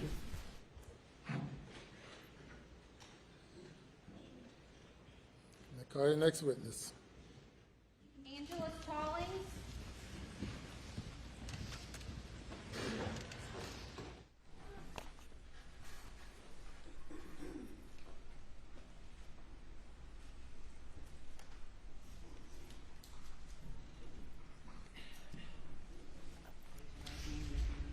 You affirm the testimony about to give the court shall be the truth, so help you God. Yes, ma'am. Thank you. Take a seat. State your name again for the record. Spell your last name.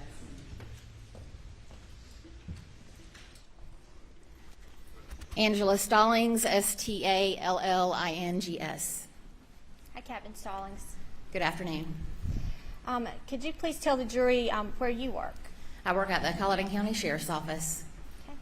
And how long have you worked there? I have approximately 15 years with the Sheriff's Office. What are some of your duties and responsibilities at the Sheriff's Office? I am the Administrative Services Captain. I oversee the 911 Center. I'm over our Civil Process Division, Court Security, our School Resource Officers, our Sex Offender Registry Division, training, supply, and the hiring process, and records. You have quite a lot of duties there. Yes, ma'am. In the course of your duties, do you keep records of 911 calls? We do. Can you explain to the jury what happens when a 911 call comes into Colleton County? Yes, ma'am. So when a call comes into Colleton County, it hits our recorder system. As soon as the call connects to the recorder and starts ringing, our recorder automatically starts recording automatically. It starts recording before we even answer the phone. And is a recording of all 911 calls that come into Colleton County Center kept? Yes, ma'am, they are. And how are those records kept? They're kept on our server that is the Carolina recording software system that we use. Who has access to those records? Myself and one other employee.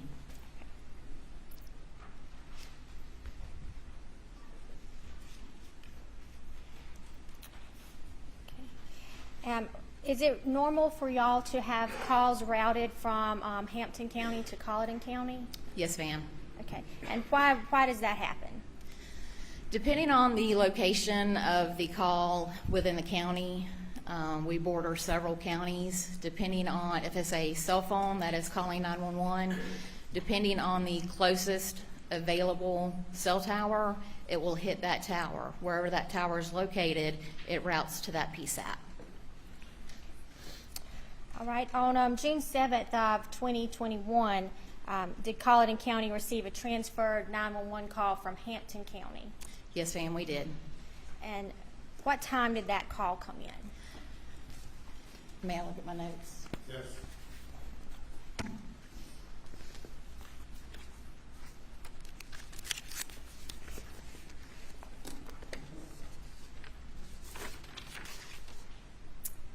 That call came in at 22:07:09, which is 10:07:09 p.m. And the notes you're referencing up there, is that some kind of report that's generated when the call comes in, or what are you looking at? Yes, ma'am. This is a report that's generated through our recorder software. Okay. So you received a call from 10:07 p.m. Yes, ma'am. Who was that call from? Hampton County. Okay. And who was the caller? The caller was Alex Murdaugh.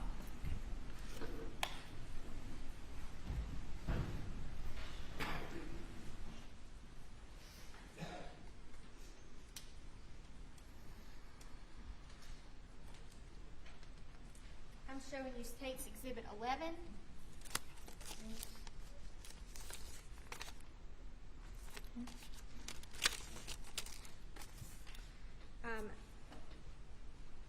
Do you recognize State's Exhibit 11? Yes, ma'am, I do. What is it? It is a disc of the 911 call. And how do you know that? It has my initials and date that I reviewed it. And this is a true and accurate depiction of the 911 call made by Alex Murdaugh. Yes, ma'am, it is. Your Honor, at this time I'd move State's Exhibit 11 into evidence. Submitted without objection. Thank you, Your Honor.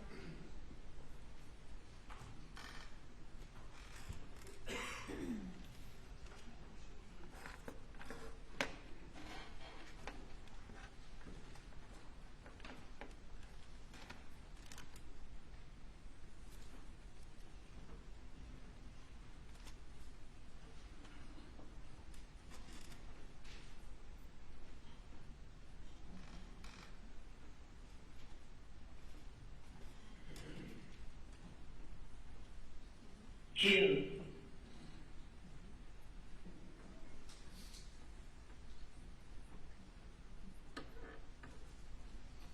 June 7th, 2021, 22 hours, 7 minutes, 9 seconds.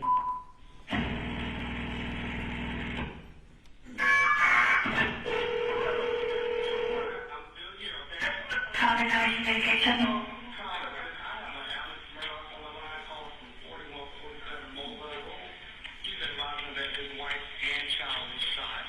Okay, and sir, give me the address again. It's 4147 Moselle Road. I've been up to it now. It's fast. Okay. How did they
really, no ma'am.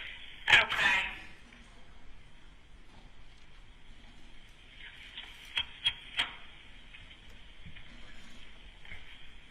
Look, I know you're upset, Mr. Murdaugh, but I don't want you to get a gun and have a gun out whenever my officers get there, okay? I will not do that. He's been being threatened by my son out of both sets. He's been being threatened for months and months and months. He's been hit several times and he should finally do you know who was threatening your son? It's too many people. Oh, son.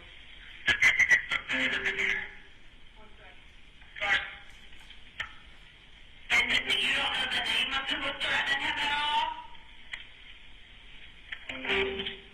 My son knows. My son knows. Your son knows who was threatening him? I have another son now. Okay.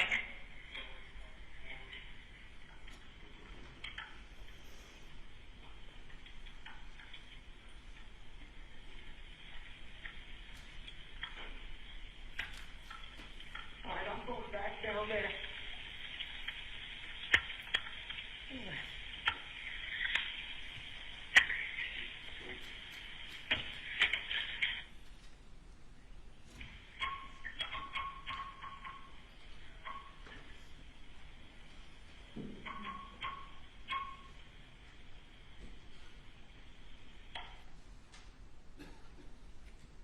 And Captain Stallings, there's a break between parts in this call. Why is that?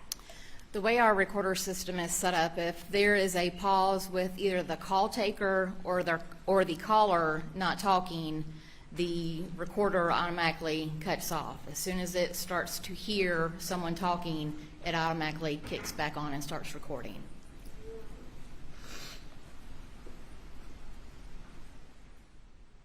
June 7th, 2021, 22 hours, 13 minutes, 58 seconds.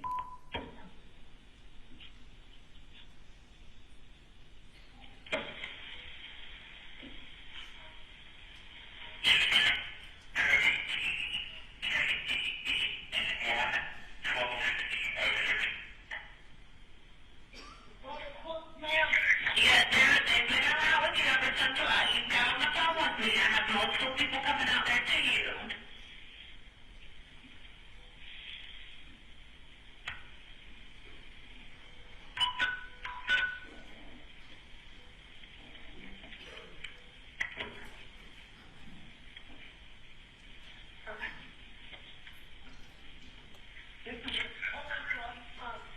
Okay, can you do me a favor, Mr. Murdaugh, and turn on the flashes on your car so that way they can see where the kennels are? Okay.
Thank you, Captain Stallings. The state has no further questions. Yes, ma'am. All right, thank you. You may step down.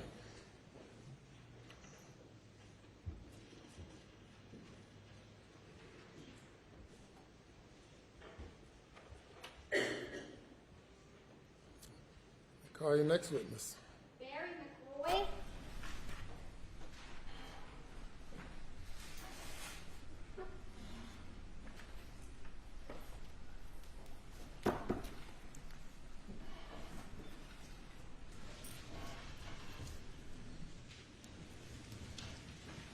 Hello. Raise your right hand, left hand on the Bible.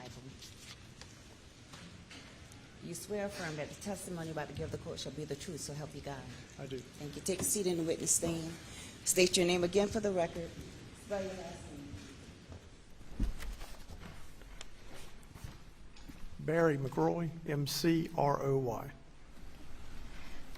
Chief McRoy, could you please tell the jurors where you work? Work for Colleton County Fire and Rescue. And what is your position? I'm the fire chief. The fire chief of Colleton County Fire and Rescue? That is correct. And how long have you worked at Colleton County Fire and Rescue? 29 years. And about how many scenes do you think you have responded to over the years? I have no idea. Many thousand.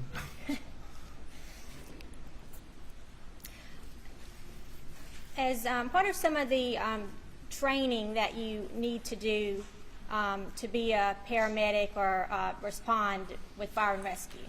Well, that has changed greatly over the years, but presently, to be a paramedic, you have to have been an EMT for, we recommend 2 years, which that's about a 500-hour course, and then you take a paramedic course, which is about 1,500 hours. In Colleton County, we require people to be cross-trained, so they have a 500-hour firefighter course as well. And are you yourself a paramedic? I am. And how long have you been a paramedic? Since 1981. What are would be the normal procedures when responding to a gunshot, to treat gunshot wounds or to a shooting? Well, when you initially respond, the law enforcement that's responsible for that jurisdiction typically clears the scene to make sure that it's safe for the other responders. When we arrive, we want to evaluate the patients to make sure that if they've got some injuries that we can treat, we treat them, and we transport them to the closest trauma center. So if someone has been shot, what would you normally do to initially treat that person? Well, we would control their bleeding, protect their airway, get them transported as quickly as possible. It may involve starting IVs. In Colleton County, we carry blood, so we could administer blood to the patient if they required it. Did you respond to Moselle Road on June 7th of 2021? I did. And tell us about what you did when you got there. I was on my way home from work, and I heard the Sheriff's Department on their radio dispatch units to the address in question, and they advised that there was 2 people shot. Shortly thereafter, they dispatched fire rescue units, and we have a standard protocol of what they send. There were multiple patients, so they dispatched 2 ambulances and put a helicopter on standby, and then a supervisor is also dispatched. We also send the closest fire station, which in that case was the one from Highlandton.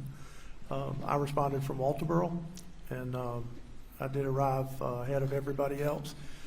Dispatch had told us not to go onto the scene, so I staged about the 3900 block. And a few minutes later, a deputy passed me, and I went in behind the deputy, which was Mr. Green that y'all listened to earlier. And what did you see when you were driving onto the scene? It was really dark. Had a long dirt driveway, and when we arrived, there was some kennels off to the left, and like a big barn with a 3-lane lean-to on the right-hand side.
what's been marked. It states exhibits 51, 49, 24, and 21. I'll just ask you to take a look at these pictures and tell me, are you familiar with those pictures? Yes, ma'am. This does appear to be the accident scene. And these are true and accurate depictions of the crime scene that night. Yes, ma'am.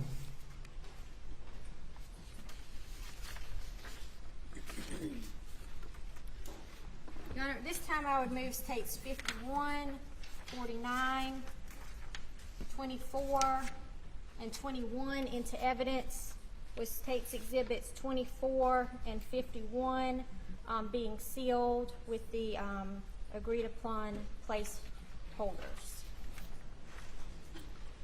No objection. You're admitted without objection.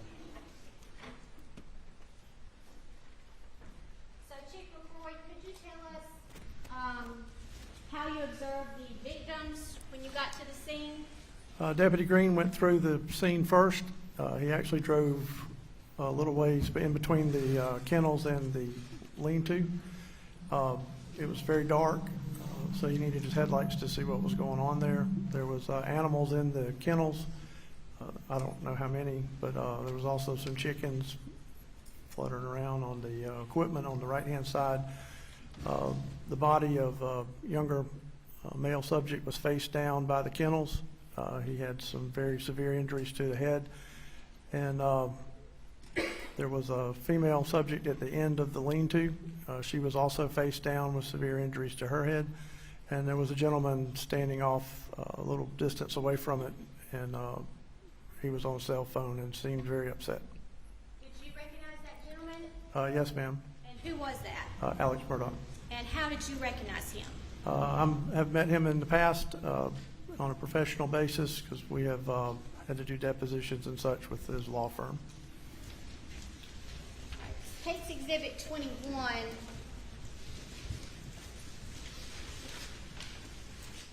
Can you describe what the jury is looking at in this picture?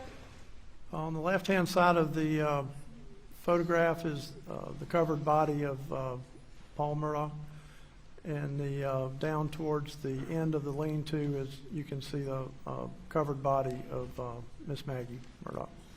And those bodies appear to be covered with pink sheets. Yes, ma'am. Now, were those sheets there when you got there? No, ma'am. We got those off the ambulance and covered up the bodies. And why did you do that? We typically do it to, to shield the bodies from the view of the public. There were a lot of people showing up there. The family was on the scene, and people just really don't need to see that.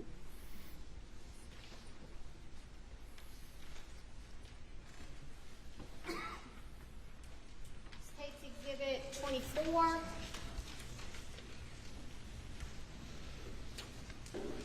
Please describe what the jury's viewing. That is the body of Paul, and he is laying face down at the entrance to, there's like a little utility room at the kennels. He is laying down with, you can see there's substantial damage to his head with a lot of blood around his head and what appeared to be his brain down there around his ankles. And this is how you found Paul. That is correct. Okay.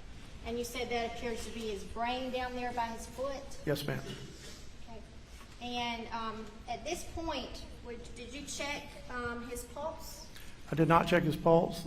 He and his mother both had injuries that we consider incompatible with life. There was a lot of coagulation there where the blood had congealed, and they were not currently bleeding, which would indicate they did not have a heartbeat. And obviously, with his type of injuries, he, is not any way you could sustain his life. And it's Case Exhibit 51. That is Miss Maggie, and she also had severe injuries to her head. You can also see the congealed blood around the bottom where her face is, and she had a hole in her head to where you could actually see inside of her head cavity. Was it necessary to check Mrs. Murdaugh's pulse or perform any life-saving treatment? No, ma'am. And she also had injuries that were not sustainable.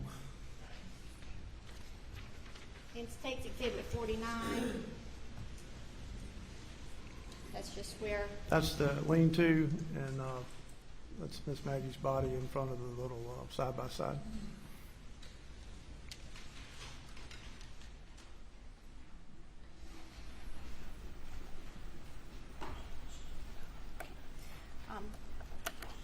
thank you. I have no further questions for this witness at this time.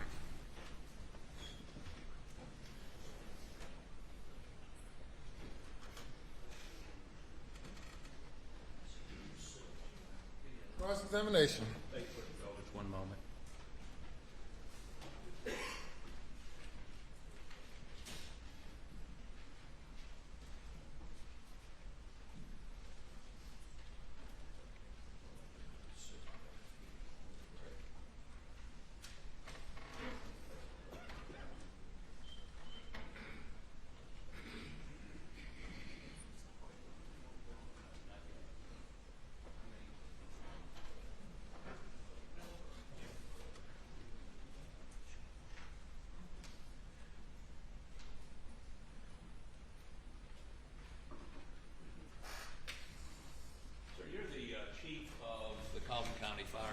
Correct? That is correct. And you, in the past, have had dealings with Alec Murdaugh in a professional capacity with his law firm, correct? That is correct.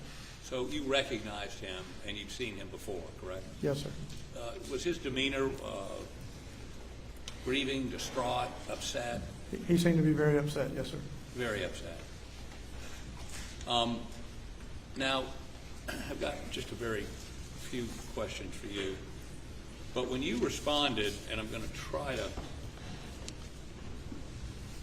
get the picture, I think.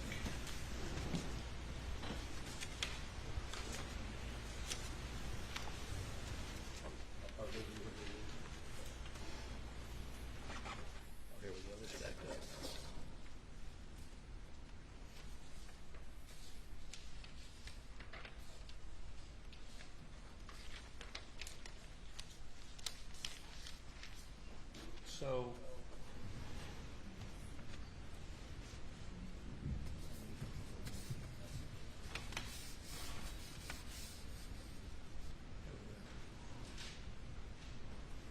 do you recognize this from the night of June 7th?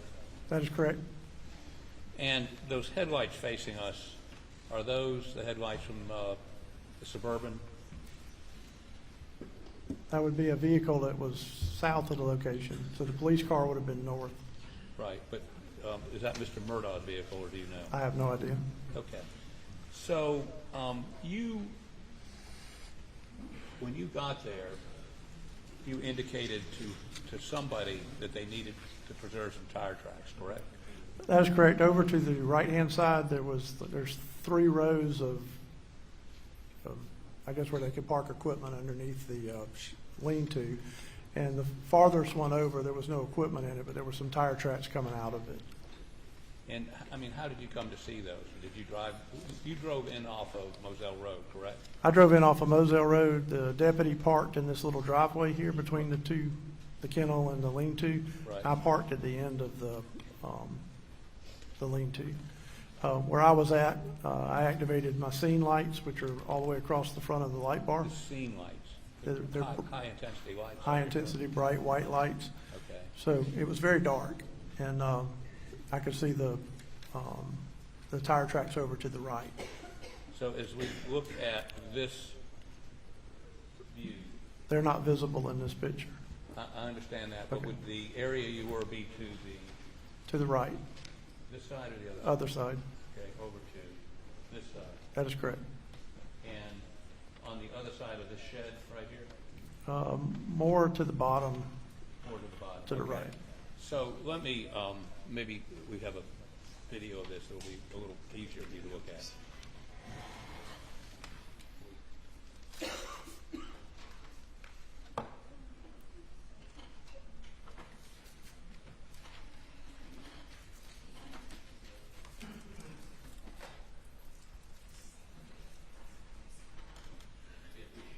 No signal.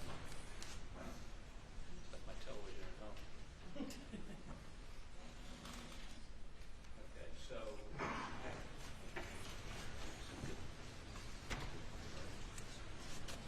So as you look at, stop it 1 second. No, I'll go back the other way. Okay, back it up a little bit.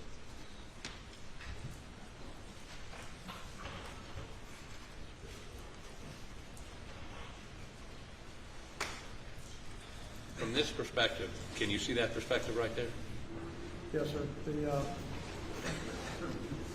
Hold on. If you back up just a little bit, Back it up. right, if you'll stop it Stop. there, Go back. you can Stop. see the workshop on the left. How about do this? How about step down here for us? So we all are singing from the same sheet of music. If you'd stand over that way so these jurors can see. There's a workshop right here, Uh-huh. and there's a row here, Uh-huh. a row here, and a row here. This row is where the tire tracks were. And the crime scene is where? Right here's where Miss Maggie's body is, and that's Paul's body. Okay. And how far is it from where you saw those tire tracks to where their bodies were approximately? 20, 30 feet. 20 or 30 feet. And you saw, now this was gravel, grass, dirt, It's kind of sandy. sandy, but distinct tire tracks. Yes, sir. Like And- one pair of tire tracks. One pair. Okay. And you couldn't tell which direction they were going in, or I mean, Could have been coming in, could have been going out. you're not a tire expert, are you? No, sir. Track. Okay. Go ahead and have a seat. Thank you. So, whose attention did you bring that to? Brought it to the attention of one of the deputies. I don't recall which one Was it Green, Deputy Green? I don't recall. But one of the Colleton County deputies. Yes, sir. And you indicated to him that it needed to be preserved, needed to be roped off, needed what? I showed them to him and told him, I said, hey, there's some tire tracks over there.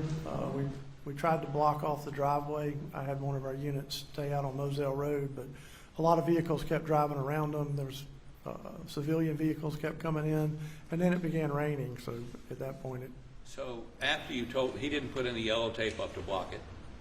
no, sir. They had yellow tape in front of our vehicles where we were parked, but they didn't put any yellow tape down there. And vehicles drove around your vehicle and just drove up and down that road? Yes, sir. Destroying the tire track?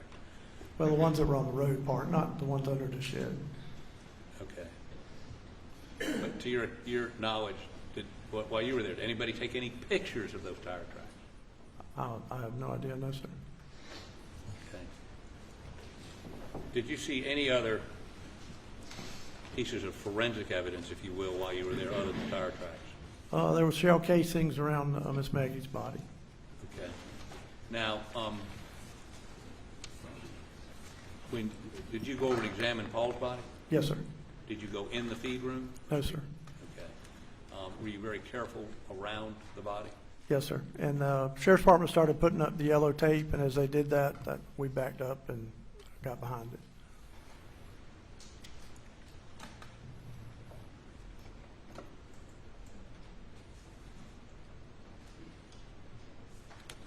Thank you, court's indulgence.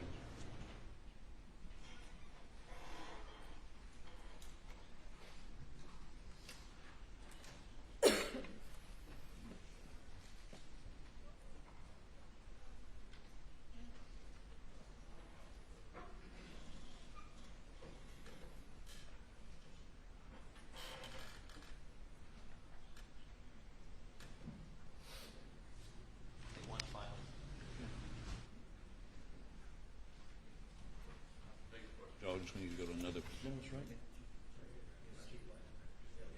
Watch this video, and then I need to ask you a couple questions.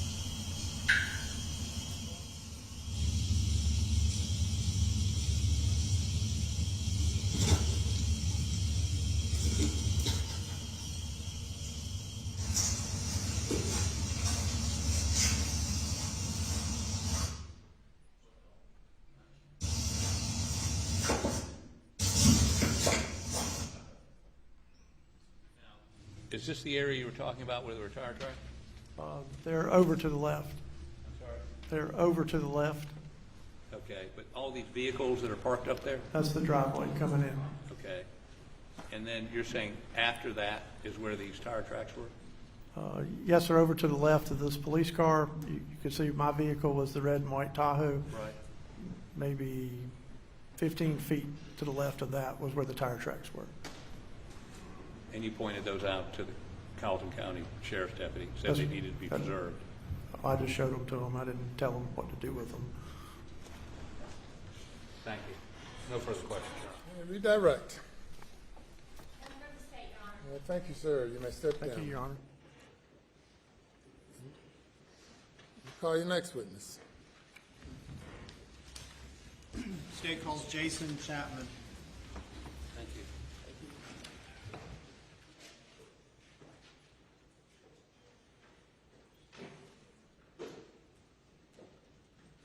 Lights on or they turning up?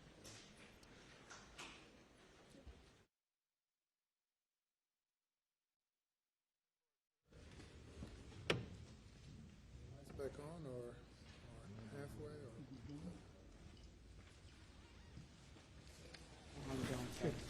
Do you affirm the testimony about the other court shall be the truth, so help you God? I do, ma'am. Thank you. Thank Take a seat in the witness stand. State your name again for the record. Yes, ma'am. Spell your last name.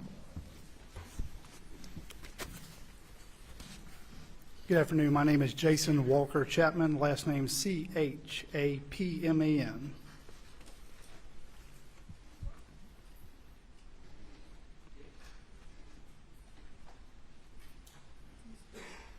Mr. Chapman, Jason, you stated into the record, thank you. Tell us a little bit about yourself. Where'd you grow up, and what education did you obtain? Sure. I'm a native, born in Walterboro. I've lived here most of my life. Graduated from what was Walterboro High School at the time. I attended the College of Charleston and the University of South Carolina, Salkehatchie. Before starting my career in law enforcement, I actually joined the cadet program well before age of 21, then became a reserve deputy, dispatcher, and then a Class 1 officer. And I've now been doing law enforcement. I'm in my 26th year. 26-year career. Would you walk us through how you when you first got into law enforcement and kind of the roles you've taken on and the training you've done in that? Certainly. In '97, I attended a reserve officer class. It was a joint class between the Colleton County Sheriff's Office and the Walterboro Police Department. I had to actually wait until I turned 21 to take the final exam, went down to the academy, took the exam, passed, began working as a reserve. I then got hired as a dispatcher at the Walterboro Police Department, where I worked a short stint as a dispatcher to fill in a hole. And in the spring of '98, I attended the South Carolina Criminal Justice Academy. I graduated later that year. I actually graduated as a distinguished graduate from the academy. Since then, I've been doing law enforcement. I did my first 16 years with the city of Walterboro, and I transferred over to the Sheriff's Office January 1 of 2013, where I have remained since then. My training I've worked through pretty much every division there is in law enforcement, probably with the exception of civil process. I have an extensive background in firearms. I'm a firearms instructor, less than lethal instructor, active shooter instructor. I've had training as a narcotics supervisor. I've been through schools for administration, pretty much everything. What's your current rank with the Sheriff's Department? Currently as captain. And how would you describe your responsibilities presently? So currently I oversee special operations. That includes our investigative division, our tactical team, search and rescue. Have you ever had an opportunity to testify as an expert in a trial? I have. Tell us about that. This past year in 2022, I testified in federal court in Charleston, South Carolina, on a case involving the city of Beaufort, and I was sworn in as a expert witness in general police procedures. I'm going to direct your attention back to the date of June 7, 2021. Are you familiar with that day? Yes, sir. What was your role with the Sheriff's Office back on that date? The same as it is currently. Supervising investigations? That's correct. Now would that include homicides? Yes, sir. All right. Did you have an opportunity, were you dispatched or were you noticed of an incident that occurred on that day? I was. What, I actually heard the call and went in service before I was dispatched, but yes, sir. all right, what did you hear over the radio? Call coming out that a transfer from Hampton County had been received, in which the caller was reporting that his wife and child had been shot. Did you know a location at that point? I was given the location by dispatch, but I was not familiar at the time of the dispatch as to the parties involved. And at that point, did you decide that you were going to go to the scene? I did, sir. What was the dispatch location? I believe it was, I think it's 4142 Moselle Road in Arlington. Were you made aware of who this involved at that I was point? not at the time. Is 4147 Moselle Road within the limits of Colleton County? It is, sir.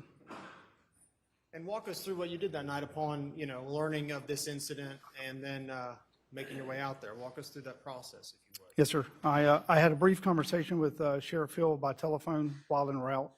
He had been advised of the caller's identity as Mr. Alex Murdaugh. With my career, familiar with the Murdaugh family and Mr. Murdaugh, and Sheriff Hill advised me that if it was in fact confirmed to be Mr. Murdaugh, that he would likely notify SLED simply because of the conflict of interest with the family. And shortly before we arrived, I believe he was able to confirm that, and that call was made to request for assistance from SLED and to request that they actually assume primary in the investigation. Does your department, the sheriff's office, do you all work fairly closely with SLED? Is that a common thing? We do, sir. All right, describe that process. I mean, not including this particular investigation, but in general, how have you all worked with SLED as a law enforcement agency? As far as crime scenes, like response to crime scenes, my division works with the entire agency, but we work very well with SLED. The remote location, although we have a satellite office for SLED here in Colleton County, actually, for the Low Country, their crime scene unit still comes out of Columbia. So middle of the night when they're notified that we may need assistance, or in this case that we wanted to take them to take primary in the investigation, even with the fact that they're emergency services, it's still going to be about an average of a 2-hour response for that crime scene unit once they're notified. So it's very common for us to begin the investigative process at that scene while we're waiting for their arrival, with them working jointly with us. And that investigative process usually begins with the acquisition of a search warrant, which we know will be required once the crime scene team arrives on scene. And that just comes from a long supported tradition of us working well together and obviously being capable to do so. As a captain and as a supervisor of the investigations, do you typically wear a body-worn camera? I do have one. At that particular night, I did not have it. It's on my my exterior ballistic vest, and the scene was secure prior to my arrival, so I did not have my vest on. Upon arrival at the scene, were you made aware, did you become aware of who in your department had already arrived? I was listening to the radio so that I knew that several patrol units had arrived prior to myself. And I believe myself, the sheriff, and one other detective arrived probably about 10, 12, 13 minutes after the initial officers. Do you remember the rough approximate time that you arrived on scene? I want to say it was around 10:35, 10:37 p.m. that evening. Walk us through what you observed upon arrival. Sure. So while en route, I reminded the shift supervisor, Sergeant Daniel Green, that to try to maintain the integrity of the scene as best as possible. I wasn't there, so I didn't know the magnitude of the scene. I don't know what he has, but just reminding him, limit personnel inside the scene, do what we can to preserve. Sheriff Hill came across the radio.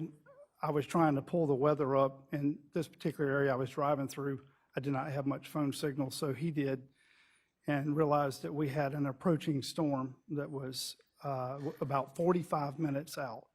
So he advised over the radio, once he got his phone to pick it up, that we needed to secure a tent. I had not been there yet. He was requesting the tent to place over the deceased bodies of the two victims. I relayed that information to one of my lieutenants that was en route. I also turned one of my detectives around that has the longest drive in, which is Detective Rutland, and I informed her to head to the office to start working on a search warrant. Is that your common practice? Yes, sir. Kind of you spoke before about you all conducted joint investigations with SLED. Is it common for, well, describe for us what your roles might be in a joint investigation and what SLED's role might be and how that, played out in this case? Certainly. So the very first thing, obviously, is a notification for a request for assistance, and then the explanation of what exactly we're requesting. A lot of times our assistance is, what's requested is nothing more than assistance with the crime scene. Sometimes it may be that we're asking for them to take the entire case. In this case, the notification was made by the sheriff. All I was told was that SLED was responding, that they were sending a team of investigators as well as crime scene. Knowing that crime scene was en route, we went ahead and secured that search warrant. That's why Detective Rutland was turned around and sent directly to the office to go ahead and initiate that process. Obviously, at 10:30 at night, we knew that we were going to have to get the warrant typed, and then we were going to have to locate a judge in the middle of the evening. We wanted to have all of that done prior to the arrival of the crime scene unit. And you touched on earlier a little bit about the weather, but describe the weather as it was when you arrived that evening. As I arrived, hot, sticky, I recorded in my notes. It's the only reason I can go back and tell you exactly, but what I have recorded in my notes is 79 degrees, 89% humidity, hot, sticky. It was not raining yet. An occasional raindrop on the windshield, but no actual rain yet. It was a little foggy on my ride in, but not foggy at the scene. And obviously evening hours.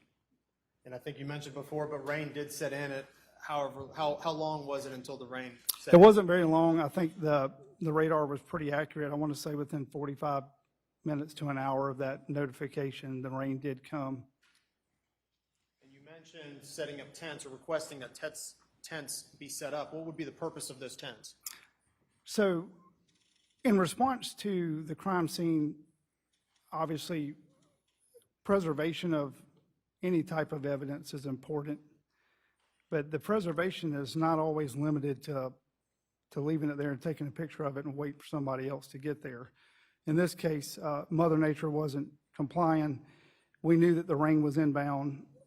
So the tent was placed over victim Maggie's body in an attempt to preserve any evidence that may be there. I only had one at the time. Paul's body was positioned somewhat over an extending ledge that I was hopeful would keep some of the rain if it did start off of him. The other evidence would have been anything from, and at the time I didn't know what we were going to be facing, but from, tire tread, footprints, shell casings, anything at all. So the intent would be to preserve that as best as possible. And if it was going to be affected by the approaching weather, do the best thing we could to mark it out, measure it out, and have that done or partially done by the time crime scene arrived. As far as safety purposes, when you arrived on the scene, would you have considered the scene to be secured at that point? I arrived pretty quick. I know that as far as the immediate, right there, the area that I'm sure that you ladies and gentlemen have seen with the tape and the videos that were played earlier, the immediate scene, yes. The outside, the property's approximately like 1,700 acres, and it's not just that property. It sits in the middle of nowhere. At the time, we did not know what we had. I don't know if we had a active shooter, didn't know if we had a murder-suicide, didn't know if we had people in the woods. We don't have any idea. So inner perimeter secure, I would say yes, sir. Outside, in the woods, across the street, I wasn't sure yet. I didn't know. Is it fair to say that there was a lot of unknowns at that point when you first arrived? A lot of unknowns when I first arrived. Very little known other than at the time what they had gotten as initial information from Mr. Murdaugh and the fact that we had two deceased. tell the jury, if you will, well, first of all, let me ask you this. As part of your law enforcement training throughout the years, have you had any experience with or training in, life-saving techniques, if needed? If someone needed CPR or something like that, are you trained in it? Oh, yes, sir. Yes, sir. And arrival on the scene, did you physically observe the two bodies that were present, both of Maggie and Paul? I did, sir. And in your estimation, was it clear to you that they were deceased? Yes, sir. Yes, sir. Did you consider that life-saving techniques would be possible or would have any result? I did not. Paramedics were there shortly before me. Got great fire rescue. I was assured that if there had been anything that could have been done, it would have been initiated prior to my arrival, but from what I saw, it was well beyond that. Upon your arrival at the scene, were there anyone else present that were not either sheriff's office employees or employees of EMS and fire? Was there anyone else present on the scene? The two victims, Mr. Murdaugh and emergency services. And you mentioned Mr. Murdaugh. Is that Alex Murdaugh? Yes, sir. Is he present here today? Yes, sir. He's seated at the defense table, blue blazer, white shirt, and glasses.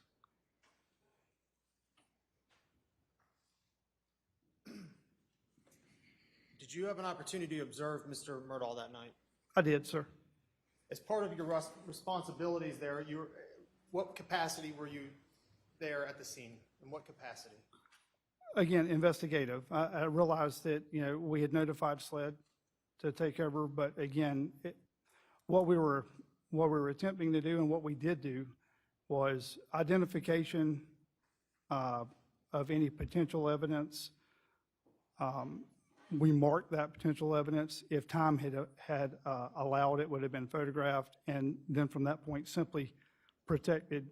Absolutely zero collection of anything was done by any of my staff, with the exception of one GSR kit that was instructed by SLED.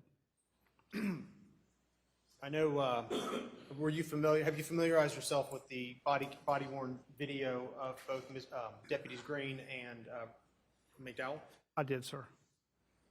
And what was your first order of business upon arrival, particularly relating to Paul?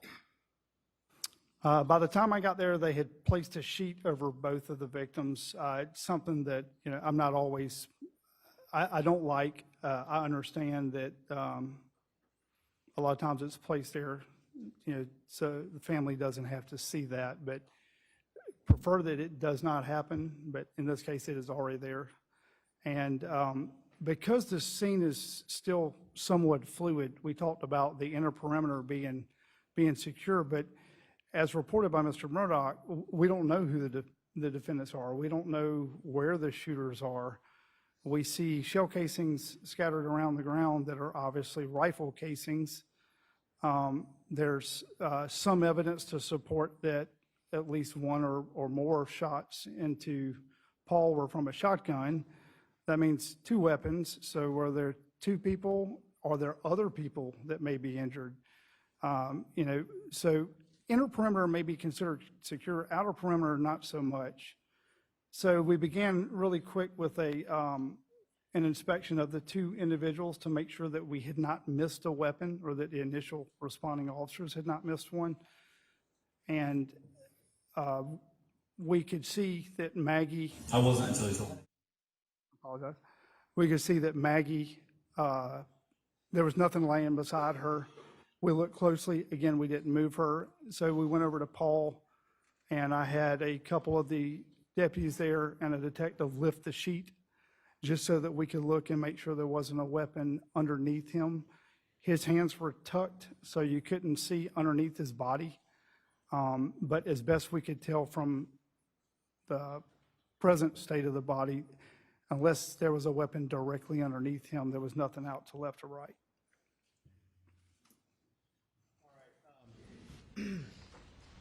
Captain Chapman, I'm going to direct your focus to the monitor in front of you. I'm going to play what's been marked as State's Exhibit. What's that? Oh, yeah, we need the name.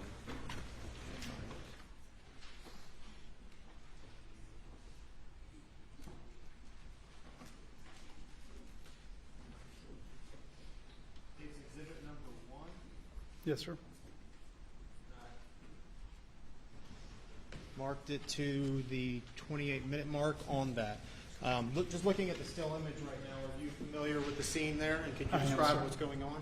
Yes, sir. So that's myself, Detective Tyndall, Chief McRoy from the Colleton County Fire Rescue.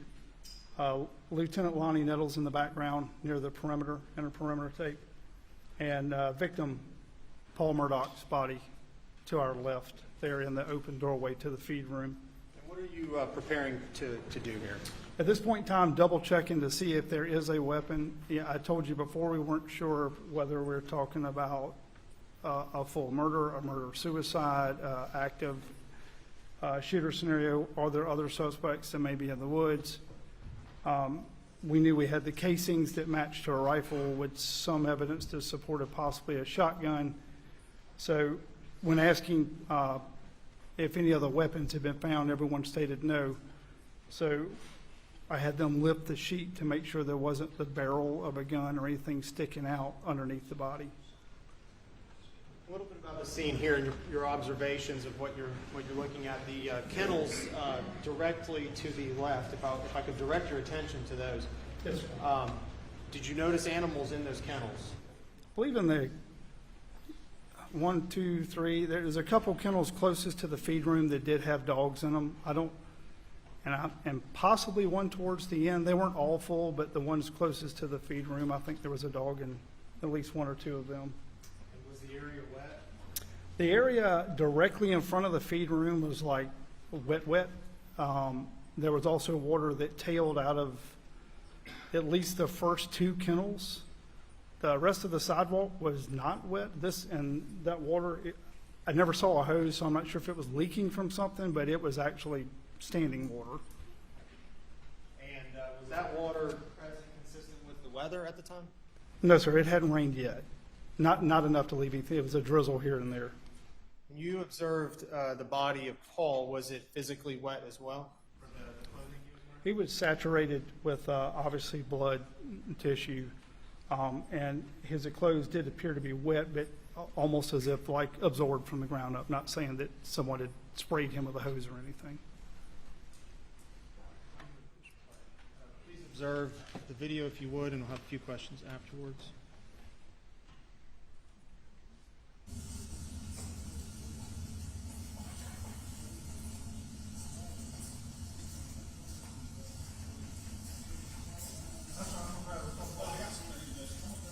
Hey, you want us to close that in? Sir? Was that? You want us to close it in? Yeah.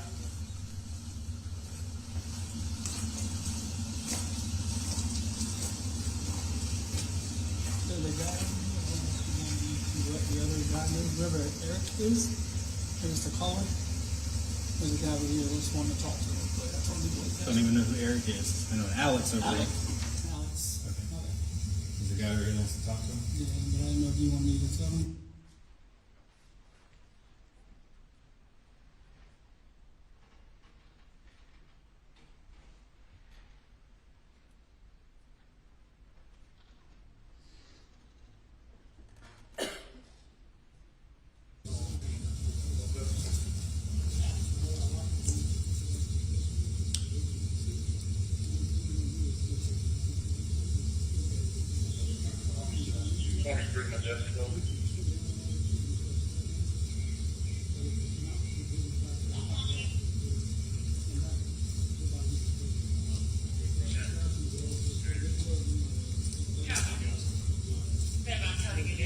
The great trailblazer.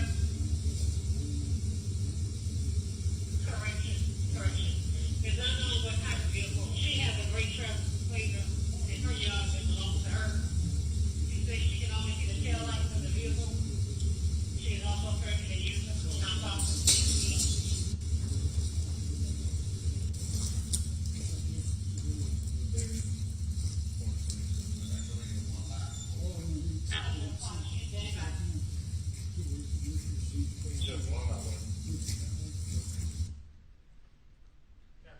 Did you direct Deputy McDowell into the feed room area to help with lifting of the sheet? I did, sir.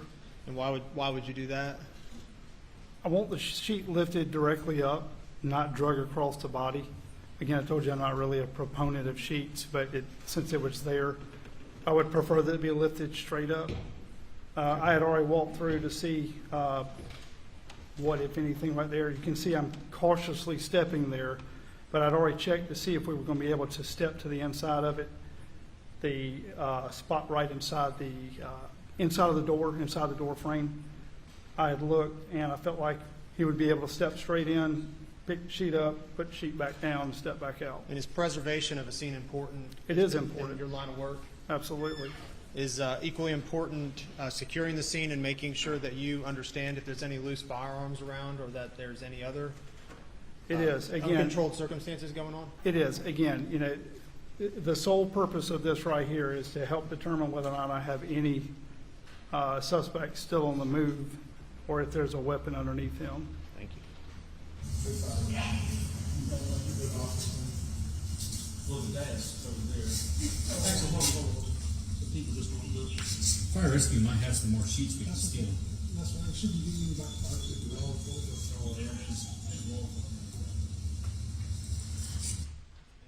Is this you looking for the gun? It is, sir. What do you notice about the body physically laid there, Paul's body? Feet towards the feed room, head towards the driveway, hands tucked underneath the body, fairly saturated in blood. Majority of the head is gone. There's a lot of tissue, what appears to be at least some of the brain or most of the brain lying on the opposite side from me to the victim. Wet, again, I'm assuming probably from soaking up rain or water, whatever that is, off the sidewalk, and a smartphone sitting propped up on the back of him. Was Paul's person saturated in physical matter and blood? Yes. And his hands, were they accessible to anyone without, could you have touched Paul's hands or wrists without physically moving him? I can't actually see his hands at this point in time. Fell down on top of him? Is that They're what you said? underneath his body, yes, sir.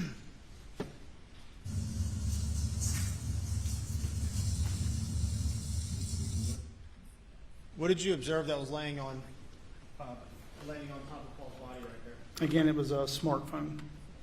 Did you have a chance to examine that smartphone and get fairly close to it? I got close to it. I didn't pick it up. I was present when it was actually collected later, but it was not collected at this point. And later on, it was describe the collection process that occurred after this. It was collected by myself and Agent David Owens. I believe he's going to be your case agent. As far as collection of that, I stood by as a witness as he collected. He had on rubber gloves. It was picked up.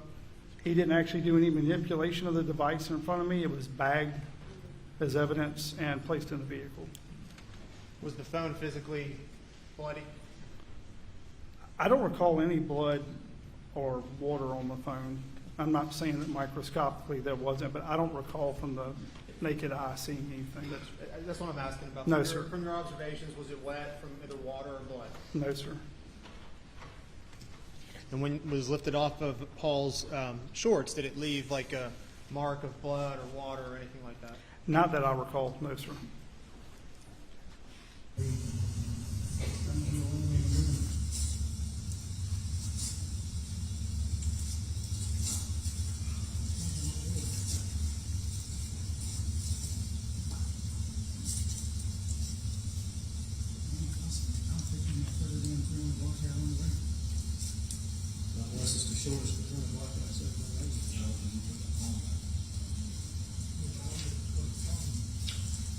I haven't asked the dad about the phone, but dad did say he came over and checked the pulses.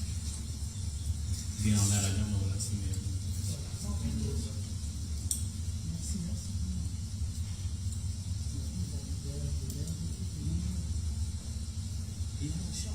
He did have a shotgun with him. I have secured that in my vehicle.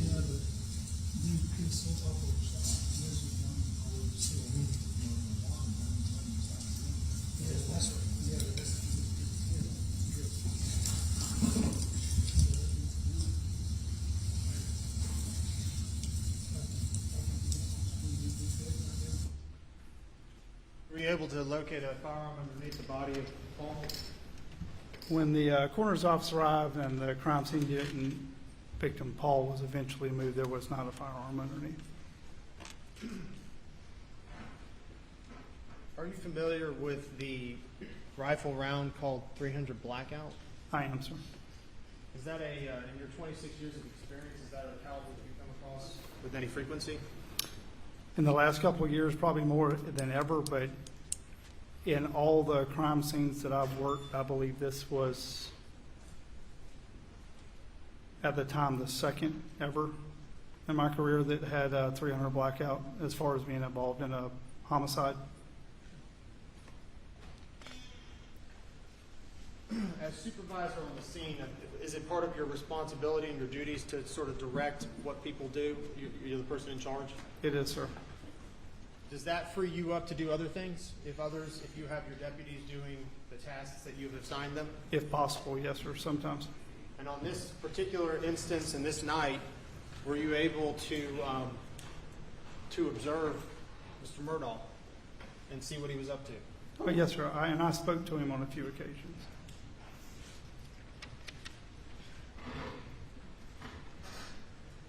Whenever you're investigating a case, I'm going to ask you about items that you might designate as points that you need to address. Yes, sir. Describe what that might mean. What's in general like an investigative point or investigative cue that you need to focus on? Anything that we hear or see that, based on the limited amount of knowledge we have at that particular point, just creates a unknown, something that may need further investigation, something that maybe doesn't necessarily correspond with the evidence on scene or with the statement made by somebody. It's something that just we need to follow up on. It can't just be left alone or accepted as fact.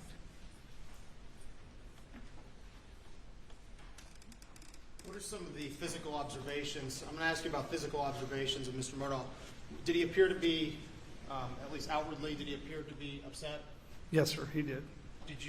Were you close enough to observe whether or not he actually cried or had tears in his eyes? He was upset, definitely upset. I got up to him, again, like I said, I spoke to him on at least 2 different occasions, and he was breathing hard. You know, his facial expressions were that of, torment. But did I physically see him crying? I did not. He was sweating, but he wasn't crying. What did you observe about his clothing? Clothing was clean. Didn't see anything that stuck out, and obviously no dirt or blood or anything that indicated he had been rolling around on the ground or that he had,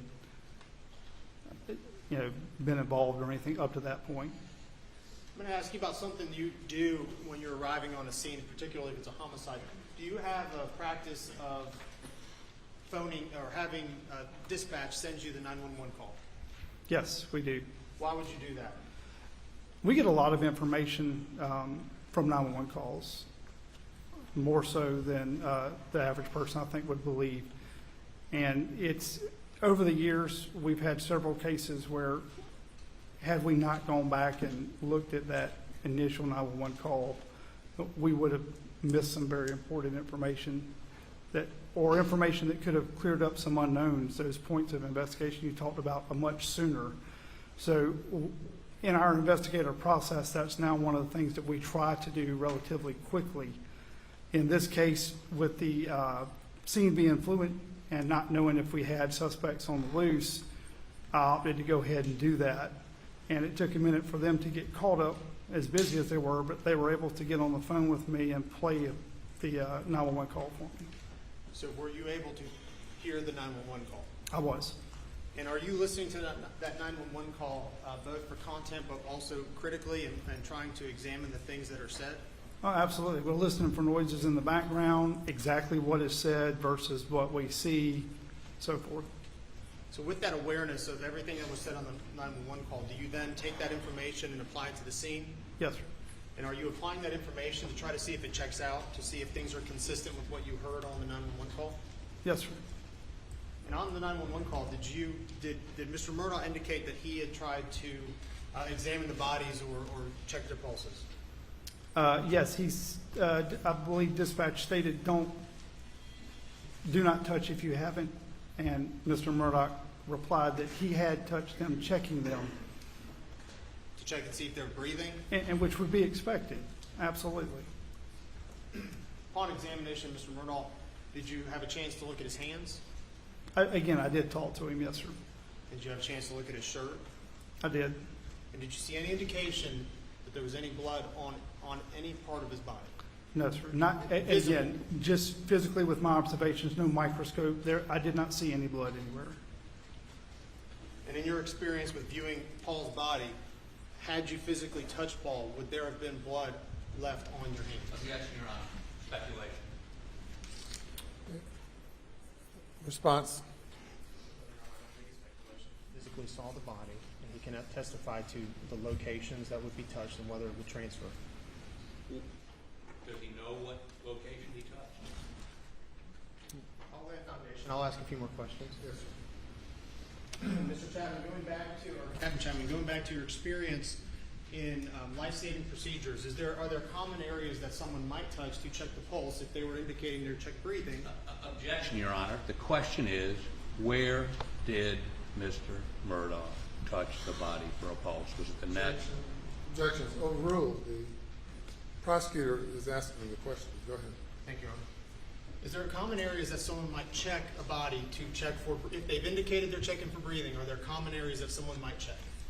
I believe the most common, the neck and the wrist, that you see that, people with limited training would probably use.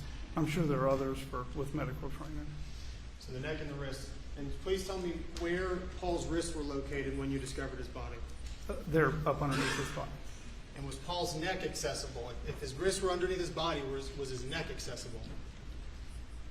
I think you can get the portions of his neck. I don't know that you'd be able to get under. I mean, he's face down, and I didn't try to get a pulse, but where I know that you would check would be difficult without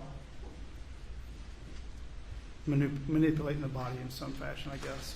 And if you had to manipulate the body, and if you were going to try to check his pulse via wrists or neck, with what you saw that night, would your hands be bloody? If I had attempted, they would have been, yes.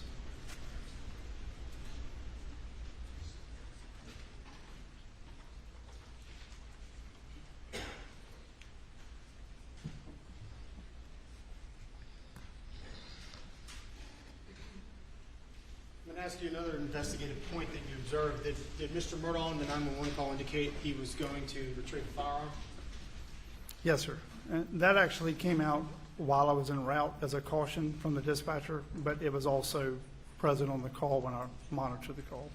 Having listened to the phone call, having listened to the 911 tape, what was your reaction, or what was the cue that you were fixated on as it relates to the retrieval of the firearm? What is going through your head at that point? Well, that he's scared. I mean, that he believes there may be somebody there that possibly whoever he believes hurt them may come back and hurt him. And sure, that's your estimation, right? That's what you're thinking was going on. That's what I was thinking, yeah. I mean, and that's what I believe pretty much anybody would think if he was there present with them and got spooked. And because I believe the verbiage on the 911 is, he states, I'm going to get a gun that I don't feel safe. And dispatch tries to tell him we would rather you not. And he states again that I'm not going to show it to the officers. I'm not going to hurt anybody. I'll put it away, but I feel unsafe. So I understand that. All right, listen to the 911 call critically. What then did you observe towards the end after retrieving a firearm that you would cue on to in your investigative process? After knowing that he had went and got the gun, knowing that he stated he was unsafe, and that he went and got the firearm, when he came back, as soon as he got back to the scene, the only thing I believe that was odd from that point was that he wanted to separate the call or cancel the call to call family prior to anyone's arrival. It was the only thing that just struck me as odd. Again, it's just a point of investigation. Up to that point in the phone call, he had asked repeatedly, where are they? Are y'all coming? Are y'all coming? Are y'all coming? I'm not safe, I'm gonna go get a gun. And then when he got back to the scene, are y'all here yet? How far out are they? And then it was, I need to call my family, and the phone disconnected. And when we refer to the scene is obviously, does that uncover part of what was, fenced off with crime scene tape? Does that, when we're referring to a scene? That would have been the primary scene, yes, sir. But in your mind, what does the scene also entail? What other things? Well, I mean, the only thing that, the phone could potentially extend that scene, the phone call, could potentially extend that scene as far as entering a crime scene and not being able to introduce evidence, or exiting a crime scene without being able to take away evidence. And by his own admission, he left the scene, went to his house and got a gun. Potentially that could make the house an extension of the crime scene. Because that's what he indicated on the phone call. And that's what he indicated.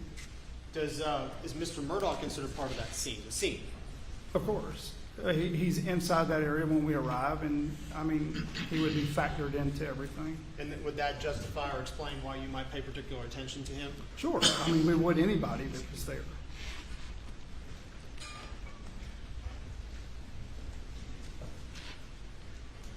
Now and I'm asking you this again, I know you've answered, but you've had a chance to review the body-worn camera from both Deputy Green and Murdaugh, correct? Yes, sir. Did after those videos cease recording because the crime scene had been secured, did you have an opportunity then to continue your investigation and continue your line of work? We did. And these activities would not have been captured on the video because it had been shut off. Is that correct? That's correct. Did you have an opportunity to physically observe, meaning watch Mr. Murdaugh while your deputies and your officers were performing their tasks? I did. What were a couple of the things that you noticed that stuck out to you when physically observing Mr. Murdaugh and how he was either behaving or what he was doing? Again, I mean, he was emotional. Distress on his face. I didn't see him cry. Not everyone cries. I don't have an issue with that. There were times that when we got to certain places or asked certain questions that you could see a slight demeanor change or body language shift. And, I took note of that, but again, just as a point of investigation. But he remained at the scene. He wasn't forced to say. He was cooperative, but he did, there were times that you could see reaction to different things. Okay. Did you notice a reaction? Did you ever notice him tracking your movements or your officers' movements? I know when I was there when I ordered Detective Biunno to take a GSR kit and explain how the kit worked and why we were taking it, and he was very cooperative with giving the kit, and we really didn't have an issue there. Later, was looking at some, I wouldn't call them tire tracks, I'd call them tire impressions because there's no dirt there, it's just grass. But we noticed there was quite a bit of tire impressions that ran around the back side of the hangar. And we'll get to the tire tracks in a second. You mentioned a term just a second ago called GSR. Yes, sir. If you wouldn't mind, could you explain to us just what I that is? apologize for that. So a gunshot residue kit is just a kit. We use specific kits provided by SLED because the kits are then sent off for testing, but it's meant to test for the presence of gunshot residue.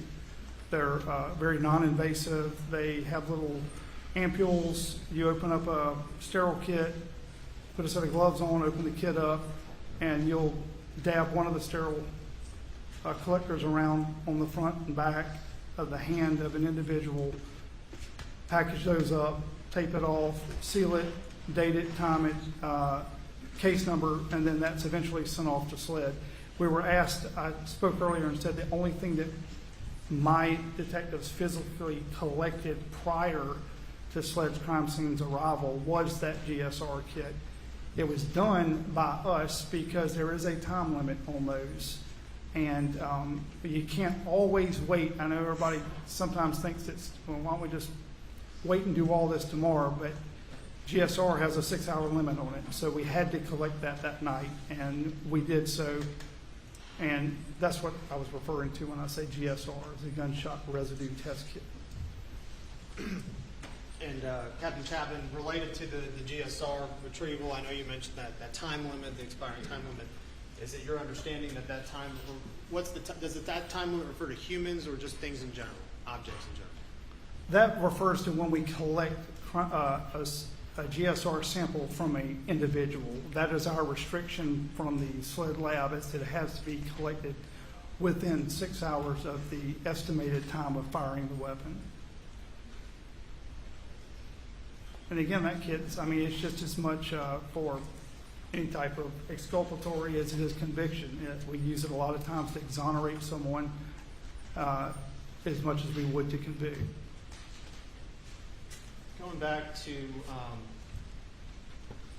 Mr. Murdaugh's observations that you had, did he appear to fixate on one body or the other that were there? Especially watching the camera footage, I didn't notice quite as much in person, but later scrutinizing the body cam footage, he does appear to fixate more on his son than his wife, but that's in that limited amount of body cam footage that I have. All right, you mentioned before the tire tracks that you observed. Yes, sir, or tire impressions. Tire impressions. Yes, okay. sir. Let's set the scene. Set the scene for us, if you would, Sure. please. Describing the grass, and we've heard a lot about, there's rain, but moisture. Describe the scene, if you would, on that grass.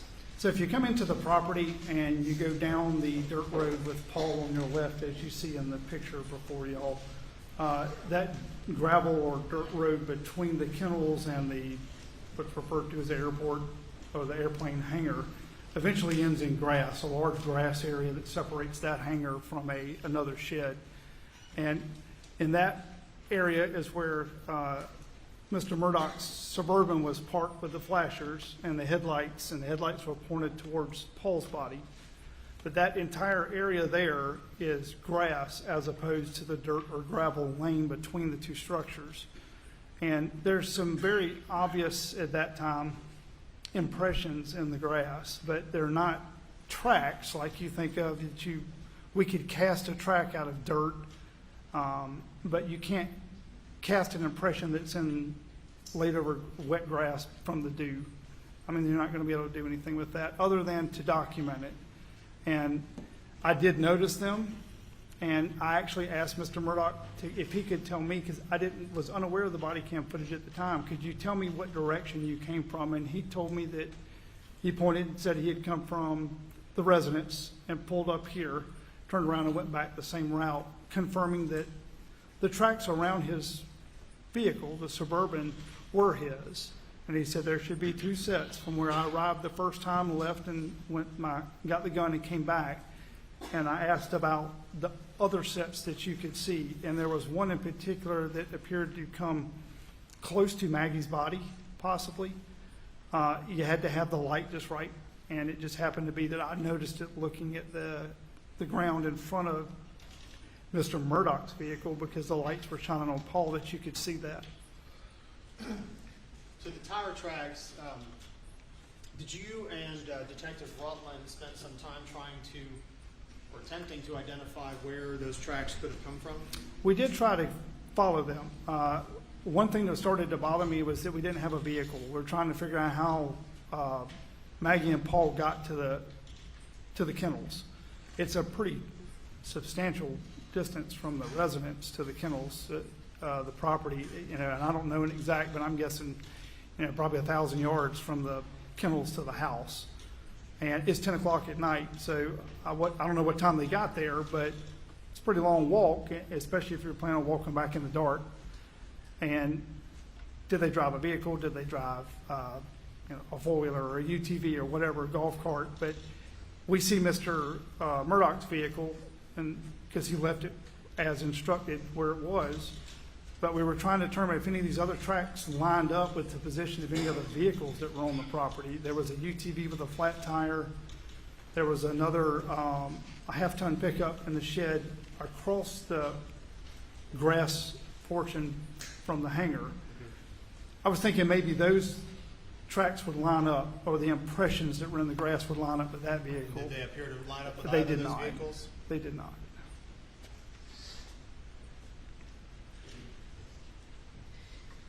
As part of your investigation, flash forward in just a little bit, did you operate and record 2 drone videos of the property? I did. And I'm going to show you.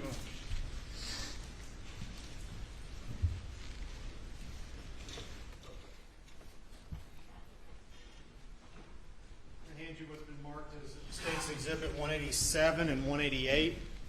Briefly take a look at those 2 videos, DVDs if you would, and let me know if you recognize them. Yes, sir. Both of these discs I have marked as having previously viewed and confirmed their authenticity, one on the 25th of this month and one on the 26th of this month. These would be the drone video recordings? Yes, sir. Thank you. Your Honor, we would move to admit these into evidence, I believe, without objection. Any objection? You're admitted to non-objection, and ladies and gentlemen, we'll take a recess at this time. Please do not discuss it.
You may bring the jury.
All right, thank you. You may proceed.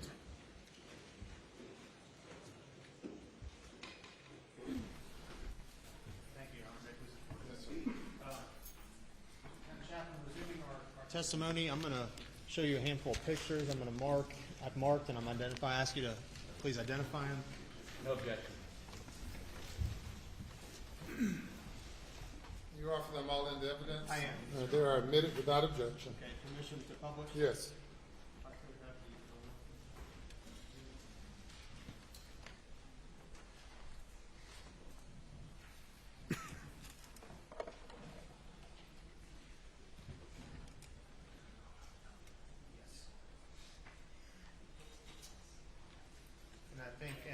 Your Honor, I think we already established that the drone footage has been placed into evidence, and I would request permission to play that first, and then I'll go to the pictures.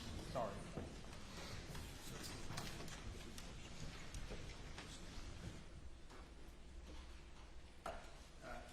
Captain Chapman, as we were discussing earlier, you did describe the process of what you did with the drones and why you surveilled the area.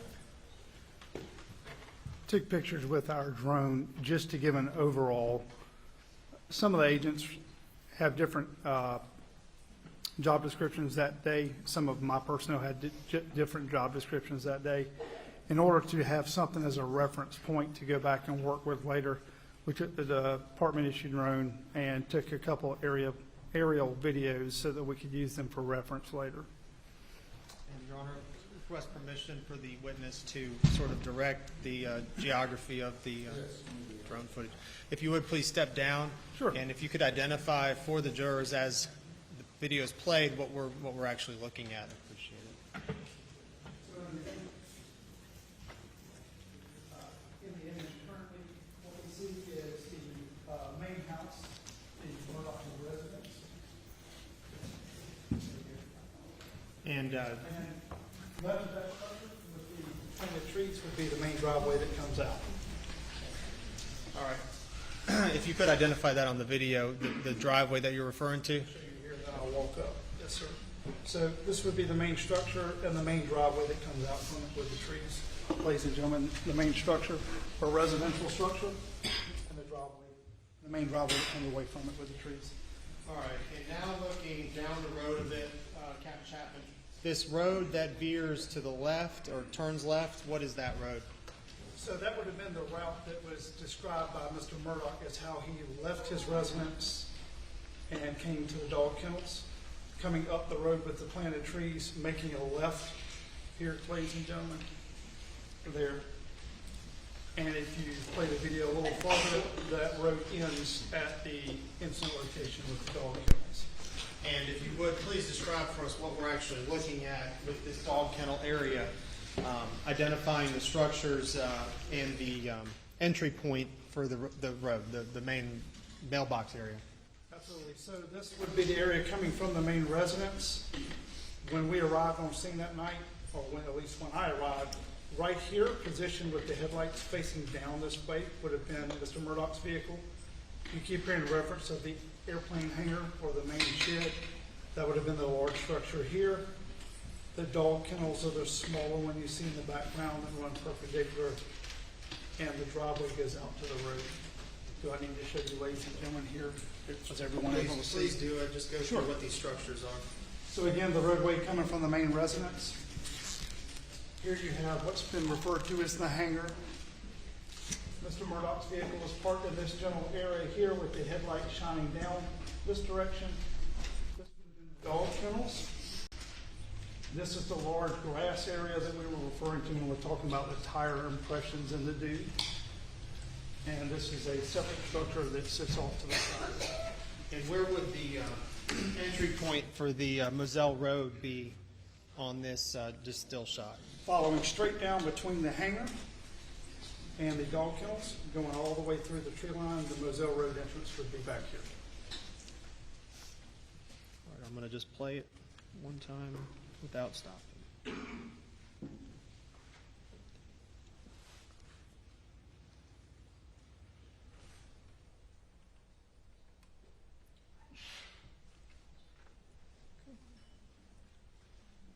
All right, thank you, Captain Chapman. I'm going to play the second drone video. If you would, please tell us what we're looking at from this perspective right now. Yes, sir. So this would be the back portion of the airplane hangar. The driveway, the vehicles at the bottom of the screen. This driveway goes back around, connects back to Moselle Road. And is this the hangar that you were referencing? This is the airplane hangar as we've been referring to it. What is this structure on the top side of this image in the far back? I believe that was a cleaning shed, for a processing shed for animals. If you were going to process a deer that you killed, it had like a walk-in freezer, sinks, floor with drain in it.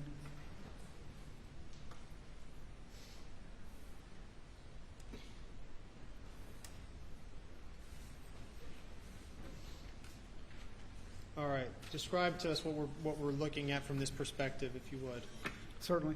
So if you came in the Moselle entrance, which was the entrance that we were dispatched to, the 4147, and you turned by the mailbox off of Moselle Road and you came in the dirt driveway, you would be coming up between the two structures. You have your airport or airplane hangar on your right with the red tin roof, the dog kennel on your left. That was the vehicle that Mr. Murdaugh was driving when, at least he said he was driving when I arrived on scene. At the time, the flashers were I believe they actually still are in the drone video. The hazard lights are on all the way back from where dispatch initially advised him to cut them on for arrival. The large shed in the background out there is just simply another tractor shed. And Captain Chapman, would you identify where the body of Paul Murdaugh was located when you arrived on Yes, sir. this picture? So the dog kennels on the left of your screen, ladies and gentlemen, if you were to look towards the end of that structure, right where the gravel and the roof line are, and then step back approximately 5-6 feet, that would have been the location of Paul's body. And where would Maggie's body be located? And Maggie's body would have been just beyond the roof line of the red airplane hangar on the side closest to the Suburban. The trajectory of the vehicle that Mr. Murdaugh was operating and actually left parked there, where would his headlights have been directed to? As it sits now, which I believe is the same it was when I arrived on scene, the headlights were pointed on Paul's body. And this structure just past the white roof, which is identified as the kennels, what's that run structure there? I believe that was like a chicken coop or a chicken pen.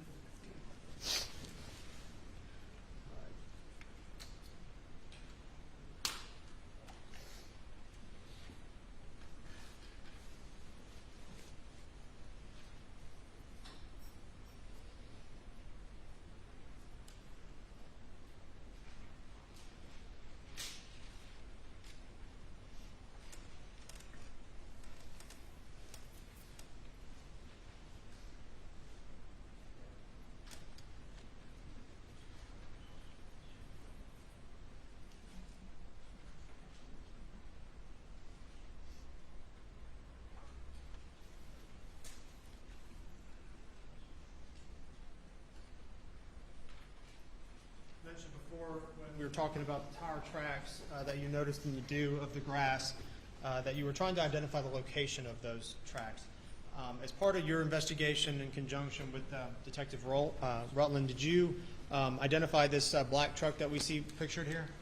We did. Was the black truck, did any of the tracks line up to that black truck? No, sir, that's what got us back to that location, looking at the tire impressions, was that we were trying to determine if that was the vehicle we believed that Paul may have driven to the kennels. And did you check the truck to see if it was physically warm to the touch or had been turned on? It was not.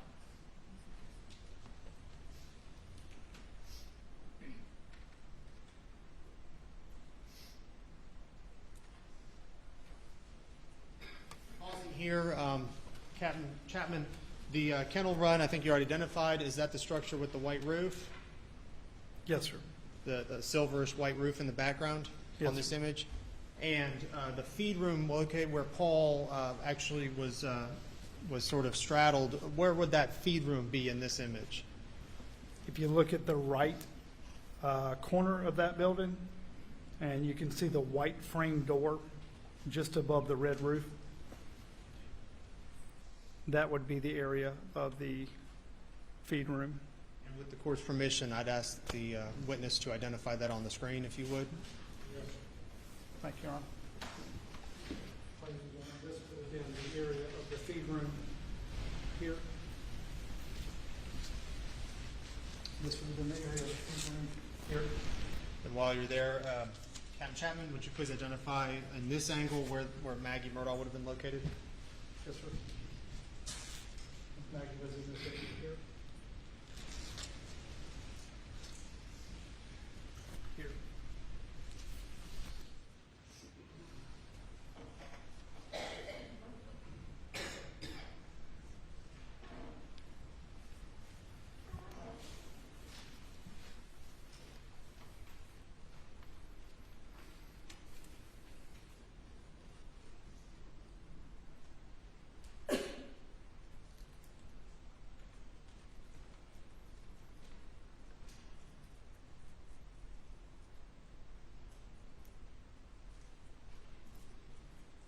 Did you become aware, through the course of your investigation, of footprints on the side of the hangar? Yes. How did that occur? What brought your attention to that first, and what did you do as a result?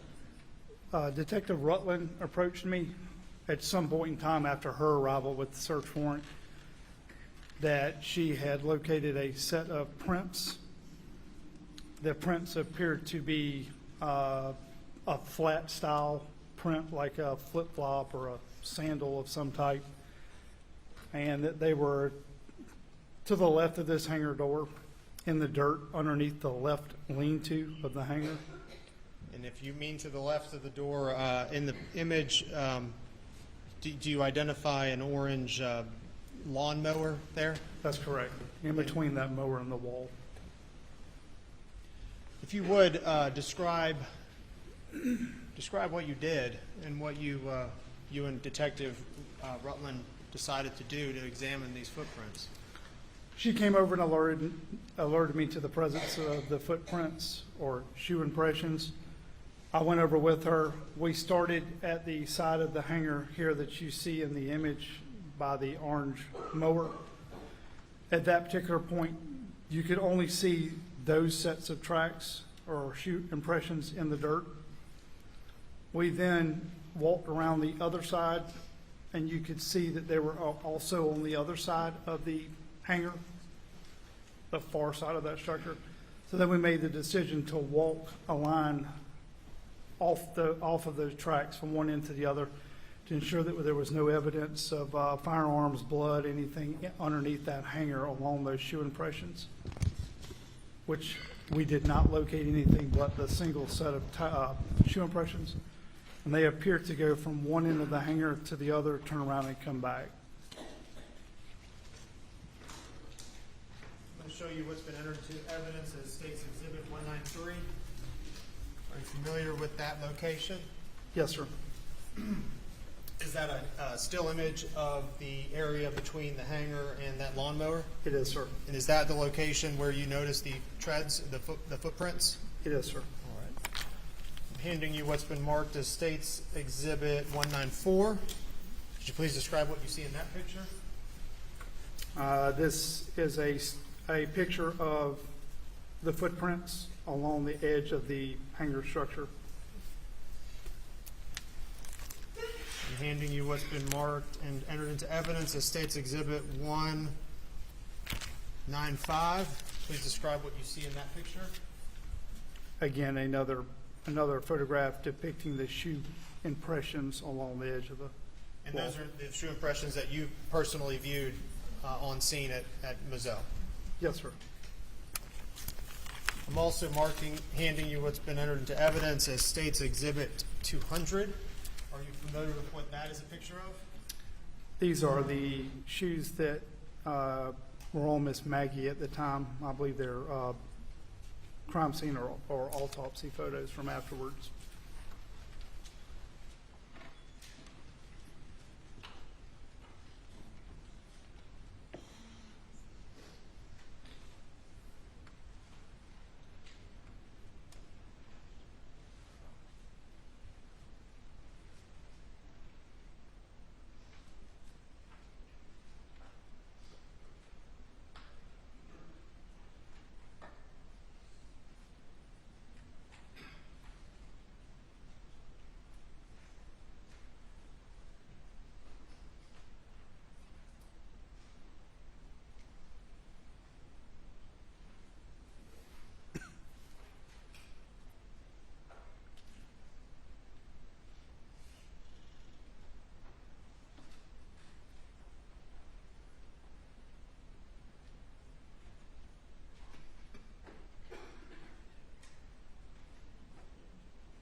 Rear view of the car operated by Mr. Murdaugh that night. Is that accurate?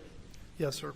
And are those headlines directly aligned with where Paul's body would have been laid? Yes, sir. And from this perspective, where was Maggie's body located? Close to the front of the Green Ranger to the left of the vehicle. And from which direction did Mr. Murdaugh indicate he drove to the scene from? Which direction would that have come from? Bottom right-hand corner of the picture that you're seeing now.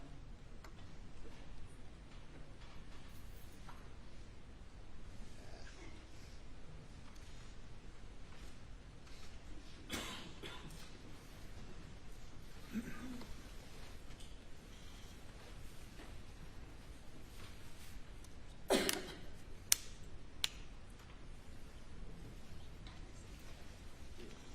could switch to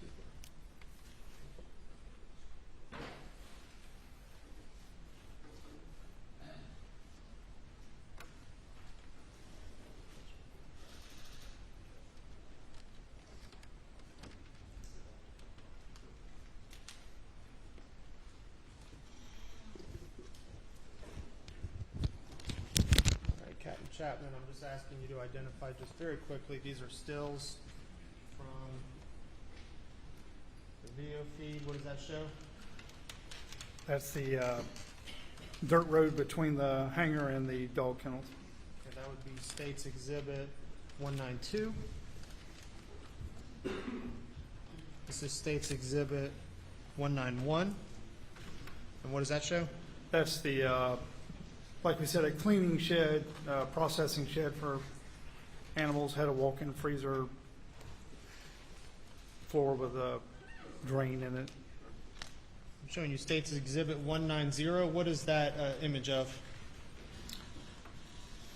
Looks like the area, the first two kennels closest to the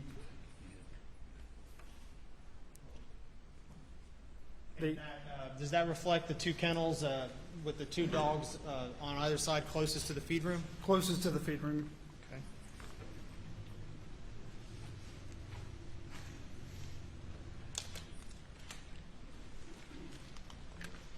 And I'm showing you what's marked as State's Exhibit 189.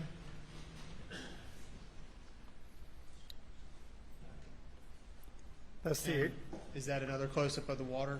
that's on the scene? close up of the water just outside the feed room.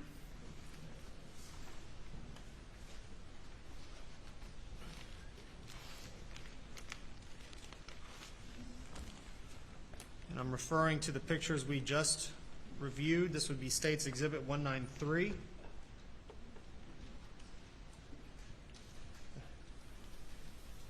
Is that where you physically walked with Detective Rutland? It is, sir.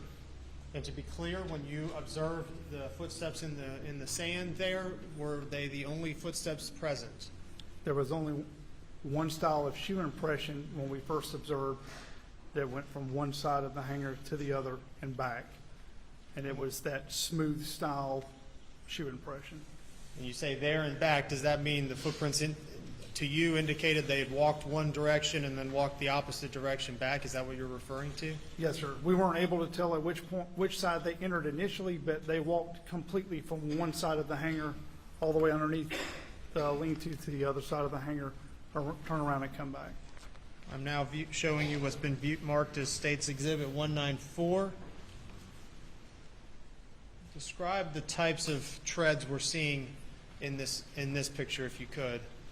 Certainly. If you remember, I stated earlier that after locating the shoe impressions, Detective Rutland let me know that the impressions were there. I went over, we checked both sides and realized that they ran what we could tell with a flashlight from one side to the other. So we made the decision to walk straight through, keeping the shoe impressions that we were concerned about in between ourselves and the wall of the hangar structure, never crossing those actual shoe impressions. We went from one end to the other just to see if they were joined by any other shoe impressions, if there was any blood, if there were any weapons, so forth. We made one trip down and back, and we did not locate anything. And I'm now showing you what's been marked as State's Exhibit 195. Would that be a close-up of these impressions that you observed? It is, sir. And specifically the items in the middle with the flat tread, would those be the footprints that you noticed that night? Those were the ones initially identified by Detective Rutland and pointed out to myself. The ones with the shoe impressions with the actual designs that would be left of those in this photograph, those are myself and Detective Rutland.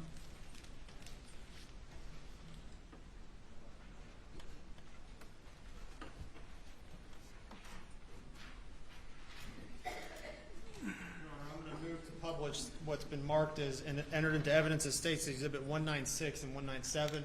These are images of sensitive nature, have the cover sheet. I've advised counsel and our table to obscure the monitors.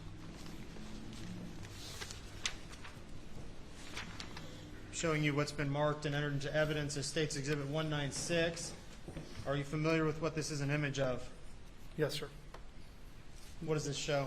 That's the lower portion of victim Maggie's body. And specifically referring to the lower portion of her body, but her footwear. Are these the footwear that you observed on her that evening? Those are they appear to be an accurate reflection of what she was wearing the night I was there. Were you able to compare the general size and shape of those foot treads to the ones that you personally observed on the side of that hangar? General impression, they are similar in nature and design and size. There were no measurements physically taken by myself or Detective Rutland. Thank you.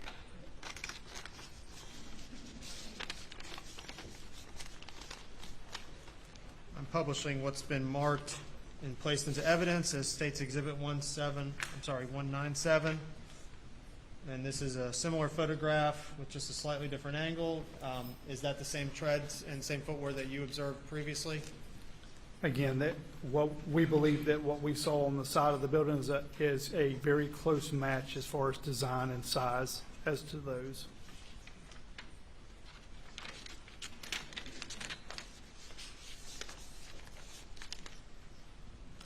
I'm showing you now what's been marked and placed into evidence as State's Exhibit 200. Are you familiar with that? I know you already described it, but tell us again what we're looking at. Again, those were the shoes that were removed from victim Maggie's body at the scene, and the ones that we were visibly comparing the shoe impressions to. Thank you. Okay. Let me turn the lights on.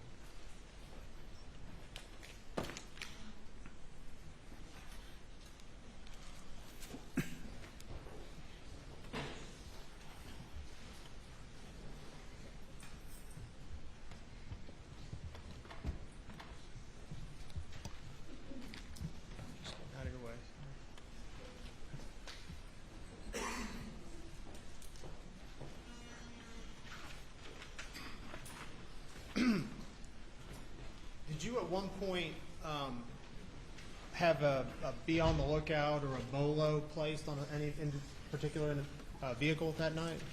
Yes, sir. I believe I explained earlier that we had asked if anything was missing from the scene and trying to determine how Maggie and Paul got to the dog kennels. And after checking the F-150 that was in the picture, and the Ranger had a tire, neither one of those matched up. I actually asked Mr. Murdaugh if he knew how they got down there, and he said he wasn't sure, but they should have driven Paul's truck, which was described as a white Ford F-250. We noticed that the truck wasn't there. It wasn't up until that point that Mr. Murdaugh, probably with everything going on, did not realize the truck wasn't there. And at that point in time, to our units at our agency, it was boloed out as possibly having been taken from the scene or removed from the scene. And what happened? Were you able to locate the car eventually? That was done sometime that night while we were on scene the very following morning, and I'd have to look back at notes to tell you exactly, but I believe it was around 10:30, 10:45 the next morning. That vehicle was located just inside Hampton County off of Highway 63. Captain Chapman, referring back to the tire tracks, I know you spent some effort trying to identify the source and origin of those tire tracks. When you were attempting to investigate those tire tracks with Detective Rutland, did you have a chance to then observe Mr. Murdaugh's demeanor? Yes, sir. And we discussed, there were changes at the time. What kind of changes? Again, he did appear very upset, heavy breathing, distraught. When we asked the specific questions in regards to the tire impressions and we began looking at the tire impressions, it was just a change. The breathing slowed and he began to watch us work more closely, sometimes out the corner of his eye. And after we moved away from that area with the tire impressions, the demeanor change returned back to upset. Beg the court's indulgence.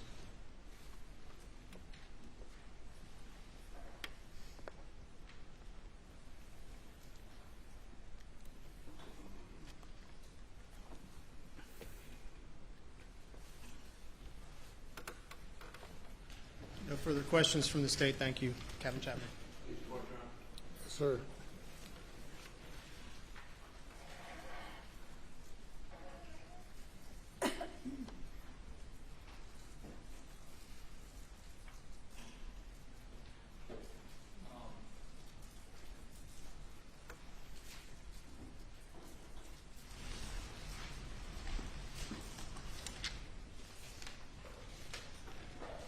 Captain, my name is Dick Harpoogan. I don't think we've met before. No, sir.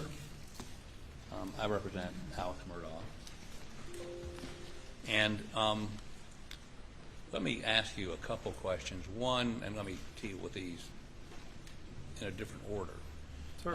But you indicated that if Mr. Murdaugh had taken the pulse tried to take the pulse of his dead son on his neck, or his wrists were under him, did he indicate to you he had tried to roll his son over? To me, no, sir. Okay. He did not. Okay, tried to move him at all. Secondly, if he did get blood on his fingers or hands, were you aware that there was blood found on his shorts? I was not, sir. Again, I was asked only about my visible observations and just did not see anything at the time. Right, nothing on his shirt that No, would sir. indicate. Okay. And I was unaware that anything was found. But you're not saying that you didn't see anything that would confirm, but he didn't smear That's blood on correct. himself, right? That is correct. But you're not saying that you have evidence he didn't try to check the pulse of his dead son? I am not. No, sir. Okay.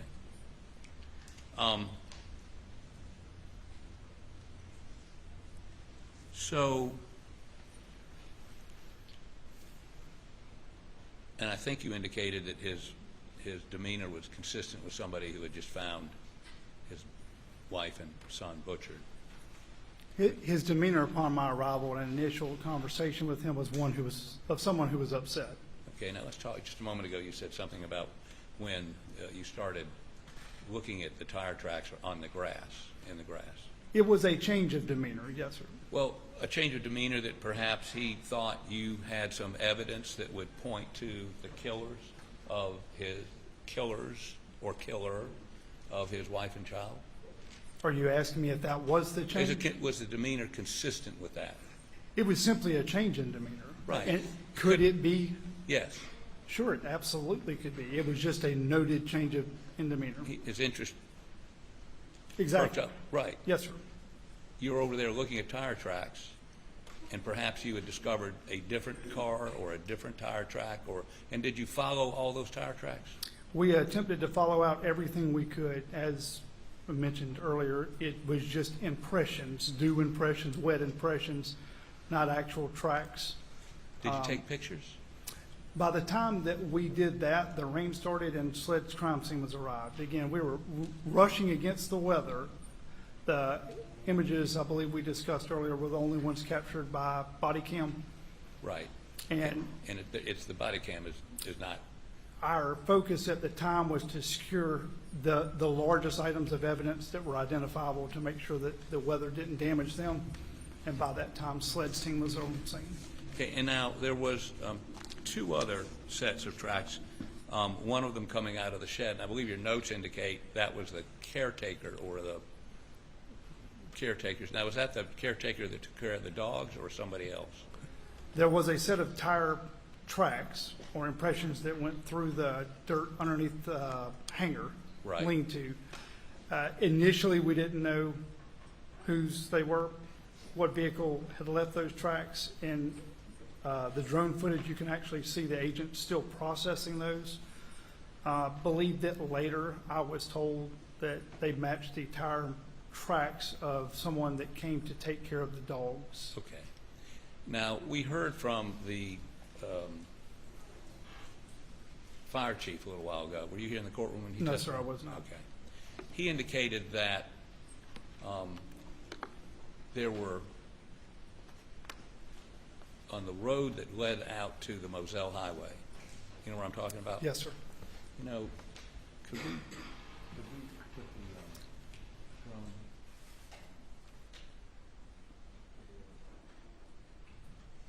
Wait a minute. You do that? I'll be glad to help you, Mr. Harper, when you need to. Email. Overview of the house and kennel. What now? Overview of the house and kennel. I think I like this second. Well, no, go ahead and give me the first one. It may be in there.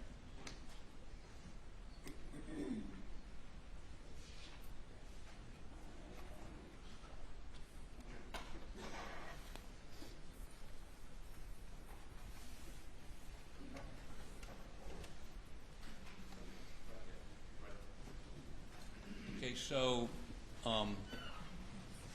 were you informed that the chief of police had found some tire tracks on the road leading in or out to the Moselle Highway behind? And if you look at the screen, this road where the cars are parked on either side of the road, that is that road, correct?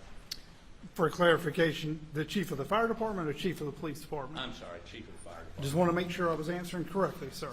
Yes. Yes, I was not made aware by Chief McRoy of anything back there, but it doesn't mean that he didn't see something.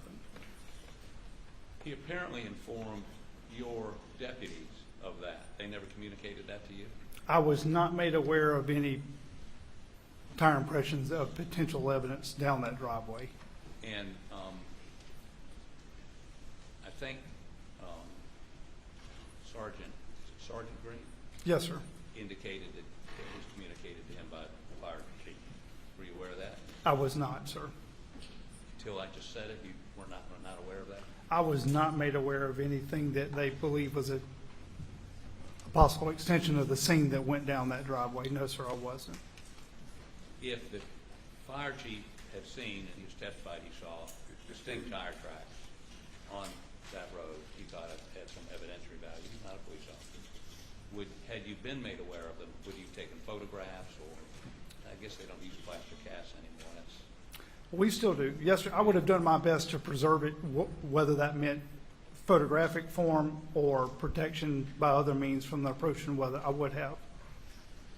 Okay, so go ahead and let that run for a minute. I may want to stop it and deal with another issue.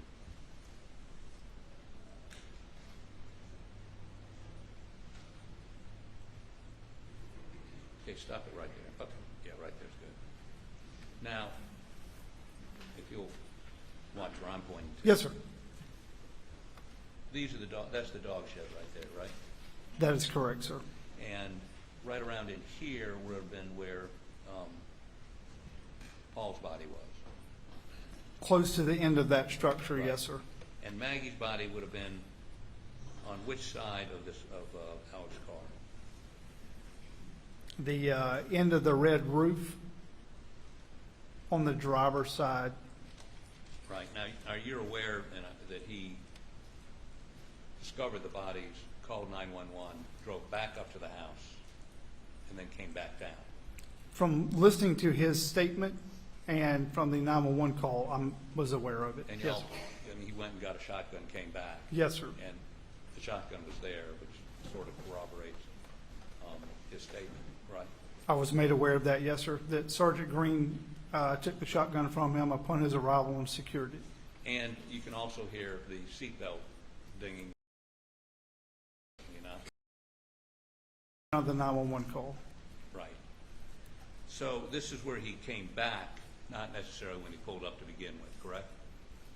My understanding, that is the way the vehicle was when he returned. And the initial officers arrived on scene. Right. So you don't know where the car was positioned. We first came down and discovered Maggie's body and Paul's body, correct? My knowledge to it would be limited to his description of having taken a very similar route back to the house. Right. But close but not exact, yes, sir. Now, what is this green hedge or whatever? If I'm not mistaken, it was a grapevine, but the structure on the other side of it, a chicken coop. Okay.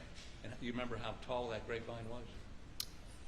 I don't know exactly, but looking at the image, it's fairly tall. 10 feet? I would say at least. At least. Now, if you were at the house, looking down this way, there's some pine trees between this area and the house? There are, sir. And then there's, if you're trying to look at the dog pens, there's obviously a 10-foot at least, what'd you call it? The kennels? No, the vine. Grapevines? Grapevine. Yes, sir. 10 feet tall. So you could not see from the house the dog kennel because of the pine trees and the grapevine, correct? I would venture to say you could not see the position of Paul or Maggie's body from the house At night. at night. Right. And this is not a well-lit area down here, is it? I don't recall it being extremely well lit, no, sir. There was some artificial light, but I wouldn't call it extremely well lit. Okay. So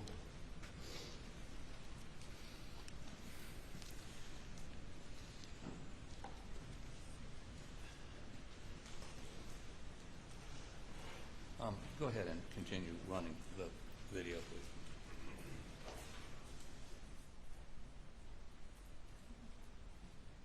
And this was on the next morning? Yes, sir. Okay.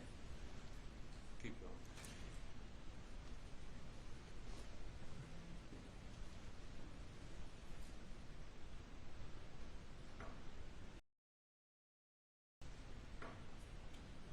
Okay, stop. That black truck, whose black truck is that? That's the vehicle that we checked that evening that I believe was titled as a farm truck, just around the farm truck. And is that the one you checked to see if it had been driven lately? That's the one that Detective Rutland and I looked to see if those wet tire impressions matched up to the position of that vehicle when we arrived. Those particular impressions did not, and the vehicle was not warm to the search. Okay, but that would have been the previous night? The night of the incident, when Right. we arrived, yes, sir. The night prior to this? But could Paul have driven that truck down there? It would depend on what time he drove the truck down there, but the impressions that we were looking at, that we referenced when asked earlier by the Assistant Attorney General, they did not come to They the did back not of come that from that. vehicle. They didn't come from that vehicle. Did he drive that vehicle to the scene? I can't tell you that, yes or no, but the impressions that she and I were looking at did not match the position of that vehicle. Right. Yes, sir. But Paul earlier could have driven that down there. He could have, it's very feasible he could have driven anything out there that night, or earlier in that day, but just not that vehicle for those particular set of impressions. Okay, go ahead.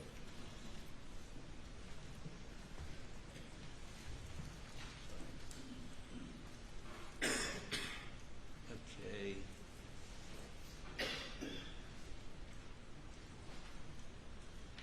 Back that up just a little bit, please.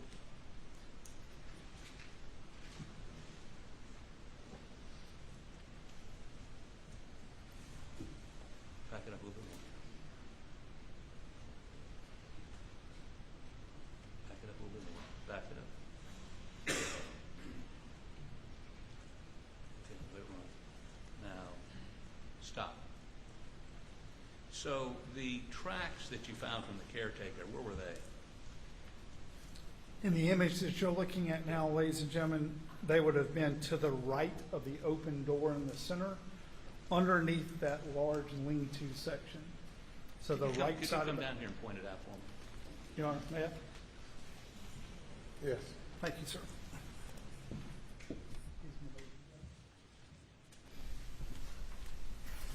This section, you can actually see the agent's feet there, where she's still actually processing. Okay.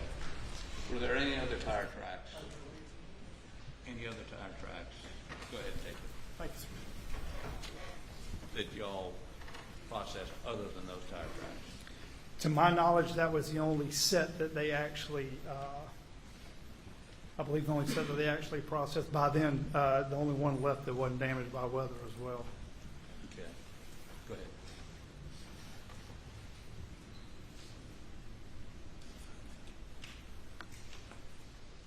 Keep going. Stop.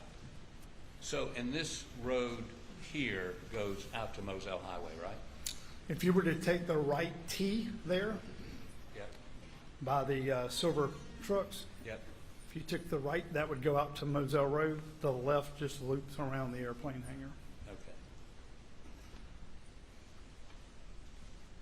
And if the fire chief had indicated there were tire impressions back here in the dirt, he would have taken pictures or gotten plastic cast or something, right? If I had been made aware that there was something there that someone thought may possibly be evidence, I would have done my best to secure it, but I was not made aware of any of that. Thank you. Yes, sir. Keep going.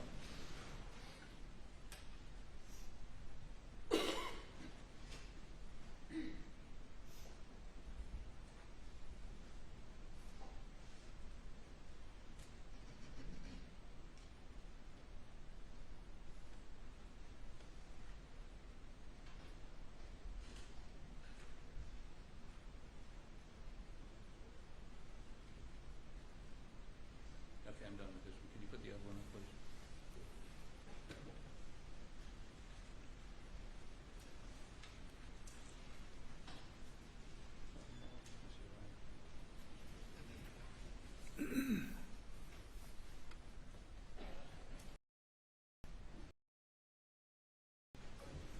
That's the main house, the white building there.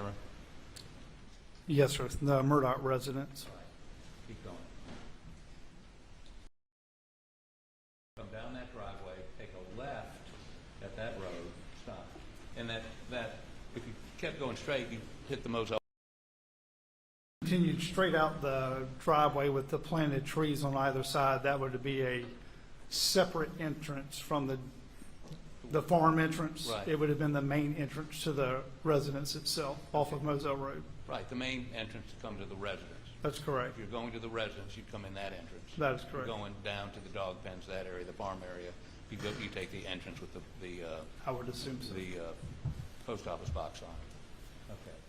Go ahead.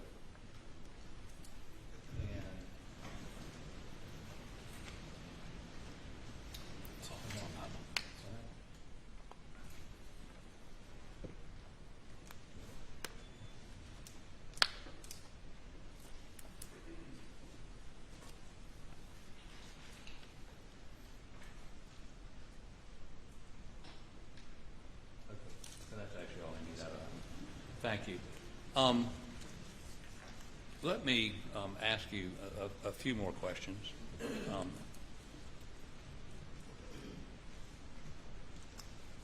I could see.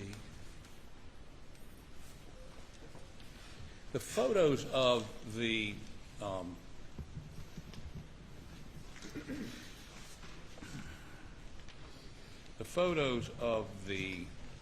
footwear, I think the flip-flops or whatever. In one of your reports, you described that as it looked to you like someone had been pacing. Is that correct? I did describe it as pacing, I believe. Is that accurate? Simply because it goes down, turns around, and comes back. It doesn't appear to veer off anywhere in between. And there's nothing, it doesn't start anywhere in particular, and anywhere in particular. It goes all the way across, turns around, and comes all the way back. Okay, and the pictures that, and I'm going to look at them here. Could I have those? The pictures that were put into evidence a moment ago. Can I use the Elmo, please?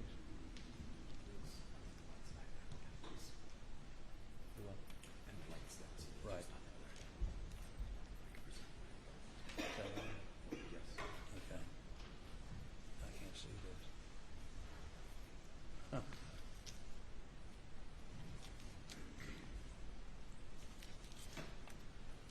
Where's the? Is that more? So there's two. No, let me see. Yeah, that's what I'm looking for.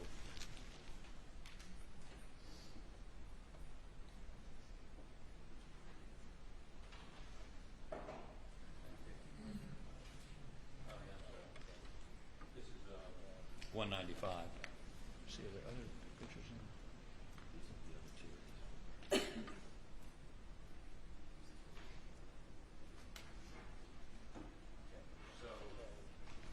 Yeah, no, this will. So as we see in this picture,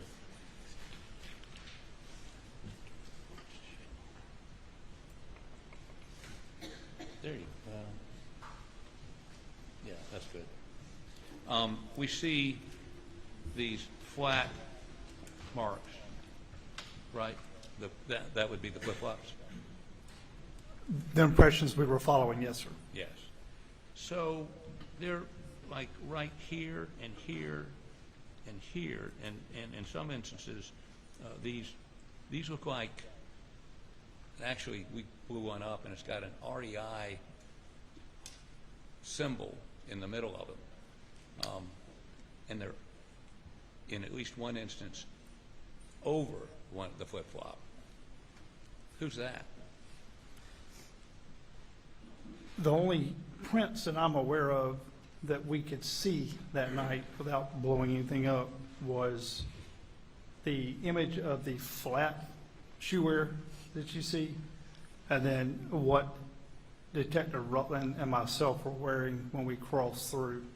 Well, were you wearing, that's fine, like, I mean, is this y'all? Would you have walked over there or here? Presumably so, because those images weren't there prior to us walking through. I don't remember exactly what shoe style Detective Rutland was wearing and myself, but. So, let me put this one up. Like this, okay. Again, you can see the pattern of flip-flops, but you also see these patterned boots or shoes over the flip-flops. Are you telling me those were not there the night before, or you couldn't see them? No, sir. What I'm telling you is when Detective Rutland and I first observed those impressions, it was nothing but a smooth, small, flip-flop style impression. Went down from one end, all crossed underneath the hanger all the way to the other, turned around and came back, which is the reason that I referenced it as being a pace. Had it simply crossed underneath, I would have just said crossed underneath. But those were the only impressions. Then she and I walked down the shed, keeping those shoe impressions between us and the wall without stepping on them. So those are not, I'm sorry. But we did not photograph them. That information from that point was relayed to crime scene because we had not done any photographs at all at that point. We were waiting on crime scene. So anything else that came through after that would presumably be crime scene that would have come and taken a look at the impressions, not us. I'm trying to get two issues. First issue, Sure. were those patterned shoe prints there the night before when you walked through? The only print there were the flat, smooth ones. So those, I'm not trying to belabor it. I'm sorry. So those pattern prints came after you saw them the night before? Correct. The Okay. only impressions were the flat, smooth Okay. ones. And you left and turned it over to SLED to process the scene? While we were there, again, that was at some point in time while we were there that evening. I didn't leave until like 10 o'clock the next morning. At some point in time, that information was relayed so that they could photograph it. And I don't know whose prints those are. I would assume that they would have been agents that came down behind us and photographed or collected or did whatever. So we were talking about crime scene integrity earlier. Yes, sir. Those aren't your footprints, correct? The ones that are, there is a set that would be myself and Detective Rutland's, But but not they're the not ones- going to cross over Right, any of they're them. not, the That's prints that correct. cross over, they're not your prints. No, sir. If it crossed over one of theirs, it's not mine. Okay. Who took this picture, do you know? I do not know. But it was taken, you think, the next day? It was taken relatively soon afterwards because it still shows the smooth prints. So it was either taken upon daylight, because again, we didn't leave until like 10 o'clock. Right. So I don't actually know. So is this best practices to walk over evidence before you photograph it? Can't say that because it wasn't myself or my detective that did that. I'm just saying, you. If they were doing so while processing or while collecting, then and inadvertently stepped on, it's okay because they have other ones to use. But, you know, I'm sure that you would have to probably ask the person that stepped on them and took the photographs. If one of your detectives had done this, you would not be happy, correct? I wouldn't be happy, no, sir. Okay. Not unless it was done after it was processed and for a reason. Well, these are the crime scene photographs taken by, we think, SLED, or Solicitor Duffy Stone took some pictures the next day. Sure. One of some agency other than yours, but certainly nobody ought to be walking across this stuff, right? No, again, like I said, they weren't like that when Okay. we were there, sir. Let me then go to one of the other pictures you were showing a moment ago. Oh, this water, Yes, sir. these pictures taken of the water, do you know when they were taken? I'm sorry.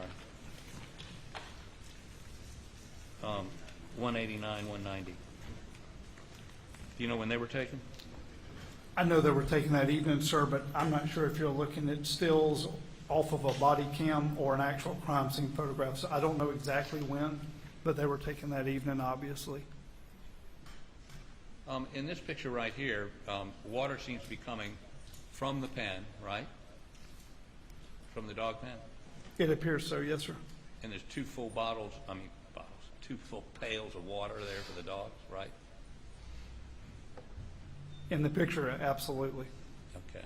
And then there's some additional water and this is 189, that I'm not quite sure where that is, but that's consistent with the water you saw that night, right? Yeah, the water that I saw that night and it was captured very well on Sergeant Green's body-worn camera. It came out of the first two kennels, Right. traveled down a short distance, and then over to where, at the time, Paul's body was laid. So the water that was around Paul came out of the kennels, correct? I don't know if that's where it came from, but it did come from that direction. There was, and I did not see a hose or a jug or anything else, but it did tail from those first two kennels down to where Paul's body was. Okay. Now, let me,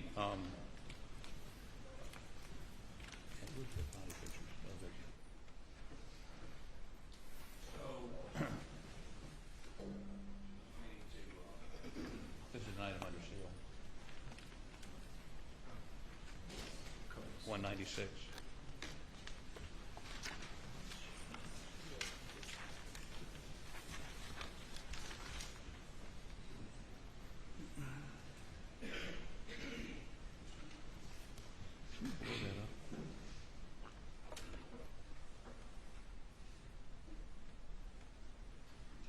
Keep going. Okay, stop. No, it's word. Take it back down. Okay, a little bit more. Take it back down a little more. Okay, stop. This was introduced to show what shoes she had on, right? Previously, Yes. yes, sir, it was. Now, on the back of her leg, right here, did you that night look at that dirt? I did. Did you see a footwear impression, partial footwear impression in that dirt? I saw what could very well be a impression. As if somebody put their foot on the back of her leg. It was something out of mud that very well could have been a shoe impression. On the back of her leg. On the As back if of her They put leg. their foot on the back of her leg. Do you know what analysis, if any, was done by SLED or any other law enforcement agency to determine if that was a shoe impression, and if so, what kind of shoe? Do you know? I do not know, sir. Okay. Thank you. You can turn the lights on, and how do I turn this on? Okay, okay.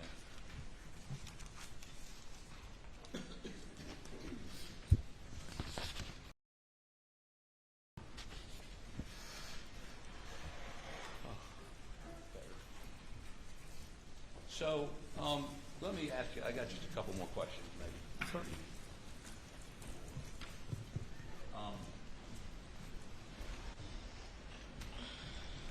So,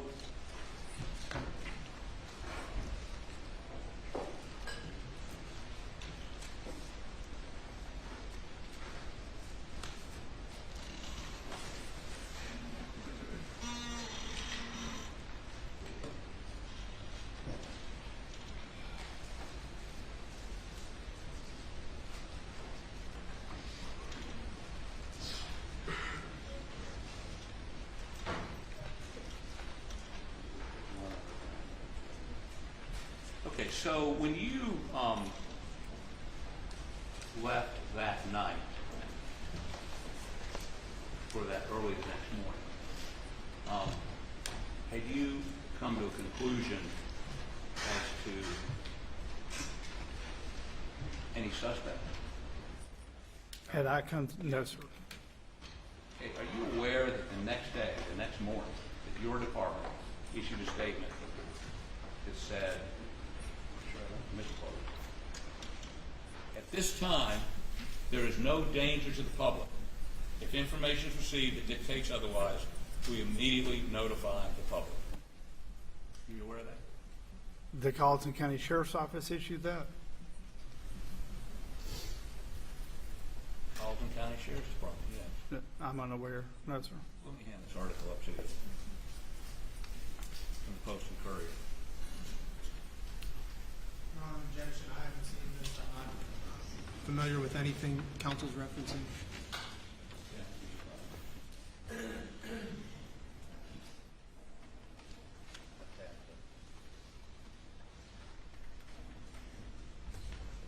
Let's stand for a moment.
posed was whether he was familiar with the statement made. He said no.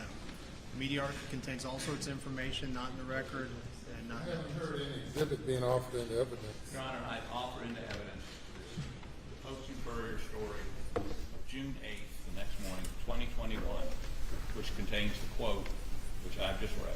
He indicates he's not familiar with that.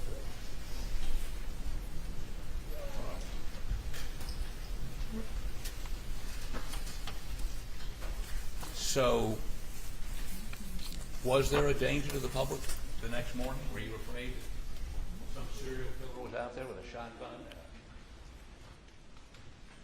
and AR type weapon? I can't effectively answer whether or not there's a danger to the public when I don't have all the pieces to the puzzle.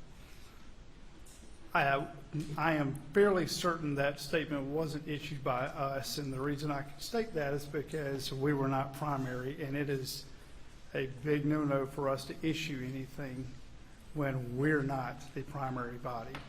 So where that information came from, I'm unaware, and it was never asked for me to approve to send to the sheriff. It would have never came from us. If that such statement had run, if it did, in the Post and Courier on the 8th, would the Sheriff's Department have pushed back on that and said that's not accurate? There'd be a subsequent story I haven't seen?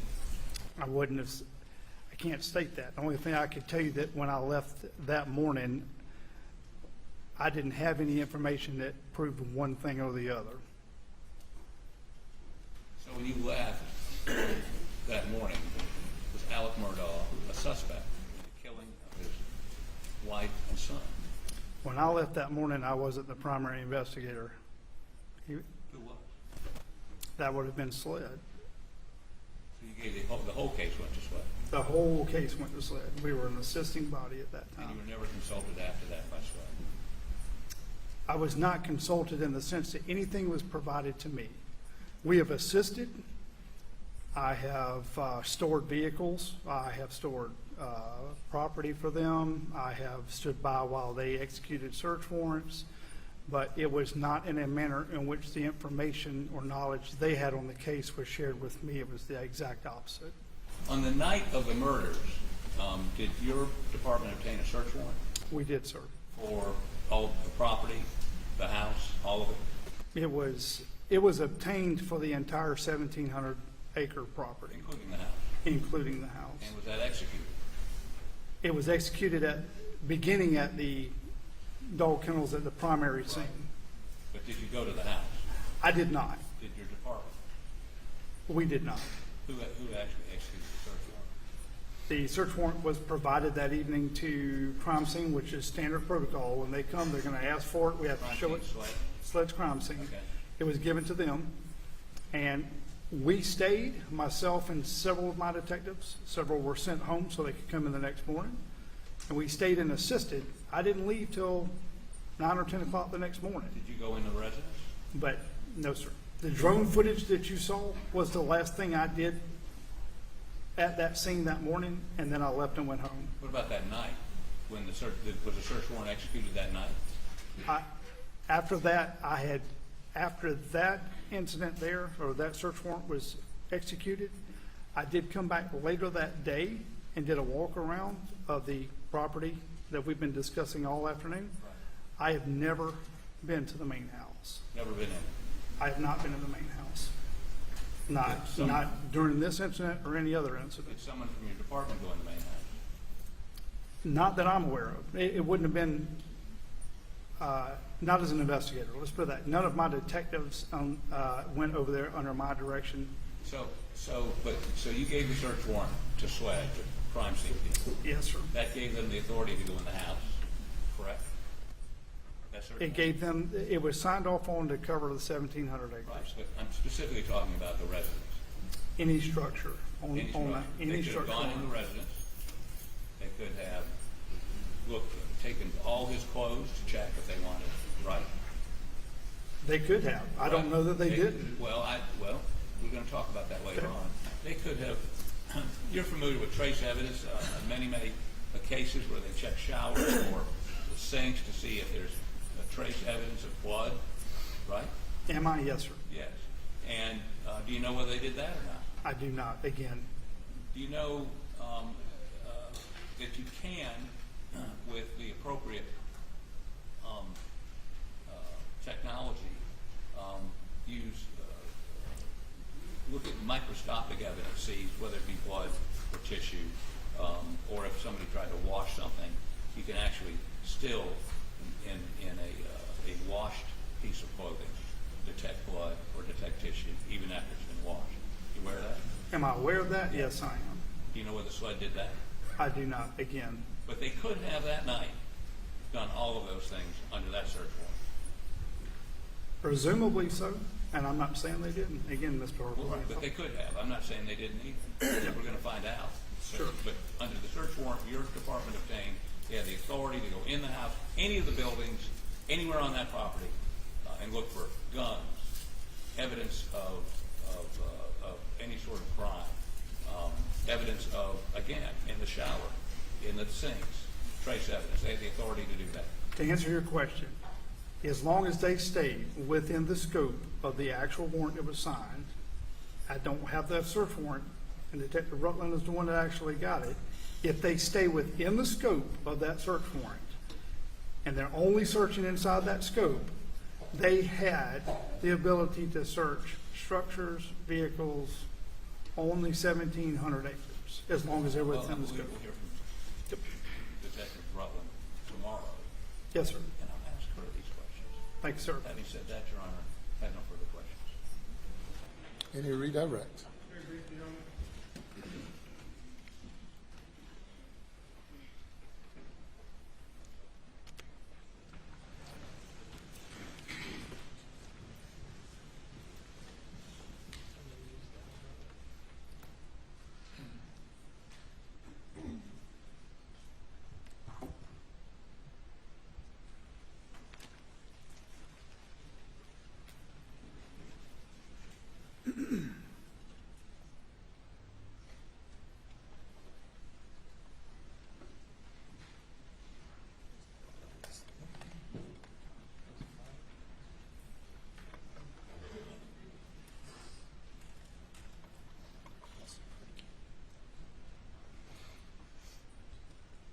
Captain Chapman, the footsteps that you noticed, I know we've been through quite a bit of it, but counsel raised this issue.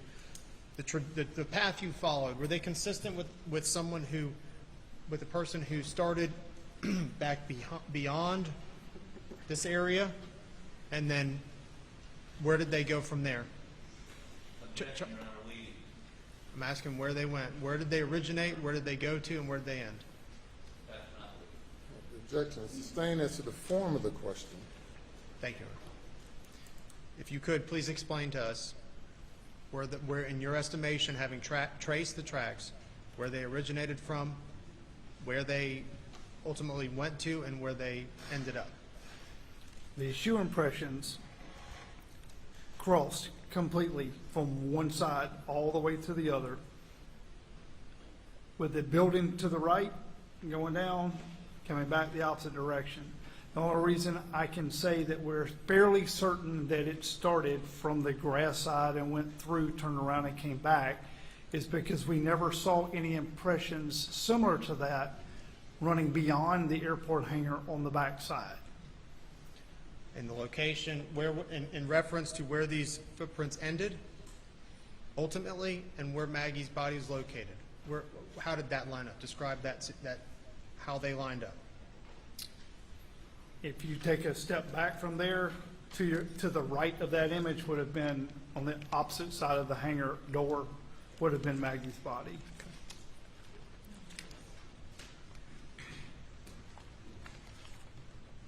Referencing State's Exhibit 190.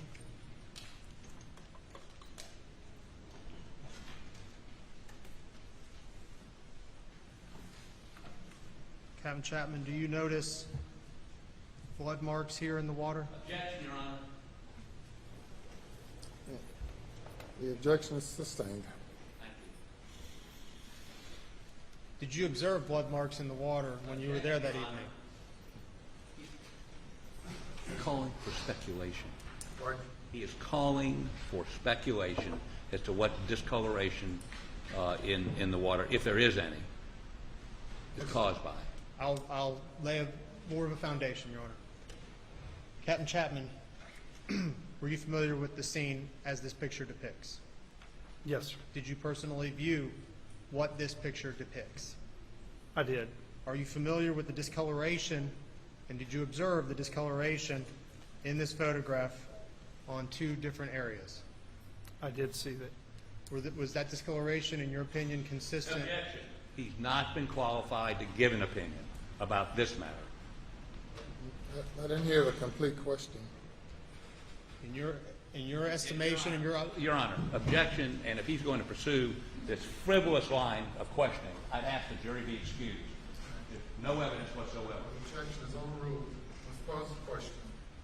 In your experience and observation, having observed the scene and all the matter that was there, were those lines in the water consistent with blood? Objection. Objection sustained. Thank you. I don't need to be thanked for any ruling. No, I'm sorry, Your Honor. Expressing my gratitude is improper. I appreciate that. Thank you, Your Honor. And I'll have just one last question and I understand the court's ruling. Captain Chapman, are the substance there that you identified as having observed, are they in a straight line? Are they in straight lines? Yes.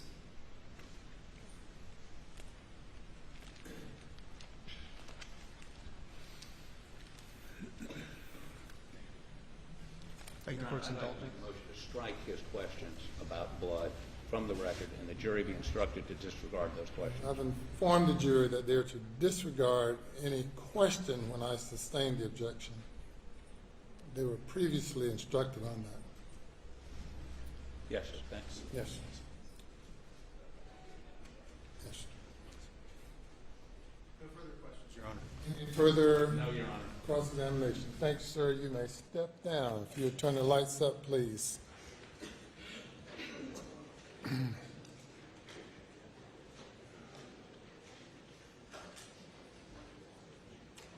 Ladies and gentlemen, we've come to the end of this day. Thank you all very much. We'll resume at 9:30 tomorrow morning. Have a good evening. Please remember you're not to discuss the case with anyone or allow anyone to discuss it in your presence, nor are you to engage in any or be exposed to any other information other than what you have received in the courtroom and will receive in the courtroom. Have a good evening.